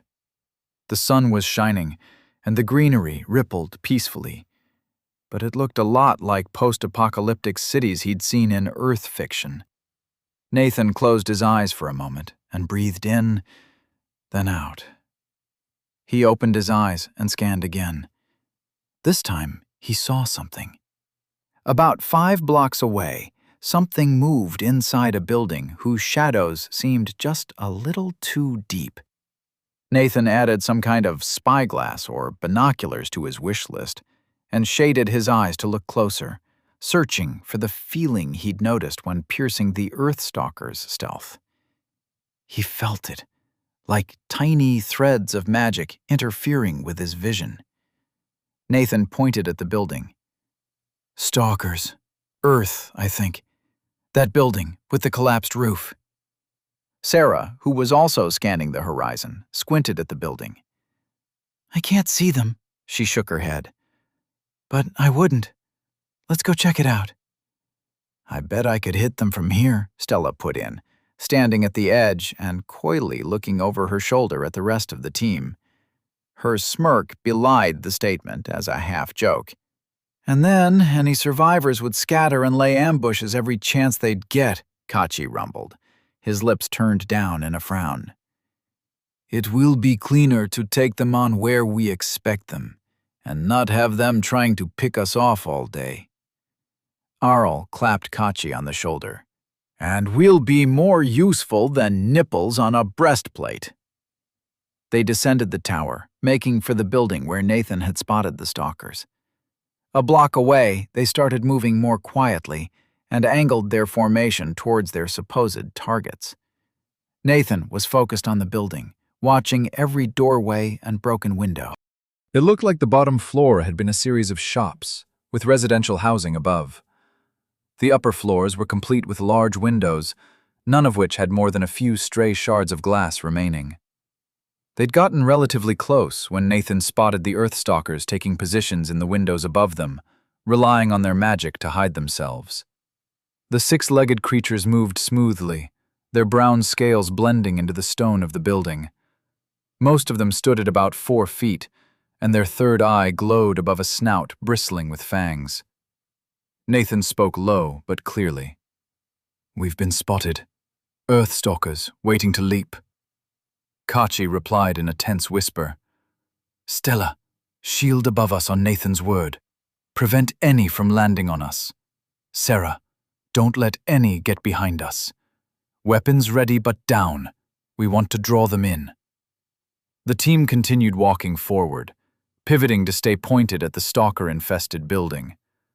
Nathan checked out the other buildings quickly, but didn't see any trace of stalkers having snuck around them. They reached the front of the building, and Nathan could see some stalkers trembling, resisting the urge to leap. There was a faint rumbling hiss, and all of the stalkers tensed as one. He yelled, "Shield, now!" and brought up his spear. Nathan was moments from a life-or-death fight, and the realization thrilled through him like a roller coaster drop. Low-tier notice rank 9 achieved! The stalkers leapt as a single unit, aiming to land among and around the party. A conical blue shield appeared overhead, sharpening to a point. The Earthstalker that had aimed to land on Stella in the middle of their formation was impaled, and the others that had aimed for each party member deflected off the shield. One caught a spinning axe to the face as it fell. Another landed in a tangle in front of Nathan, and he burned stamina as he leaped forward to stab it in the underbelly with his spear. He'd taken a moment to judge where its ribs were, and jabbed the spear between two of them high on its chest. The stalker convulsed at the blow, and Nathan continued to spend stamina to tear the spear up and twist it, enlarging the wound as much as he could before freeing the weapon. The orange spearhead had cut through the underbelly scales like butter and sliced a wide path through the creature's body on the way out. However, Nathan didn't have time to evaluate the state of that stalker, as another swarmed past it to attack him. He flicked his spear towards it, and the monster halted as suddenly as it had appeared. Nathan stepped forward to spear it, but another stalker leapt over the creature that Nathan had stabbed and flanked him. He skittered to the side to dodge a quick snap of jaws, but had to retreat in the face of the two reptilian foes. They coordinated their attacks, and it was all he could do to ward them off with rapid jerks of his spear. He was using stamina to be as fast as possible, but they were nearly as quick. A third came from the left, and Nathan had to dodge another biting jaw. Low-tier dodging, footwork rank 6 achieved. Nathan bared his own teeth as he faced down the 3 Earth Stalkers. He should feel terrified, confronted by a group of foes he could not take on his own. But instead, Nathan felt like he was bursting with energy. He stepped forward to charge them, mouth opening in a roar. Then he heard the sweetest of sounds. "Danger close!" Nathan continued his sprinting advance, knowing what would follow. A fireball flew past him, impacting the middle stalker. The magic blew the creature in half and showered the area with fire and gore. The other two staggered from the explosion. Nathan planted his spear through the neck of the one on the right, cutting deep and feeling the blade hit the spine and break bone. The stalker went limp, but his spear was stuck. Nathan spun to the left, looking for the other stalker. It was badly burnt and very upset. It skittered at him with a limping gait, favoring the limbs not charred by the fireball. My priority is not letting it get to my head or chest. Nathan braced himself and put his hands up as if he meant to stop the charging beast. Even with his height and the added muscle of the last weeks, it outmassed him at least 2 to 1. At the last moment, he juked to the side. The stalker whipped its head at him, and Nathan punched it in the snout, deflecting a bite and cracking the creature's head to the side. At that moment, A 3-foot spike of rock shot toward him, zipping out of the shadows of the building. Nathan tried to dodge, but he was committed to his duke, and it hit him in the side. There was definitely magic involved, since the rock that should have speared through his kidney just tore his clothes and dug a gouge in his skin as it disintegrated to dust. Nathan felt the tang of earth mana in the rock as the magic flowed into him, refilling his stamina. In response to the magical attack, Kachi yelled out a warning to the rest of the heirs. "We've got a patriarch! Watch for conjured earth spikes and quicksand!" Then he grunted, the sound of his hammer hitting pavement, betraying the wolfman's own battle. Nathan directed his attention to his side, feeling very indifferent to the pain. The stalker that had charged him punished him for the distraction, lashing out with its talons and weakly clawing into his thigh. Nathan staggered back, narrowly avoiding going to one knee. A thrown javelin from Sarah sank into the stalker's middle eye, and it spasmed before slumping to the ground. Nathan looked toward the entrance to the building, seeing a hulking creature lurking beyond. Its eye glowed a rich brown, much brighter than any of the other stalkers. Nathan started working his spear back and forth from the neck of the dead monster. Another spike of earth lanced towards his head, but he'd been expecting it and jerked himself sideways with the spear, which came loose a moment later. Low-tier dodging, footwork rank 7 achieved. The patriarch let loose a rumbling hiss and turned to flee. Nathan glanced to the sides and saw Arl and Kachi each dueling a stalker. They didn't seem to need help. So he sprinted after the fleeing patriarch. As he did, he felt a joyful wrath surge within him. "You run from me, you cowardly lizard." The thought was followed by a flash of self-reflection. Running into this building might be stupid, the sort of risk that could get him killed. But his regeneration made it much harder for him to die. His allies were close and could assist him soon, and the patriarch was fleeing. If it got away, they'd have to hunt it anyway. Landing a wound or depleting its mana would make that hunt much more likely to succeed. And to walk the path of rage, Nathan needed to follow his anger. And his anger was telling him to wring its neck. Low-tier sprinting rank 9 achieved. The moment Nathan crossed into the large entryway beyond the door, the extra-large stalker spun to face him. The spear in his hands seemed small as the creature loomed over him, its third eye glowing brightly enough to light up the room. The floor started to soften, stone blocks giving way to slick sand, except around Nathan's feet, where the stonework persisted. He smirked and ran forward. His foot sunk into the sand with each new step, but not far. Nathan spared half of his attention to drawing in the earth mana directly underneath his foot, and the loose sand solidified under his feet. Nathan used a burst of stamina to push hard off the resolidified surface as he yelled out the magic words. "Danger close!" He stabbed at the stalker's face, but it twisted to take the blow on the shoulder. His spearhead cut through skin but deflected from bone, leaving a deep but ultimately superficial cut. The creature turned back towards him, fangs bared. Nathan tried to push the snout away with his left hand, but its jaws slammed shut on his upper arm, cracking bone and leaving his left arm almost entirely inside the stalker's mouth. "Ah, not again." Instead of tearing his arm the rest of the way off, the patriarch was blown backwards by one of Stella's fireballs, releasing Nathan's mangled arm as it screamed. Nathan's stamina once again climbed to full from the proximity of the blast, and he leapt forward to stab at the stalker's head with his spear. The creature shied away, feet scrabbling to dodge Nathan's one-handed thrusts. Only half of its legs seemed to be functional after the fireball. It was enough. Nathan disengaged, stepping back from the stalker and retreating to the corner of the room. It couldn't escape anymore, and he didn't need to be the one to kill it. Nathan focused on healing his arm, dropping his spear to grab his left arm with his right. He manually lined up the bones. Then he regenerated the punctures from the stalker's teeth, careful to start from the bottom of the wound to avoid trapping any debris under his skin. Lucky for him, stalkers, even patriarchs, didn't have venom. He kept an eye on the stalker and watched Kachi run into the room. The wolfman was standing on a horizontal plane of force inches above the quicksand.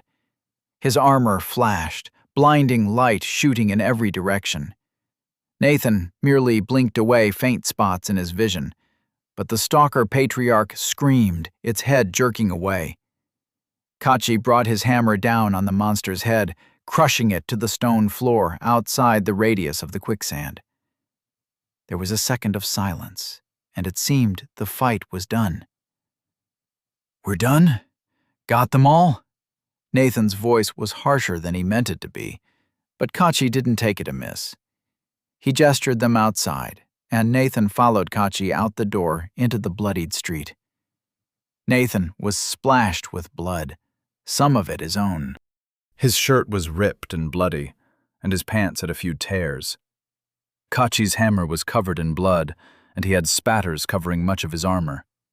As Nathan watched, they started to dry up and flake away. Arl was carrying his favored greatsword, the upper half of which was crimson. He'd been sprayed with blood. His arm was especially bloody, and it looked like something had taken a finger-sized chunk from his upper arm. Kachi hustled over and muttered a prayer. Golden light emanated from his hands as he grasped Arl's arm. It healed over in moments. Stella and Sarah were a short distance away. They hadn't moved far from where they'd started the fight, and both seemed uninjured. After a moment where all the heirs looked at each other and ensured everybody was in one piece, they all broke into grins. Nathan raised his arms to the sky. "Woohoo! You have leveled up to level 27. Congratulations! You have slaughtered a nest of deadly monsters and personally killed some. Please choose a developed class from the following list to continue leveling, as you have unlocked a level higher than 27. Nice. Chapter 30. Discoveries. Still shaking from adrenaline after the fight, Nathan looked over his new class choices. Oh man, this is exciting. Potential classes. Magic Suppressor. You are adept at suppressing magical effects and countering spells actively cast on you. This class will enhance your anti-magic capabilities, granting skills and modifying existing skills to enhance anti-magic range, speed, and allowing you to actively drain mana. It may further develop into classes focused on stealing control of magical spells, breaking permanent magical effects, or denying magic in a wide area. This class will weaken your physical combat abilities. Magebane Berserker. You have bent your anger to empower your offensive martial ability. This class will enhance your physical strength and mage-killing prowess on the battlefield, granting skills and modifying existing skills to enable raging, where stamina will be spent to become significantly tougher, stronger, and faster. Additional skills will enhance your base strength, as well as lethality to mages while in rage. This may further develop into classes focused on extending and enhancing your rage, adding extra effects to your rage, or transforming into a different form while raging. Anti-Magic Boxer. You have become adept at using your fists to fight magical opponents. This class will enhance your hand-to-hand fighting ability, granting skills and modifying existing skills to improve the power and accuracy of your hand-to-hand blows, while increasing your overall stamina pool. It may further develop into classes focused on disabling enemies with hand-to-hand strikes, or broadening your focus to other forms of unarmed combat. Anti-Magic Fighter. You have learned to use weapons effectively to fight magical opponents. This class will enhance your ability to fight in melee, granting skills and modifying existing skills to aid in learning various weapons, as well as improving your striking power and armor-penetrating capabilities. It may further develop into classes focused on specific weapons, or become a generalist class that can utilize many weapons. This class will weaken your anti-magic abilities. Spellbreaker Juggernaut. You have embraced your anger and thrill of battle and used them for unrelenting assaults. This class will make you an unstoppable force, granting skills and modifying existing skills to enable raging, where stamina will be spent to become significantly tougher, stronger, and faster. Additional skills will enhance your durability, as well as your ability to disrupt spell effects, especially those aimed at hindering or slowing you. This class may further develop into classes focused on breaching fortified defenses, extending or enhancing your rage, or further enhancing your anti-magic capabilities while raging. Anti-Magic Scout. You are the member of your team responsible for detecting threats and warning others about them. This class will enhance your ability to scout out threats, granting skills and modifying existing skills to enhance movement, perception, and stealth. It may develop into classes focused on stealth, long-range observation, or assassination. Anti-Magic Monk. You have embraced meditation to help you develop martial combat skills to fight hand-to-hand against magic. This class will enhance your hand-to-hand fighting ability, granting skills and modifying existing skills to change your stamina into chi, which can be spent to allow various effects. Additional skills will improve your physical precision and control, as well as allow you to meditate to regain chi. This class may further develop into classes focused on achieving enlightenment through combat, protecting a specific place, or dedication towards an ideal.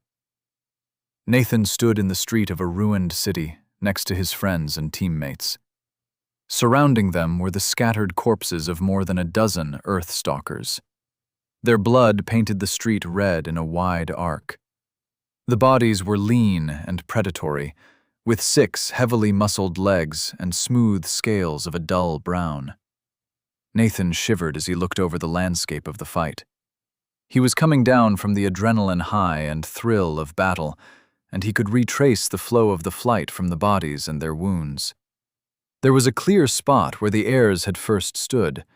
It had been protected by Stella's shield. That oasis was surrounded by blood and gore. On Arl's side lay 5 dead stalkers, most still curled around the weapons that had ended them. One had gotten a spear through the mouth, another a large axe to the neck. The next was missing 2 limbs and had a slash through the stomach that spilled viscera all over the street. A heavy throwing axe from Sarah had split the skull of another, and a final stalker had been blown into pieces by a fireball. 2 of the bodies on Kachi's side had suffered severe blunt force trauma to the head and chest, while another 4 had been killed with ranged weapons and magic. It also seemed that an additional 2 had tried to sneak around the back to get to Sarah, but one of them had a crossbow bolt sticking from its 3rd eye, and the other looked to have been partially bisected by a blade of force. Bisected the long way. And then there was the one that Stella had gored on her force shield, which had fallen next to Nathan's kills after the shield had dissipated. Arl and Sarah went forward to retrieve their weapons, cleaning them off before returning them to the dimensional bags at their hips. Stella was clearly counting bodies in the same way Nathan was. Looks like 6 for me, 2 for Nathan, 3 for Arl, 2 for Kachi, and 4 for Sarah. I'd say that Kachi, Nathan, and I all got the Patriarch. And that's why you keep the ranged people safe. We'll do all the heavy lifting. The short redhead flexed her bicep before twirling in place and giving an amused Sarah a high five. Their work wasn't done yet, and they spent a good portion of the next hour stacking the bodies on the edge of the street. The 3rd eye of certain stalkers had some valuable magical properties, but they were hard to extract and preserve. The heirs weren't equipped for it. With a few exceptions, monster parts were usually harvested only by teams that specialized in doing so. Arl did grab the stalker canine teeth, which didn't have magically valuable properties, but were a nice ivory and would serve as proof of the kills. The teeth from the patriarch would likely make a striking handle for a sword or weapon. After they'd stacked the dead monsters, Stella proceeded to use a spell specifically tailored for incinerating bodies. It was slow and not very focused, but it was mana efficient. Over the course of the next 5 minutes, the stalker bodies were reduced to a charred pile of melted fat and burnt muscle. Their goal wasn't to completely get rid of the bodies, but to prevent any of them from rising as undead or becoming a host for various parasites or diseases that liked fresh corpses. Nathan was glad they had a powerful mage on their team. Jolba had described other ways to deal with monster corpses after a fight, and they didn't sound pleasant. There were alchemical solutions that burned or dissolved flesh, but they were expensive. The more common approach was simply to hack apart the monster corpses, scattering the bits over a wide area. That seemed a bit... He glanced at his bloody spear and torn shirt and grimaced. "Stella, can I get a spare shirt from your bag of holding? Arl, could I ask you to clean off my spearhead? Sorry for the trouble. It's just that I've got this whole thing with magic, you know." Stella laughed and threw him a replacement shirt. Arl just sighed, and the sweaty, copper-skinned man pulled out the set of cloths he'd just stowed away. "Carry on like this and you'll never learn how to maintain a weapon. But you owe me a favor.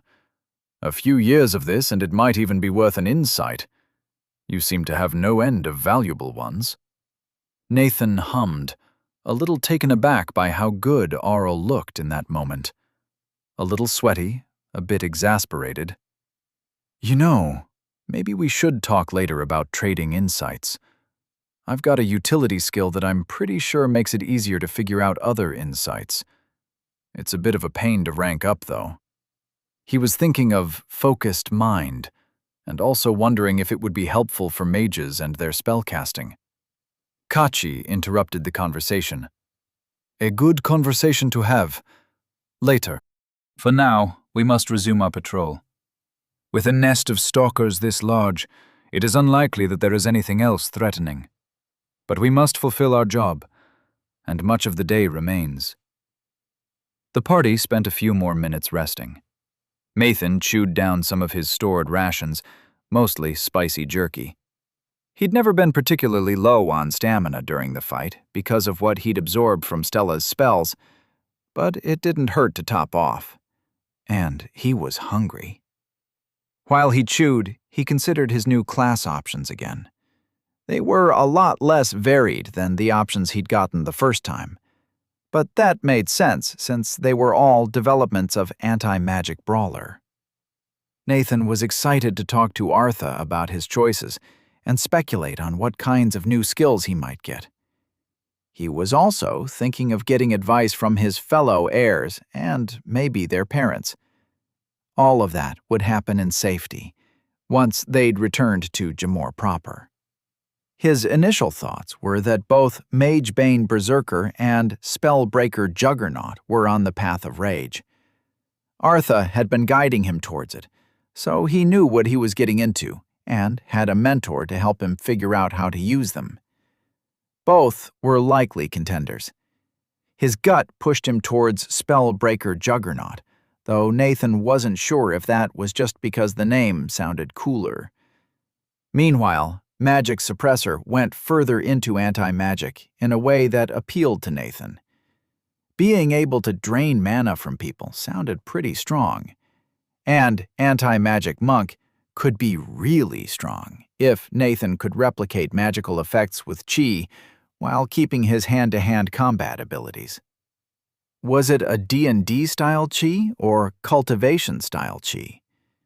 Nathan didn't know, and he didn't think there was anybody he could ask. He also had to keep in mind that he probably wouldn't have a mentor to help him figure out how to use it. Regardless, Nathan wasn't going to make the decision immediately. Unless I gotta, of course. Let's hope I didn't just jinx it. But if I do need to choose in a pinch again, I like Spellbreaker Juggernaut best. It follows the path of rage and explicitly calls out the durability Arthur was going for.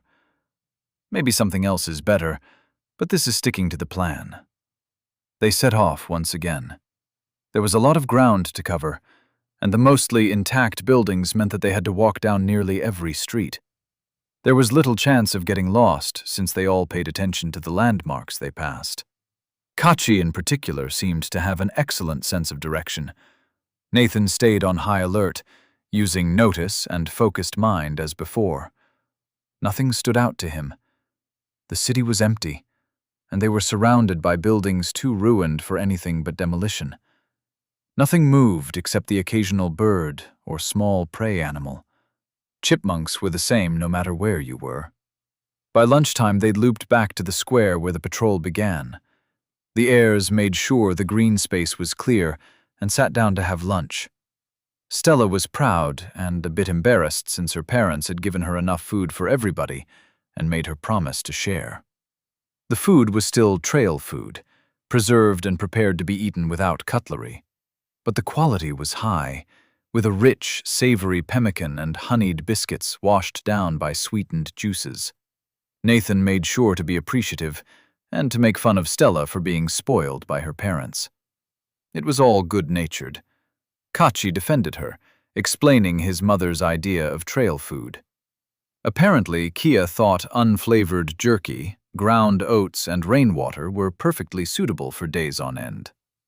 After the brief break, they crossed the main road and scoped out the ruins on the other side. It was boring work. Once or twice they saw markings that looked like tracks, and they found a pile of large bones that could have belonged to a siege boar.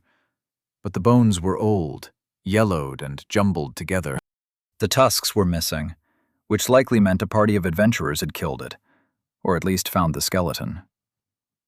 Hours passed uneventfully, but Kachi reminded them that there was still a good chance of danger.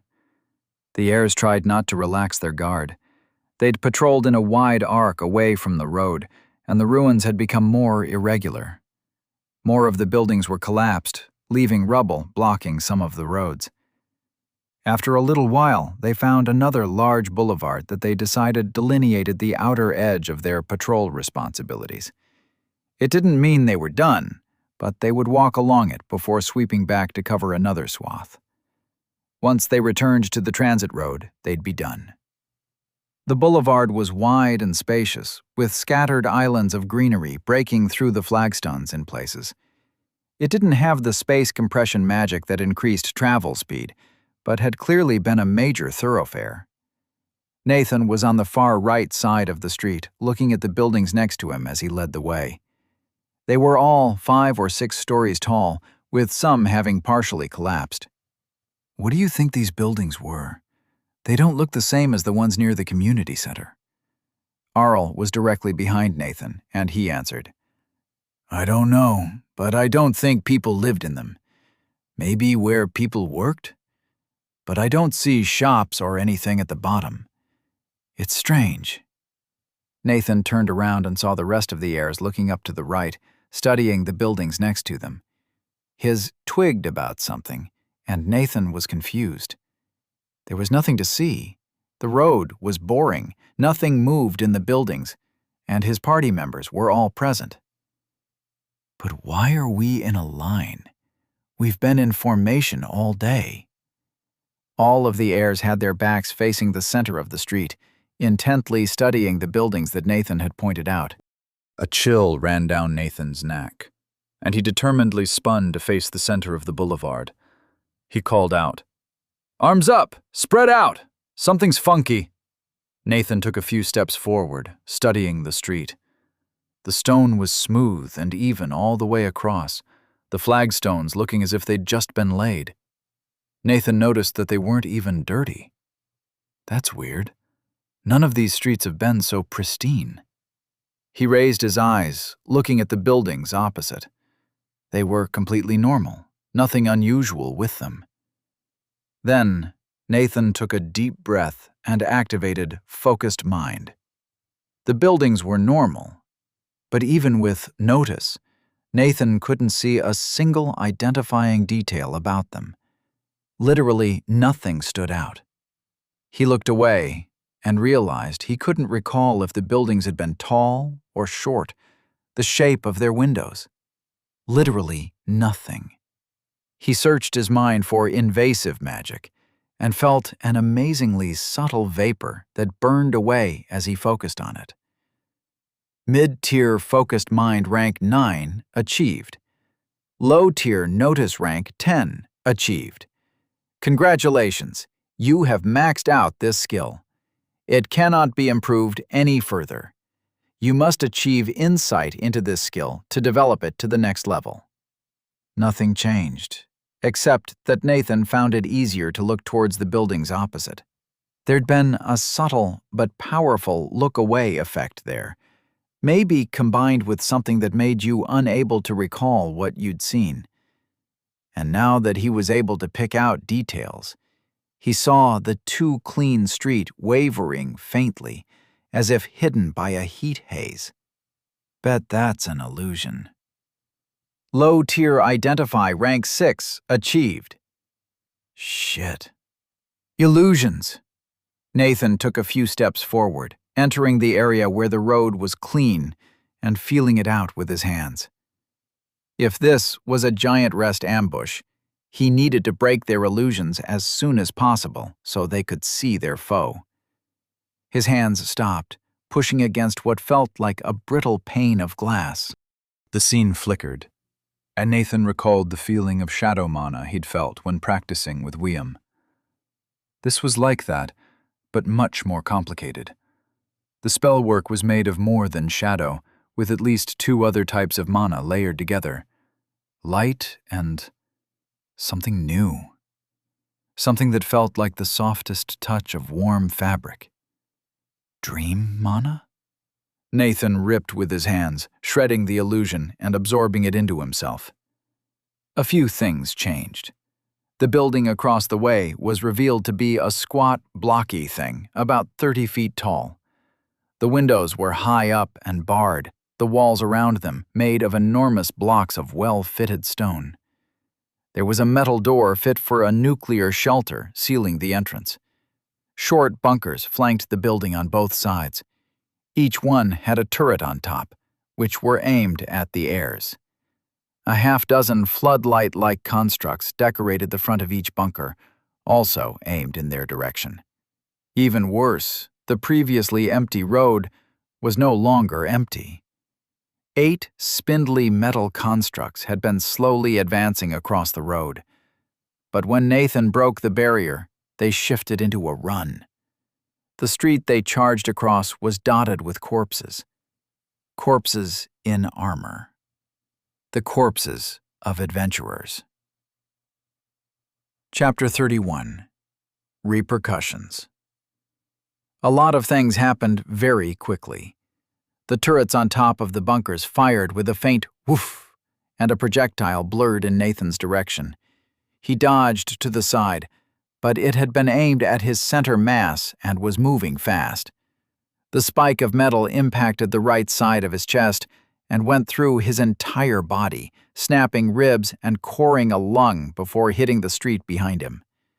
Nathan spun and fell, struggling to breathe as blood bubbled from the wounds in his chest and back.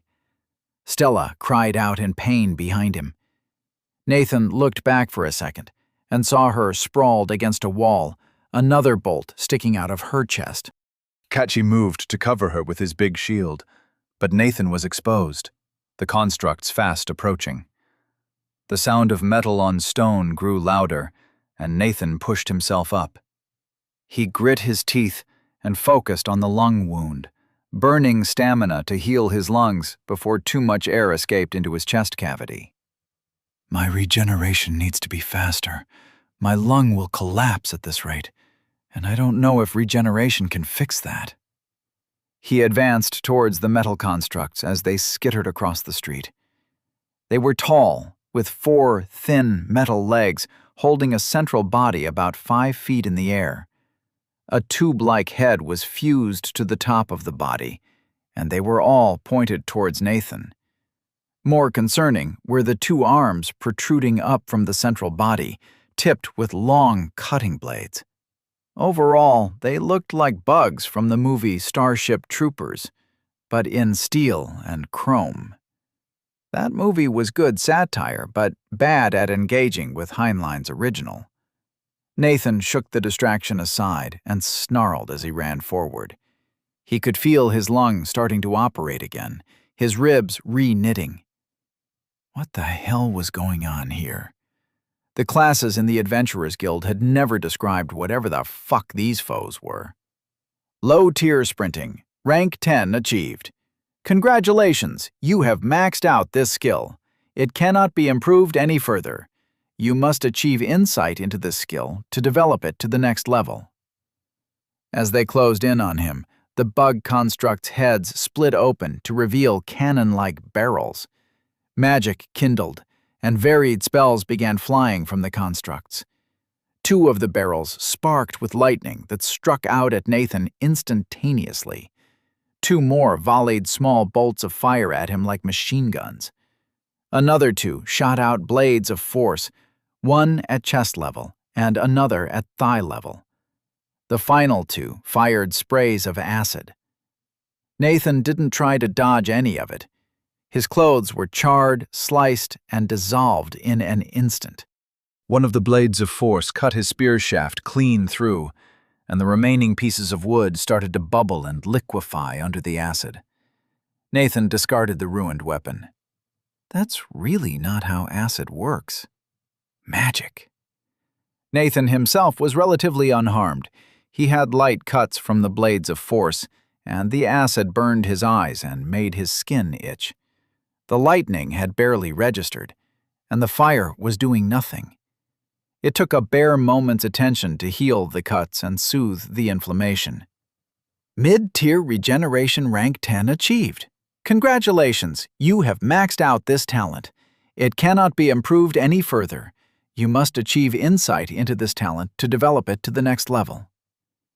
Nathan's stamina was completely filled by all the magic flying past, and he started feeling jittery, like he'd had too much caffeine. As he sprinted forward, he examined the spell work coming his way. Everything cast on him had been a simple spell, but the simplicity wasn't the kind of basic working of mana that was easy to understand. It was the simplicity of something with no extraneous parts, a spell pruned for absolute efficiency. Each of the firebolts that impacted Nathan were identical, elegant weaves. Nathan saw a truth of magic in that moment. Truly efficient spells used single strands of mana to fulfill multiple purposes at once. Congratulations, you have developed the low-tier spell sense utility skill into mid-tier spell sense. Utility skill, mid-tier spell sense. This skill will help you identify mana types and spell weaves more easily. Helps you understand what individual elements of spells are accomplishing. Does not grant understanding of how to weave mana together for specific spells. Nathan broke through a cloud of acid to find that the bug constructs had reversed their direction. They maintained their distance from him, continuing to pepper him with spells from afar. Then, the spotlight-like constructs arrayed on the front of the bunkers lit up. There were 12 of them in total, and 3 cast their beams on Nathan. The others focused beyond him, on the airs. Nathan felt a pressure on his mind, not dissimilar to the sleep spell that Teil had cast on him. He brushed it off easily, furious at the attempted invasion of his mind. The bug constructs transitioned between different types of spells, trying to find a weakness in his defenses. Nathan was barraged by rays of freezing cold, spikes of ice, scorching beams of light, bolts of death mana, a variety of force workings, and conjured balls of stone. All they accomplished was to knock Nathan around a little bit and keep his stamina topped off. He spun around to see how the airs were doing. Magic absorption rank 2 achieved! They didn't seem to be doing well. Stella was still collapsed against the wall in a pool of blood. Nathan couldn't tell if Kachi had healed her, since the wolfman was hunkered in front of her with his shield.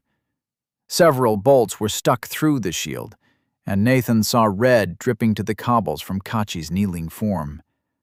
Arl and Sarah were dazed, gazing dreamily at the spotlights illuminating them. As he watched, Sarah shook herself and leapt high into the air while loosing a glowing arrow at the beam emitters.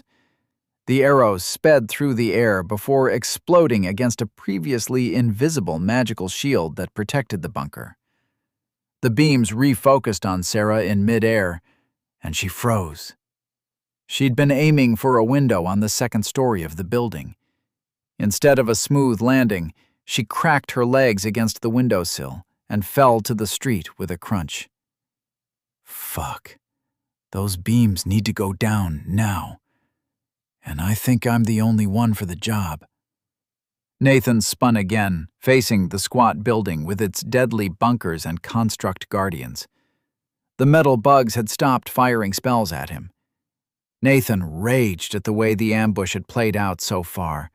The heirs were completely disabled, and he'd failed to deal with the bug constructs. He leaned forward to sprint towards the bunkers, lips curling back. The bug constructs hurried to interpose themselves, and Nathan regarded their cutting arms cautiously. He slowed as he approached the first two, trying to juke around them. One of them lunged forward as if fired from a cannon, and Nathan dodged to the side but failed to get far enough away to avoid the blow. He threw his right arm up to block, and the cutting arm went right through his wrist and sliced across his chest. Blood spurted out, and Nathan had to dodge low and skip backwards as another swept a blade for his neck. Low-tier dodging footwork, rank 7 achieved. Nathan backpedaled and considered fleeing. These constructs were beyond him. This entire fight was beyond them. That blow aimed at his neck would have killed him instantly. But he could make it if he just ran away. It would mean leaving the heirs behind, but Nathan valued his life more than theirs. A few weeks of growing friendship hadn't changed that. The bug constructs formed up into a half-circle facing Nathan. They advanced slowly to push him back, no longer firing spells. Nathan looked to the side. If he just took off down the street, he would be able to get away. Stuck in indecision, Nathan turned his frustration inwards, specifically to his injuries. His regeneration was too slow, and it required too much attention. He shouldn't have to direct his stamina. His every cell had his body's blueprint in their DNA through encoded hormone gradients. They could all divide and differentiate appropriately to heal without requiring his attention. Congratulations! You have developed the mid-tier regeneration talent into high-tier regeneration. Talent: high-tier regeneration. This talent will automatically spend stamina to very rapidly heal wounds. Larger wounds and replacing greater amounts of missing flesh will take longer and cost more stamina. Regeneration will not prevent you from dying to grievous wounds, and will not protect against poison. What made him reconsider fleeing wasn't the talent development, or the thought of possible vengeance inflicted by Kia, Darlo, or Stanel. It was imagining Kalal's reaction to being told her daughter was dead. He could easily imagine her face crumple and her frame shake. He heard Jolba's resigned sigh as yet more of his students went to an early grave. Nathan had a chance here. He could make powerful allies, gain a home base that was safe from Giant's Rest. If the heirs died here, he probably wouldn't be welcome in Gamor anymore. And it so happened that Nathan had another card to play. Congratulations, you are now a Stugger. 2 of your existing class skills have developed, and you have unlocked 3 new class skills. These skills are tied to your parent class, and their power will increase with your level in that class. Davra applauds your choice and hopes you will continue to survive and prosper. Class skill Stamina remains unchanged. Stamina will accumulate during periods of rest and can be spent to improve the speed and strength of your movements, or used for other skills or talents that utilize stamina. Class skill Brawler's Indifference has become Juggernaut's Wrath. You will be unflinching in the face of pain and injury, and serious wounds will enhance the intensity of your rage. This skill will trigger your rage without your consent if you are badly injured. Class skill Anti-Magic Blows has become Anti-Magic Momentum. Motion enhances your inherent anti-magic, allowing you to break magical effects with your movements and blows. The greater the momentum behind the motion, the greater the enhancement. Effect is further enhanced while raging. New class skill, Raging Thrill. You can voluntarily enter and exit a rage state, where you will be immersed in the thrill of combat. This will rapidly consume stamina, but will increase your strength, speed, and resilience to damage. New class skill Juggernaut's Inertia. Your motions carry greater momentum, and it will be harder to stop or slow you, especially with magical effects. New class skill Unarmored Resilience. When not wearing armor, your body becomes more resilient to damage from all sources. Now that you have developed your class, you will level up to the correct level. You have leveled up to level 32. Chapter 32. Money Where Your Mouth Is. Nathan took a few steps backwards from the encroaching constructs as he considered his new class skills. He didn't have time to fully figure them out, much less their interactions, but they seemed to fit the ticket for what needed to happen, because the one thing that the heirs didn't have was time. One of these days I'll be able to sit down and actually consider my class choice. Only 49 more levels to go until my next chance. Between one step and the next, Nathan reversed direction. He sprinted at the four-legged bugs as they skittered toward him. They showed no sign of surprise, raising their cutting arms once more. Right before Nathan entered the construct's attack range, he triggered his new skill. His Rage skill. The world seemed to pulse, then slow down. Nathan's vision narrowed, and he looked across at the 8 metal constructs. His foes. The one closest to Nathan executed the same aggressive lunge as before, but Nathan crouched and leaped forward, going low as the cutting blade whistled down. Behind him, Nathan had moved more quickly than ever before and was underneath the bug construct. He was tempted to rip the metal limbs off the bug and beat it to death with them. But it wasn't the constructs he was most pissed at. It was the bunker.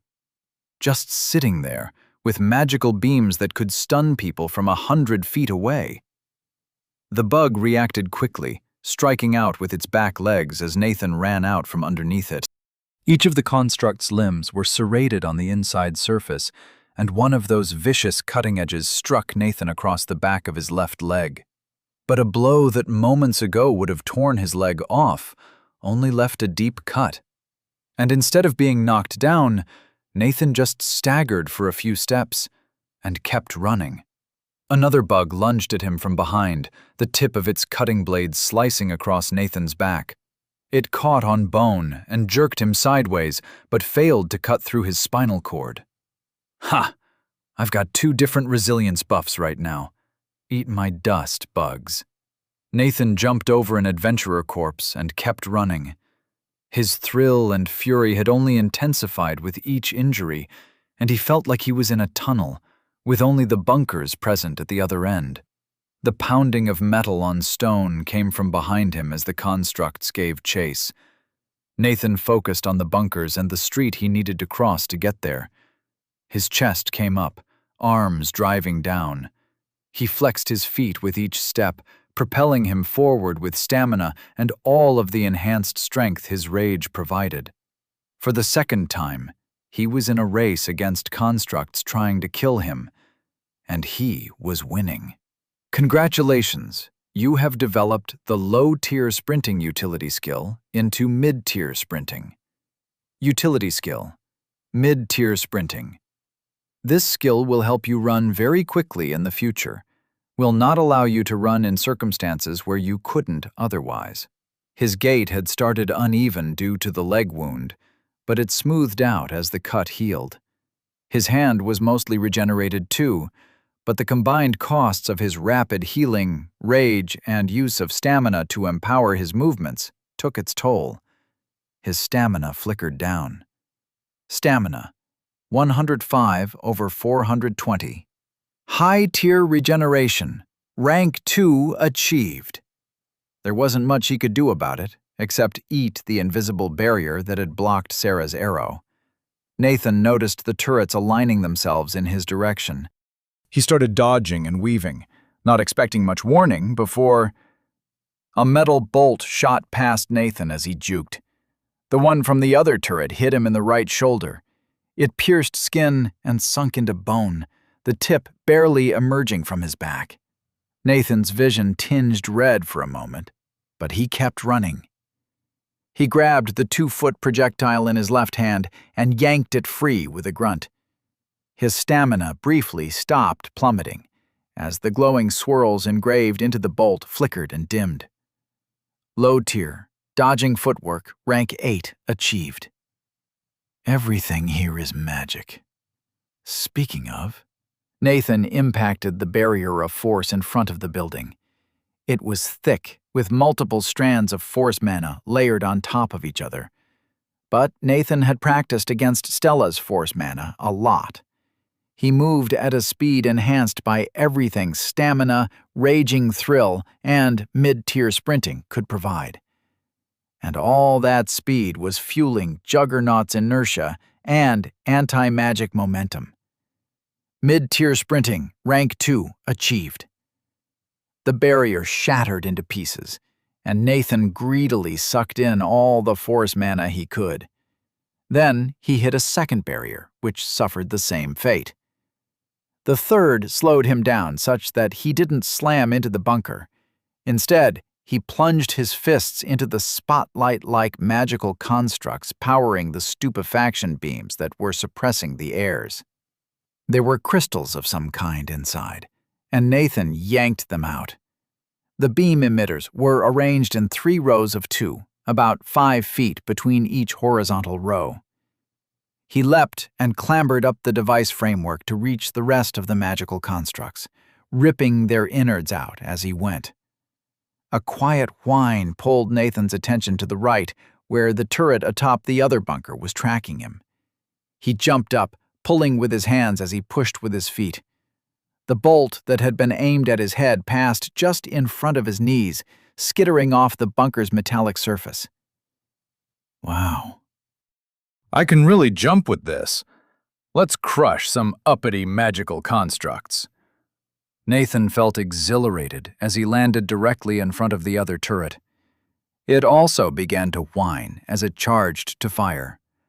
Luckily, Nathan could move faster than it could track, and he zipped around behind it and grabbed the base of the turret. It was solidly constructed, with a hard outer shell and a tough ring attaching it to the bunker. After a few seconds, Nathan wasn't making any progress, even tugging with all the strength of his rage. He hissed, wrestling with the stubborn metal as he tried to rip the turret out of its housing. He was keeping the metallic bulk between him and the other turret, which seemed disinclined to fire. Darn, that would have been easy. The constructs had reached the bunker and were attempting to climb it. Luckily, they kept slipping off the near-vertical surface. Nathan's stamina was running low, having depleted the boost from the magic barriers. He was about to reach inside the barrel of the turret when he noticed a new sound. It was a harsh crackling, like a Tesla coil. Nathan looked up and saw a crystal above the door that the bunkers were positioned to either side of. It served as the centerpiece of some kind of crest above the building's entrance. It was also clearly powering up, glowing with magical energy and sparking with loud cracks. Nathan hunkered down, holding tightly to the turret as it strained to rotate towards him. For what we are about to receive, may we be thankful. His vision whited out as the crystal unleashed its magic. It was certainly lightning mana, but Nathan could tell nothing about what the spell looked like. Even with his body seized, and his heart skipped a beat as the lightning continued for a few seconds. Nathan could smell skin scorching as the metal underneath his palms went red hot. He released the turret. It sat there, glowing and smoking, no longer turning to face him. He shook himself and felt the residual shock work out of his system. Stamina, 395 over 420. Magic absorption. Rank 3 achieved. Nathan ducked down as the other turret fired at his head. Now that he was up close to them, the turret's charging whine made dodging them a lot easier. He stood up and looked at the turret. It was time for some revenge.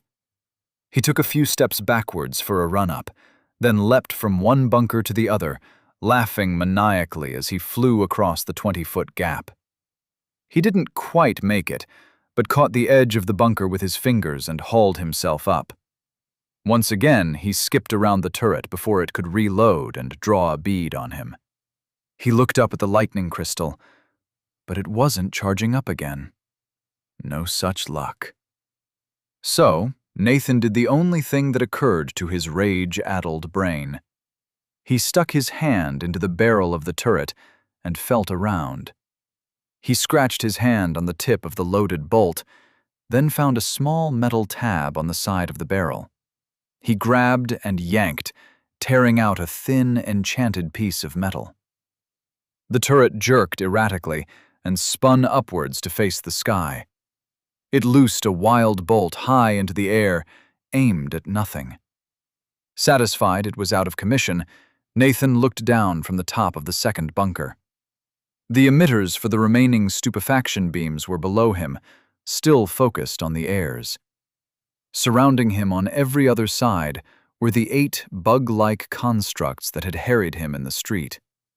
Nathan rubbed his hands together, calculating how best to jump down and take them out. Wait a second. That's not the objective here. That's my rage talking. He took a few steps back from the edge, standing still to activate focused mind and examine the battlefield. It was a struggle to focus past the rage. Kachi had gotten Stella out of the line of fire, but Arl was still gazing blankly, and Sarah was sprawled out in the street in the same place she'd fallen. The image hit Nathan like a splash of cold water.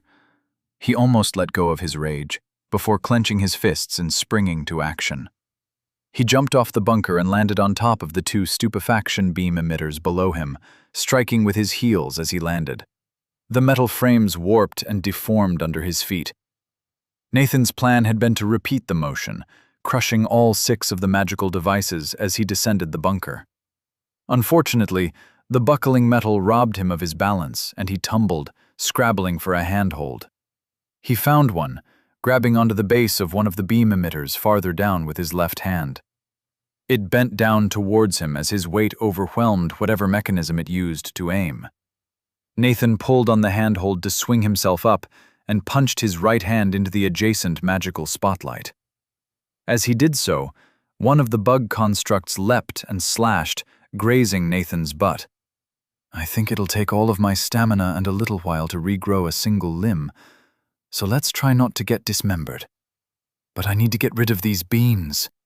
Nathan yanked at the housing of the device he was hanging from with both hands, feeling the strength induced by his rage coursing through his muscles. He didn't rip it off the bunker, but definitely broke the aiming mechanism. He'd also lifted himself up a few feet, dodging the next slash from the bug constructs below. Nathan looked down.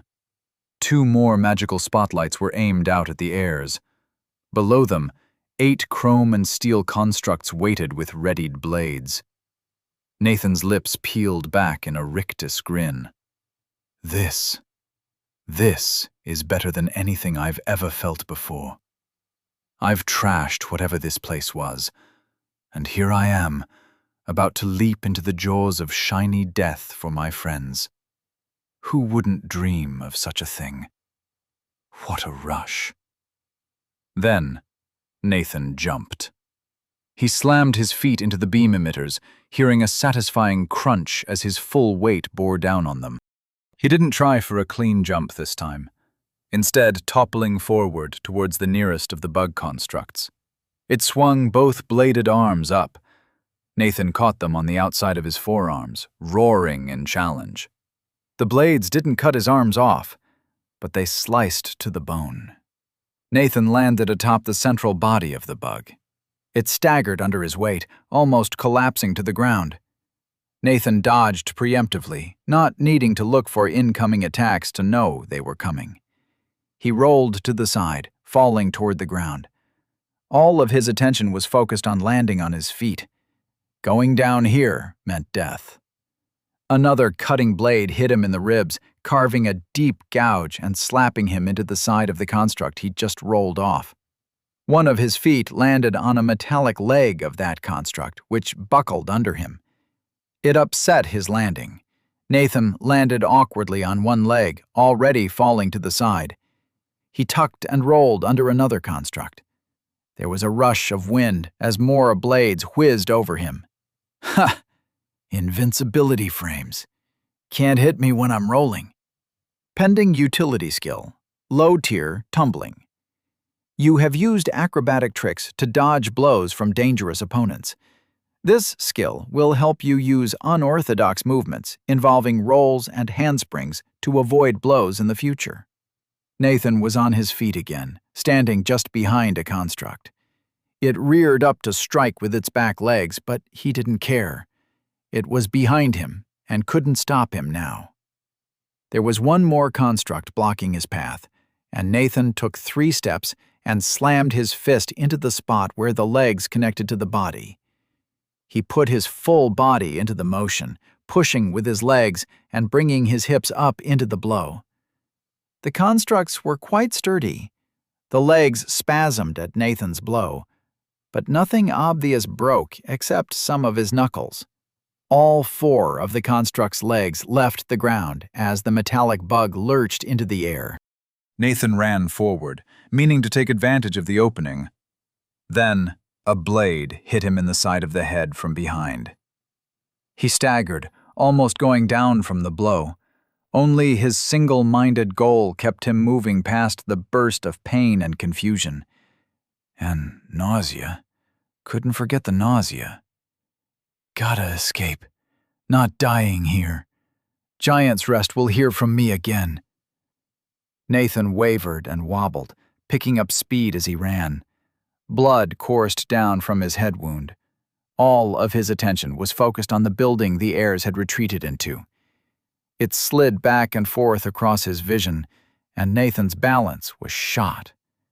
He almost fell crossing the wide street twice, only catching himself by running faster. Then he tripped over a corpse and ran headfirst into a stone wall. He fell, and the cool stone of the street pressed against his cheek. Skill text comparison. This skill will help you run quickly in the future.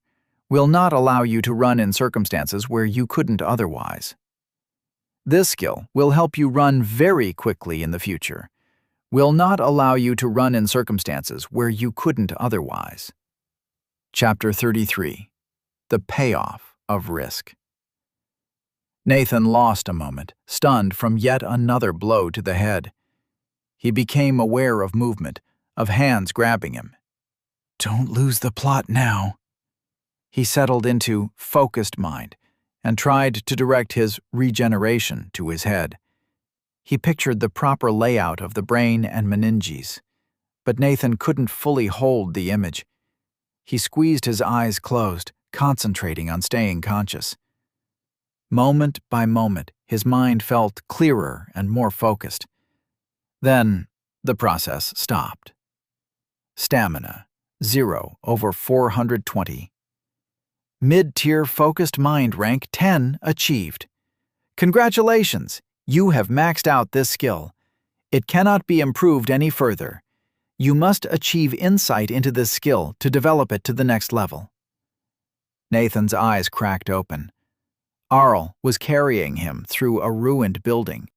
The wiry man staggered under Nathan's weight, but they passed through a door before Arl roughly set Nathan down against a wall. Nathan was still woozy, but his eyes could mostly focus now. Kachi leaned over Stella in the corner, and Sarah slumped against the wall, sipping from a healing potion and holding her side. Nathan reached up to touch his head wound. His hand came away sticky with blood, but there wasn't a great rent in his head that exposed his brain or anything. Unfortunately, he was still bleeding pretty badly. Blood streamed from the gouge along his ribs, and the cuts on each forearm welled with bright red blood. Good thing I don't get woozy when I see blood. Oh, there's the shock. He gestured weakly toward Stella. Magic. Out of stamina. Need some magic.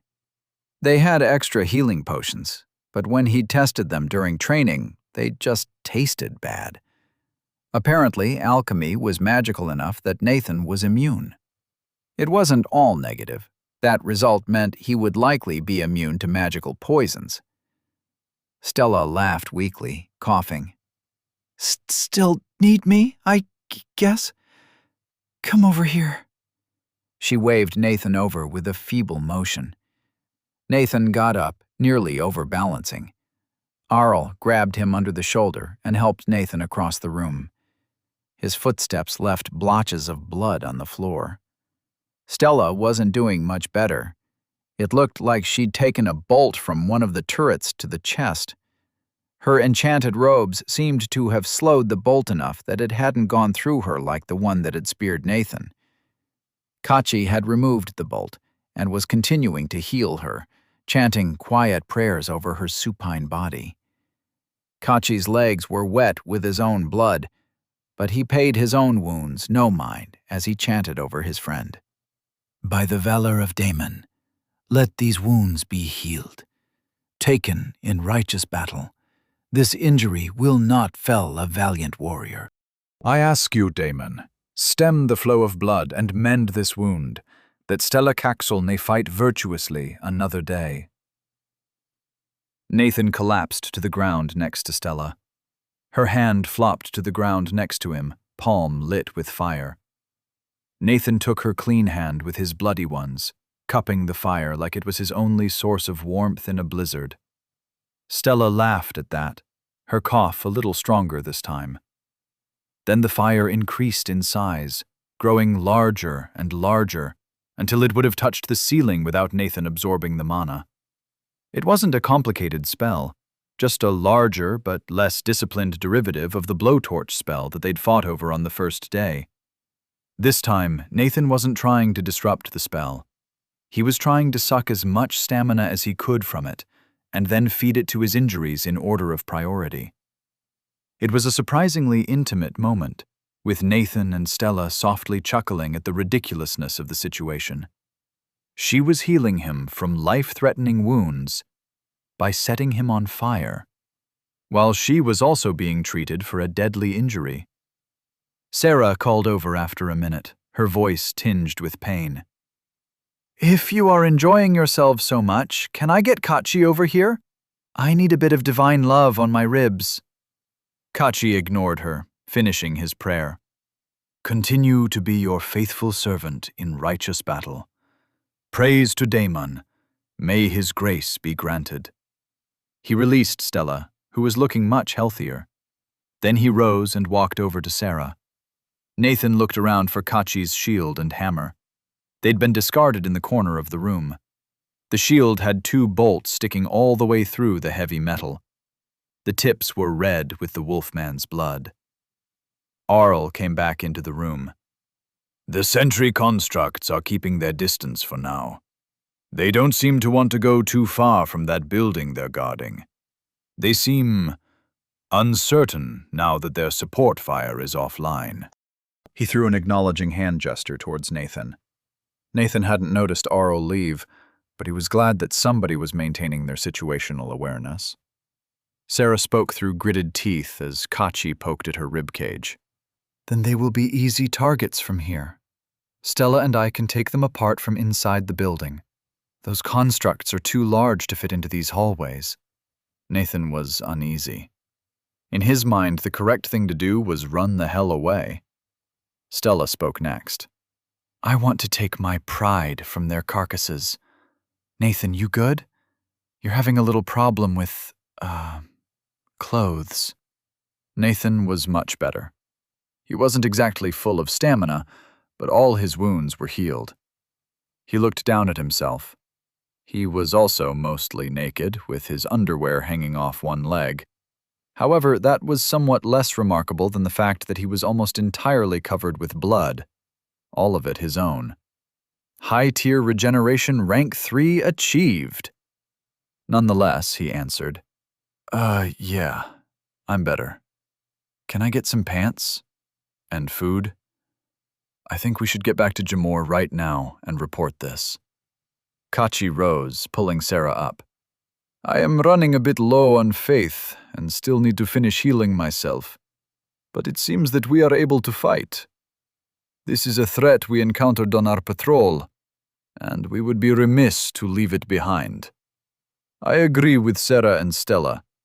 We will not run back to Jamor when we have the ability to end this threat now.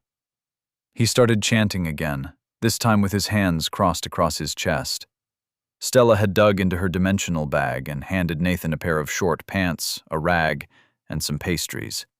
He stuffed a slightly bloody pastry into his mouth before turning around. Then he used the rag to start wiping away the worst of the blood, before delicately putting on his pants. It would be a terrible idea to keep attacking whatever the fuck this building was. He tried to voice his thoughts. We almost died already. I don't think it's in our weight class. We should back off, get some experts. Remember the lessons on dungeoneering? You don't do a dungeon you don't know anything about. Sarah responded curtly. We didn't die, and I will not let a near fight scare me. We know what we're facing, and the threat is much less now that you have disabled many of the defenses. We aren't in the dungeon. We can knock down those constructs, clear a threat from the streets of Old Gamor. Then we can gather information on what this is, maybe peek inside, and submit what we learn to the guild. We might even get to come back for it. It's common for the team that discovers a dungeon to be offered the chance to clear it. Arl and Kachi nodded in agreement.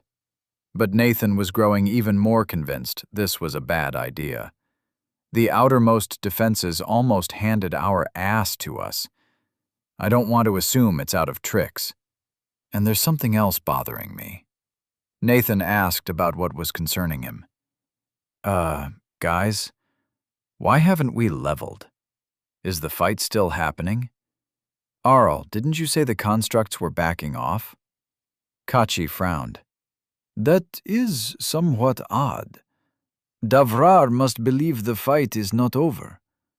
Arl, you counted 8 outside? Are we sure that none are sneaking up on us? Arl nodded, and they all took a second to listen for anything off. Sarah continued. We should take a look out front. No need to commit yet. Nathan, nobody will accuse you of cowardice after what you did, but we must have our chance to prove ourselves here. Our parents have told us stories about fights like this for years. And that's the problem. You all have heard stories of your parents, powerful adventurers all, triumphing over terrible enemies. Survivorship bias, as well as unrealistic expectations. None of us are on that level of power yet. I don't know if we can even take on those sentries. They threw a hell of a lot of magic my way at the drop of a hat. Nathan hesitated, uncertain how to convince them without being demeaning. Stella was already walking towards the door, and Kachi picked up his hammer and shield and followed her. Nathan was forced to go after them just to continue the conversation. It wasn't a far walk to the front of the ruined building. There was an empty door frame and pair of wrecked windows that looked out onto the street. Nathan noticed another metal bolt sticking through the wall next to the door. He shivered. Whoever built this place did not skimp on defenses. There are definitely more layers, more contingencies than what I saw. With that thought in mind, he studied the front of the building. The look-away magic and illusions were starting to reassert themselves, but now that Nathan knew what was there, it was easy to penetrate. All 8 of the bug constructs were acting just as Arl had said, guarding the front door from approach now that the defenses were offline. Nathan studied the building carefully for a moment, breathing out and activating focused mind. He leaned into notice, looking for important details. The building was nondescript but sturdy. The windows were heavily barred and set high in the walls. It looked something like a prison, but the bunkers out front made it seem like a military headquarters. There weren't a lot of obvious details, besides the windows and some carvings on the walls. The carvings were abstract, some crests and flowing lines of decorative stonework that embellished an otherwise barren facade. Nathan didn't see anything unusual, but something bothered him about the building. He let himself relax, trying not to look for anything, but rather see what came to him. After a brief moment, a pattern jumped out at him. Some of the bars on the windows subtly aligned with the carvings in the stone. What really made him pay attention was that it reminded him of the mana flows he'd felt from spell work. Not the engravings that made enchantments. It looked like a spell was engraved onto the wall, with the windows as the focal points. Recalling the spells he'd interacted with, the flows looked like a light spell, reminding Nathan of the beams of intense light that Kulal had sent his way when he'd developed magic absorption. He never would have seen it without relaxing and letting his spell sense work with his notice. Congratulations, you have developed the low-tier notice utility skill into mid-tier notice. Utility skill, mid-tier notice. This skill will help you notice details in the future, especially useful for detecting concealed magical effects and triggers. He elbowed Stella, who had been discussing target prioritization with Sarah in a quiet voice. Do those 4 windows and the carvings on the walls behind them make a single symbol? One that reminds you of light mana? Stella frowned at him, then followed his pointing finger. It's not an enchantment, but I think I can see what you mean. She paused, narrowing her eyes and fingering her braid as she concentrated. There's some mana flowing through it, but what can it do? It's not an enchantment on the building. Nathan thought for a second. Could it be a one-shot spell? You flow mana through a pathway in something solid, and it makes the spell? Low tier Identify 7 achieved. I think that means I'm right. Stella was backing up as she shook her head. No, we can't do that. The material interferes. But if you could... She looked up at the spell carved into the building, and her eyes went wide. It's huge. We should run. Arl had been silently listening, and he turned immediately, sprinting down the corridor. Stella followed him. Sarah and Kachi were slower on the uptake, but they quickly followed. Nathan took up the rear, figuring that if they were about to get hit with some sort of giant death laser, he should probably be in back. He was tempted to stay and moon the building, but followed the rest of the heirs closely. They ran through the ruins. There wasn't a back exit, but Stella solved that problem by slicing through the back wall with blades of force. The building creaked alarmingly, but they didn't stay for long. They all ran into the next crumbling edifice, clambering over some piles of rubble and working their way around a collapsed hallway. Eventually, the heirs emerged onto the next street over. Nathan was sweating, waiting for Davrar to decide the fight was over. That would probably happen when they were out of range of the presumable death laser. and now they were a whole block away, on the other side of two fairly large buildings, and it still wasn't happening. Even I might not survive that at close range. Glad I didn't moon it after all. Kachi barked at them to get into formation and directed the group a few streets away and back towards the transit road. They kept up a quick jog, not wanting to run into any terrible dangers. They'd almost gotten back to the transit road before Davrar finally decided the fight was over. "You have leveled up to level 43. Congratulations! You have escaped an extraordinarily dangerous trap that has felled many adventurers higher level than you, without losing a single teammate." Phew! Congratulations, Nathan Lark! Now that you have developed your class and exited the fight, you are no longer at a disadvantage. Davrar congratulates you on overcoming your difficult beginning and welcomes you to the Davrar experience. Nuts. Skill text comparison. This skill will help you notice details in the future. This skill will help you notice details in the future, especially useful for detecting concealed magical effects and triggers. Status of Nathan Lark. Permanent Talent 1. Magic Absorption 3. Permanent Talent 2. High Tier Regeneration 3. Talent 3. None. Class Spellbreaker. Juggernaut level 43. Stamina 77 over 530. Juggernaut's Wrath. Anti-Magic Momentum. Raging Thrill. Juggernaut's Inertia. Unarmored Resilience. Utility Skills. Mid-tier. Focused Mind 10. Low tier. Earnestness 10. Mid-tier. Sprinting 2. Mid-tier. Spell Sense 1. Mid-tier.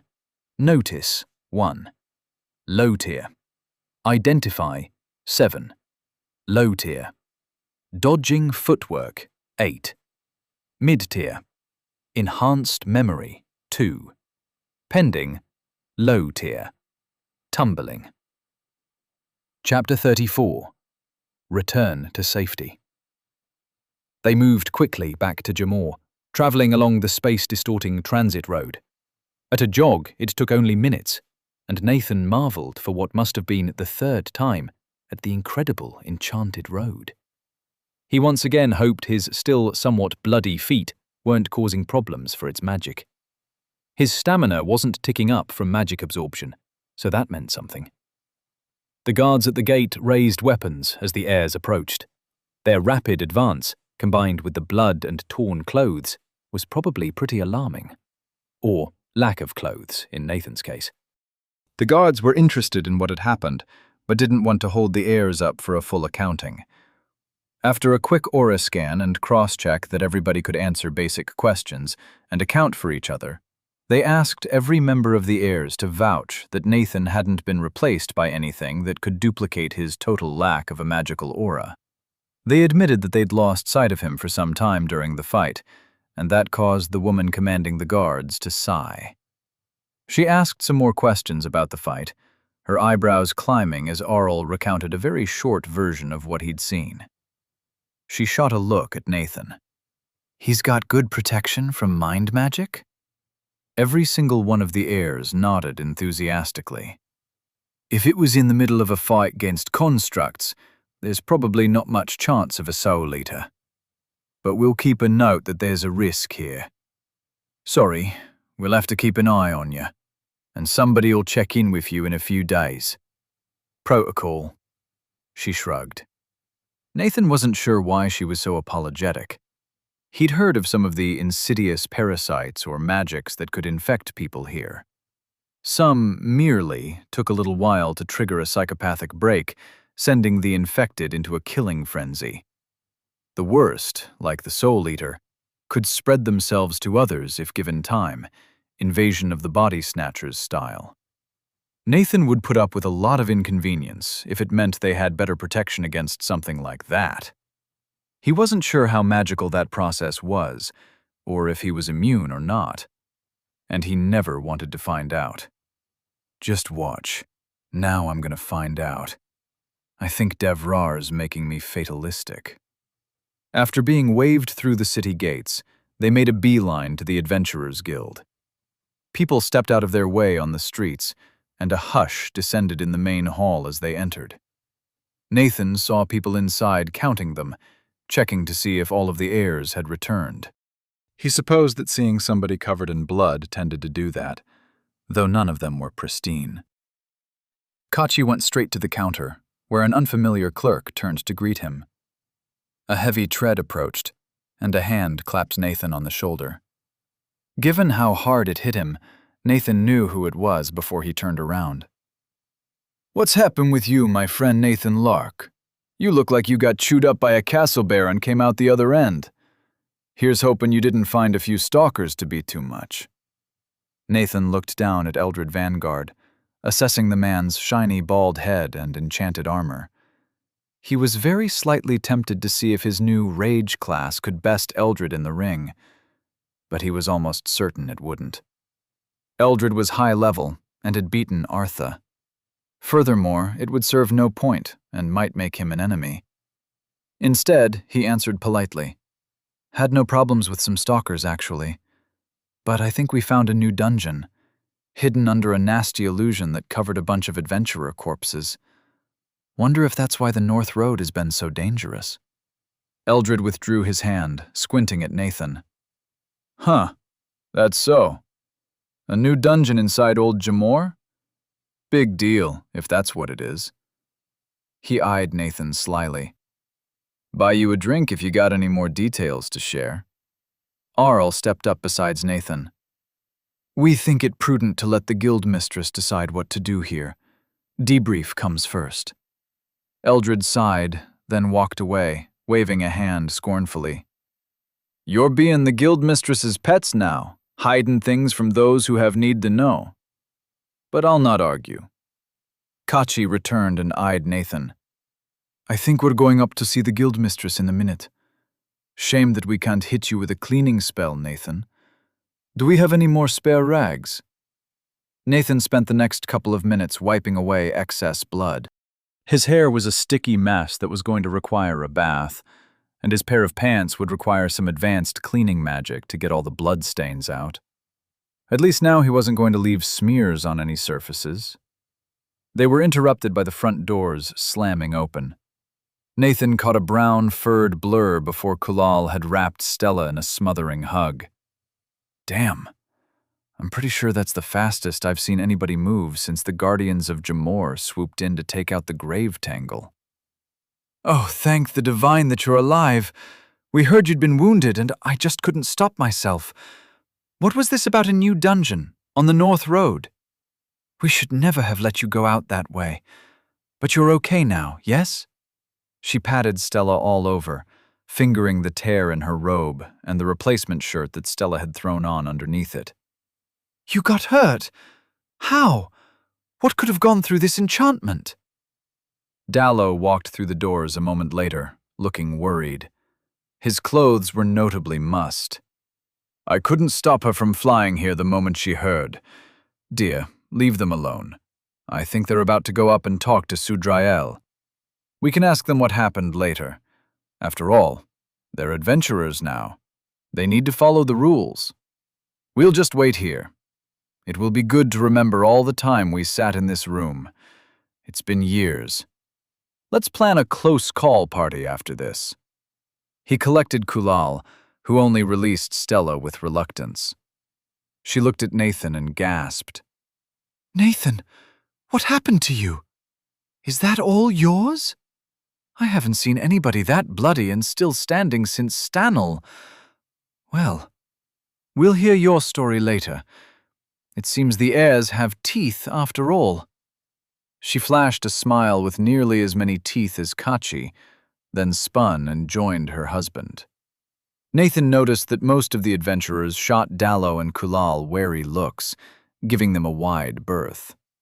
Then it was time for them to follow the clerk upstairs to report to the guild mistress. Sarah spoke up in the stairway. "That was cute. Your parents are cute, and you shouldn't be ashamed, Stella. Stanel doesn't show himself to us that way. Sometimes we think he's just training us because it's what Mom would want. Arl shot her a complicated glance. She raised one eyebrow slightly and set her mouth in a slanting line. He just shrugged in response.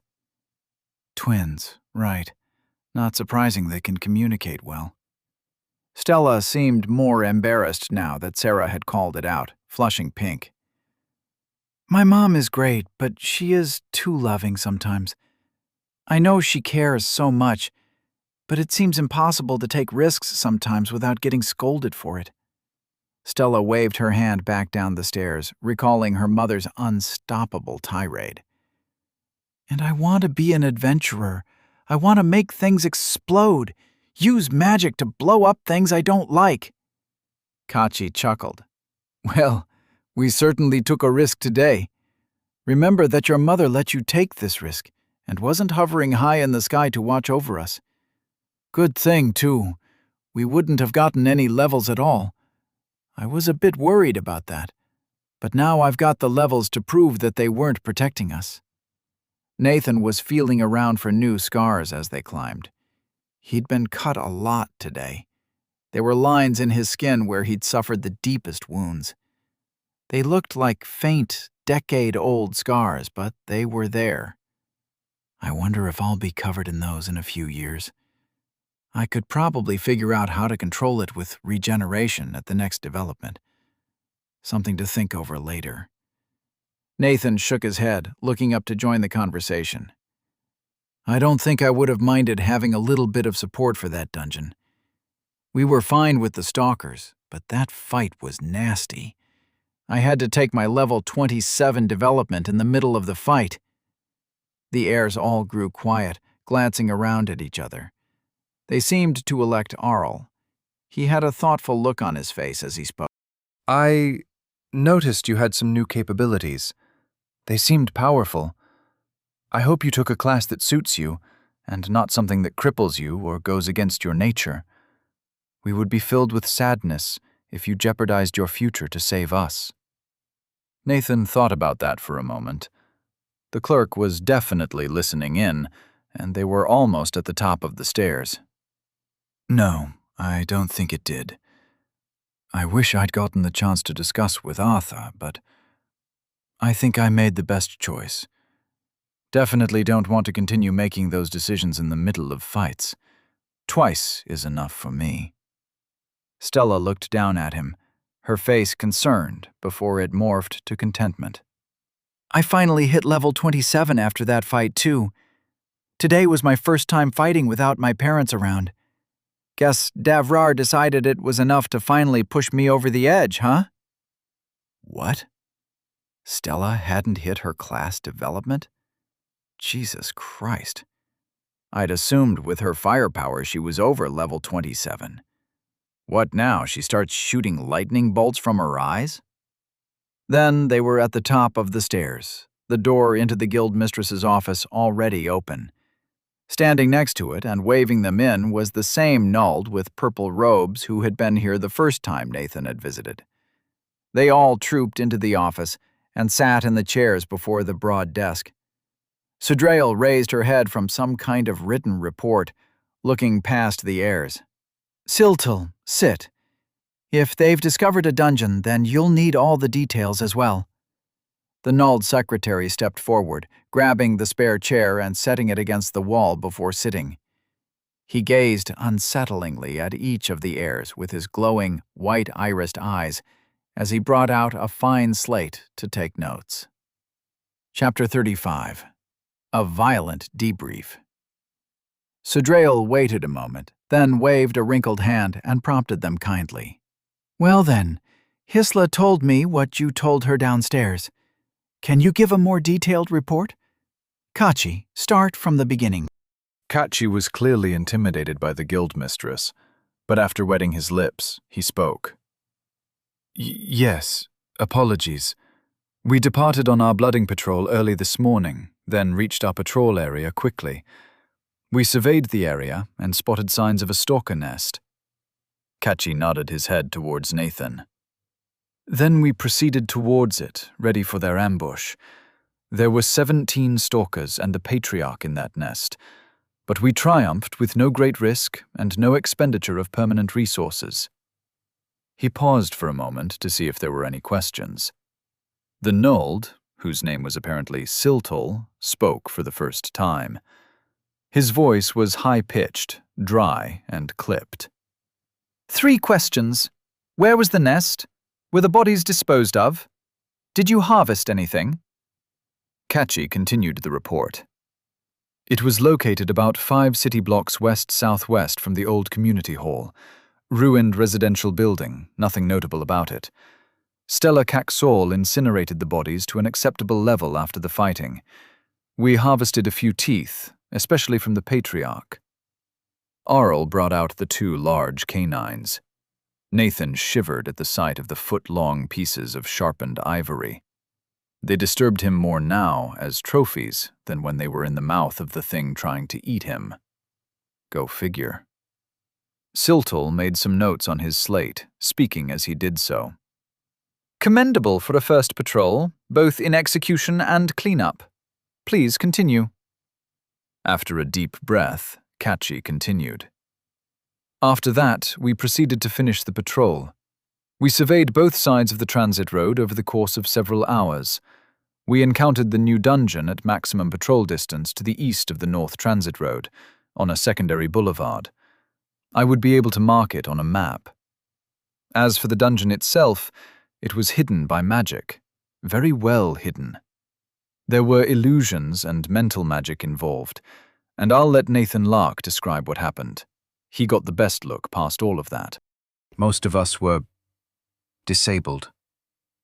Everybody's eyes tracked to Nathan. The heirs watched him just as intently as Siltul and the guildmistress. Nathan supposed that he wasn't sure how much of the fight they'd seen through the broken illusion, look-away magic, and stupefaction beams. The heirs hadn't taken a break to talk since then, and they probably wanted to know Nathan's perspective on the whole encounter. He considered for a moment before launching into his tale. We were walking along the street when I noticed we weren't in formation. I looked around and sensed a magical effect of some kind, both a look-away compulsion and an illusion. I thought it might be a Giant's Rest ambush, so I broke the illusion. It was covering a fortified building, not a group of Giant's Rest mages. There were 2 bunkers on either side of a single entrance, and 8 of these weird 4-legged metal constructs. They had 2 slashing arms and could fire a bunch of different types of magic.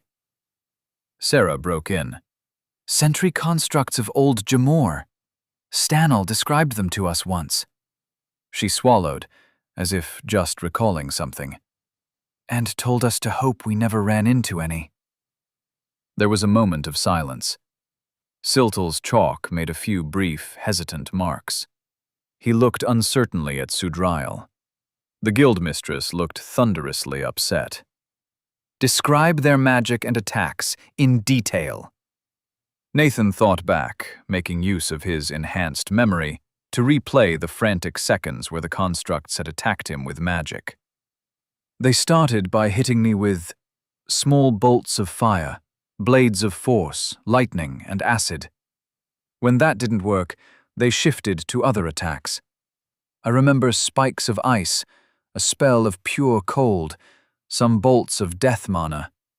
Also light mana beams, sharpened bolts of force, and balls of stone. They tried pretty comprehensively to find a weakness. Sudrail's face had grown darker as he spoke, and she hissed as he finished. That matches their full spell repertoire. Siltul, mark that as confirmation of 8 fully functional Old Jamor sentry constructs with open engagement parameters. She spoke the last words as you would a curse, then gestured for Nathan to continue. The bunkers had 2 armaments. Each one had a turret on top that fired enchanted metal bolts, accurate and armor-piercing. One went straight through me, and others pierced Kachi's shield. Stella was hit in the first salvo. Kachi lifted his shield, which served as a wonderful way to display the 2-foot metal bolts and their penetrating power. Stella again fingered the tear in her enchanted robes. Nathan continued. But that wasn't the worst part. The bunkers also had these beam things on the front. 6 on each, 12 total. They cast a ray of barely visible light that could stun people. I don't know what it felt like, but those pinned down the rest of my team pretty well. He looked back at Arl. What was it like? Arl replied, shaking his head. Like somebody was casting daze on you multiple times a second. We've all got our ways to deal with mind magic, but that was just too much. Especially when there were multiple of those things focused on each of us. Hear me, but it was a good thing Nathan was immune. Nathan shuddered. That sounded awful, just being continually dazed while you knew death approached. Then he cleared his throat. Right, this won't make much sense if I don't tell you I took my level 27 class development right then and had some new abilities. Not going to go into details, but it let me get past the sentries and reach the bunkers. They were protected by a triple-layer force barrier. Each one was tougher than what Stella can cast. He shot an apologetic look at the auburn-haired mage. She waved it away, clearly not upset at being outclassed by an ancient dungeon's defenses. Nathan turned towards Sudrael again. Right. So I got through the barriers, broke all of the daze beams on one of the bunkers, while climbing to the top to get away from the sentry constructs. I was trying to break the turret that was shooting bolts when this crystal thing above the door hit me with a bolt of lightning. Nathan did some quick math based on his mana conversion efficiencies and how much stamina the lightning bolt had restored. I think it was at least a 700 mana spell? Enhanced memory coming to the rescue once again. There was a quiet exhalation from the other heirs. Stella's shocked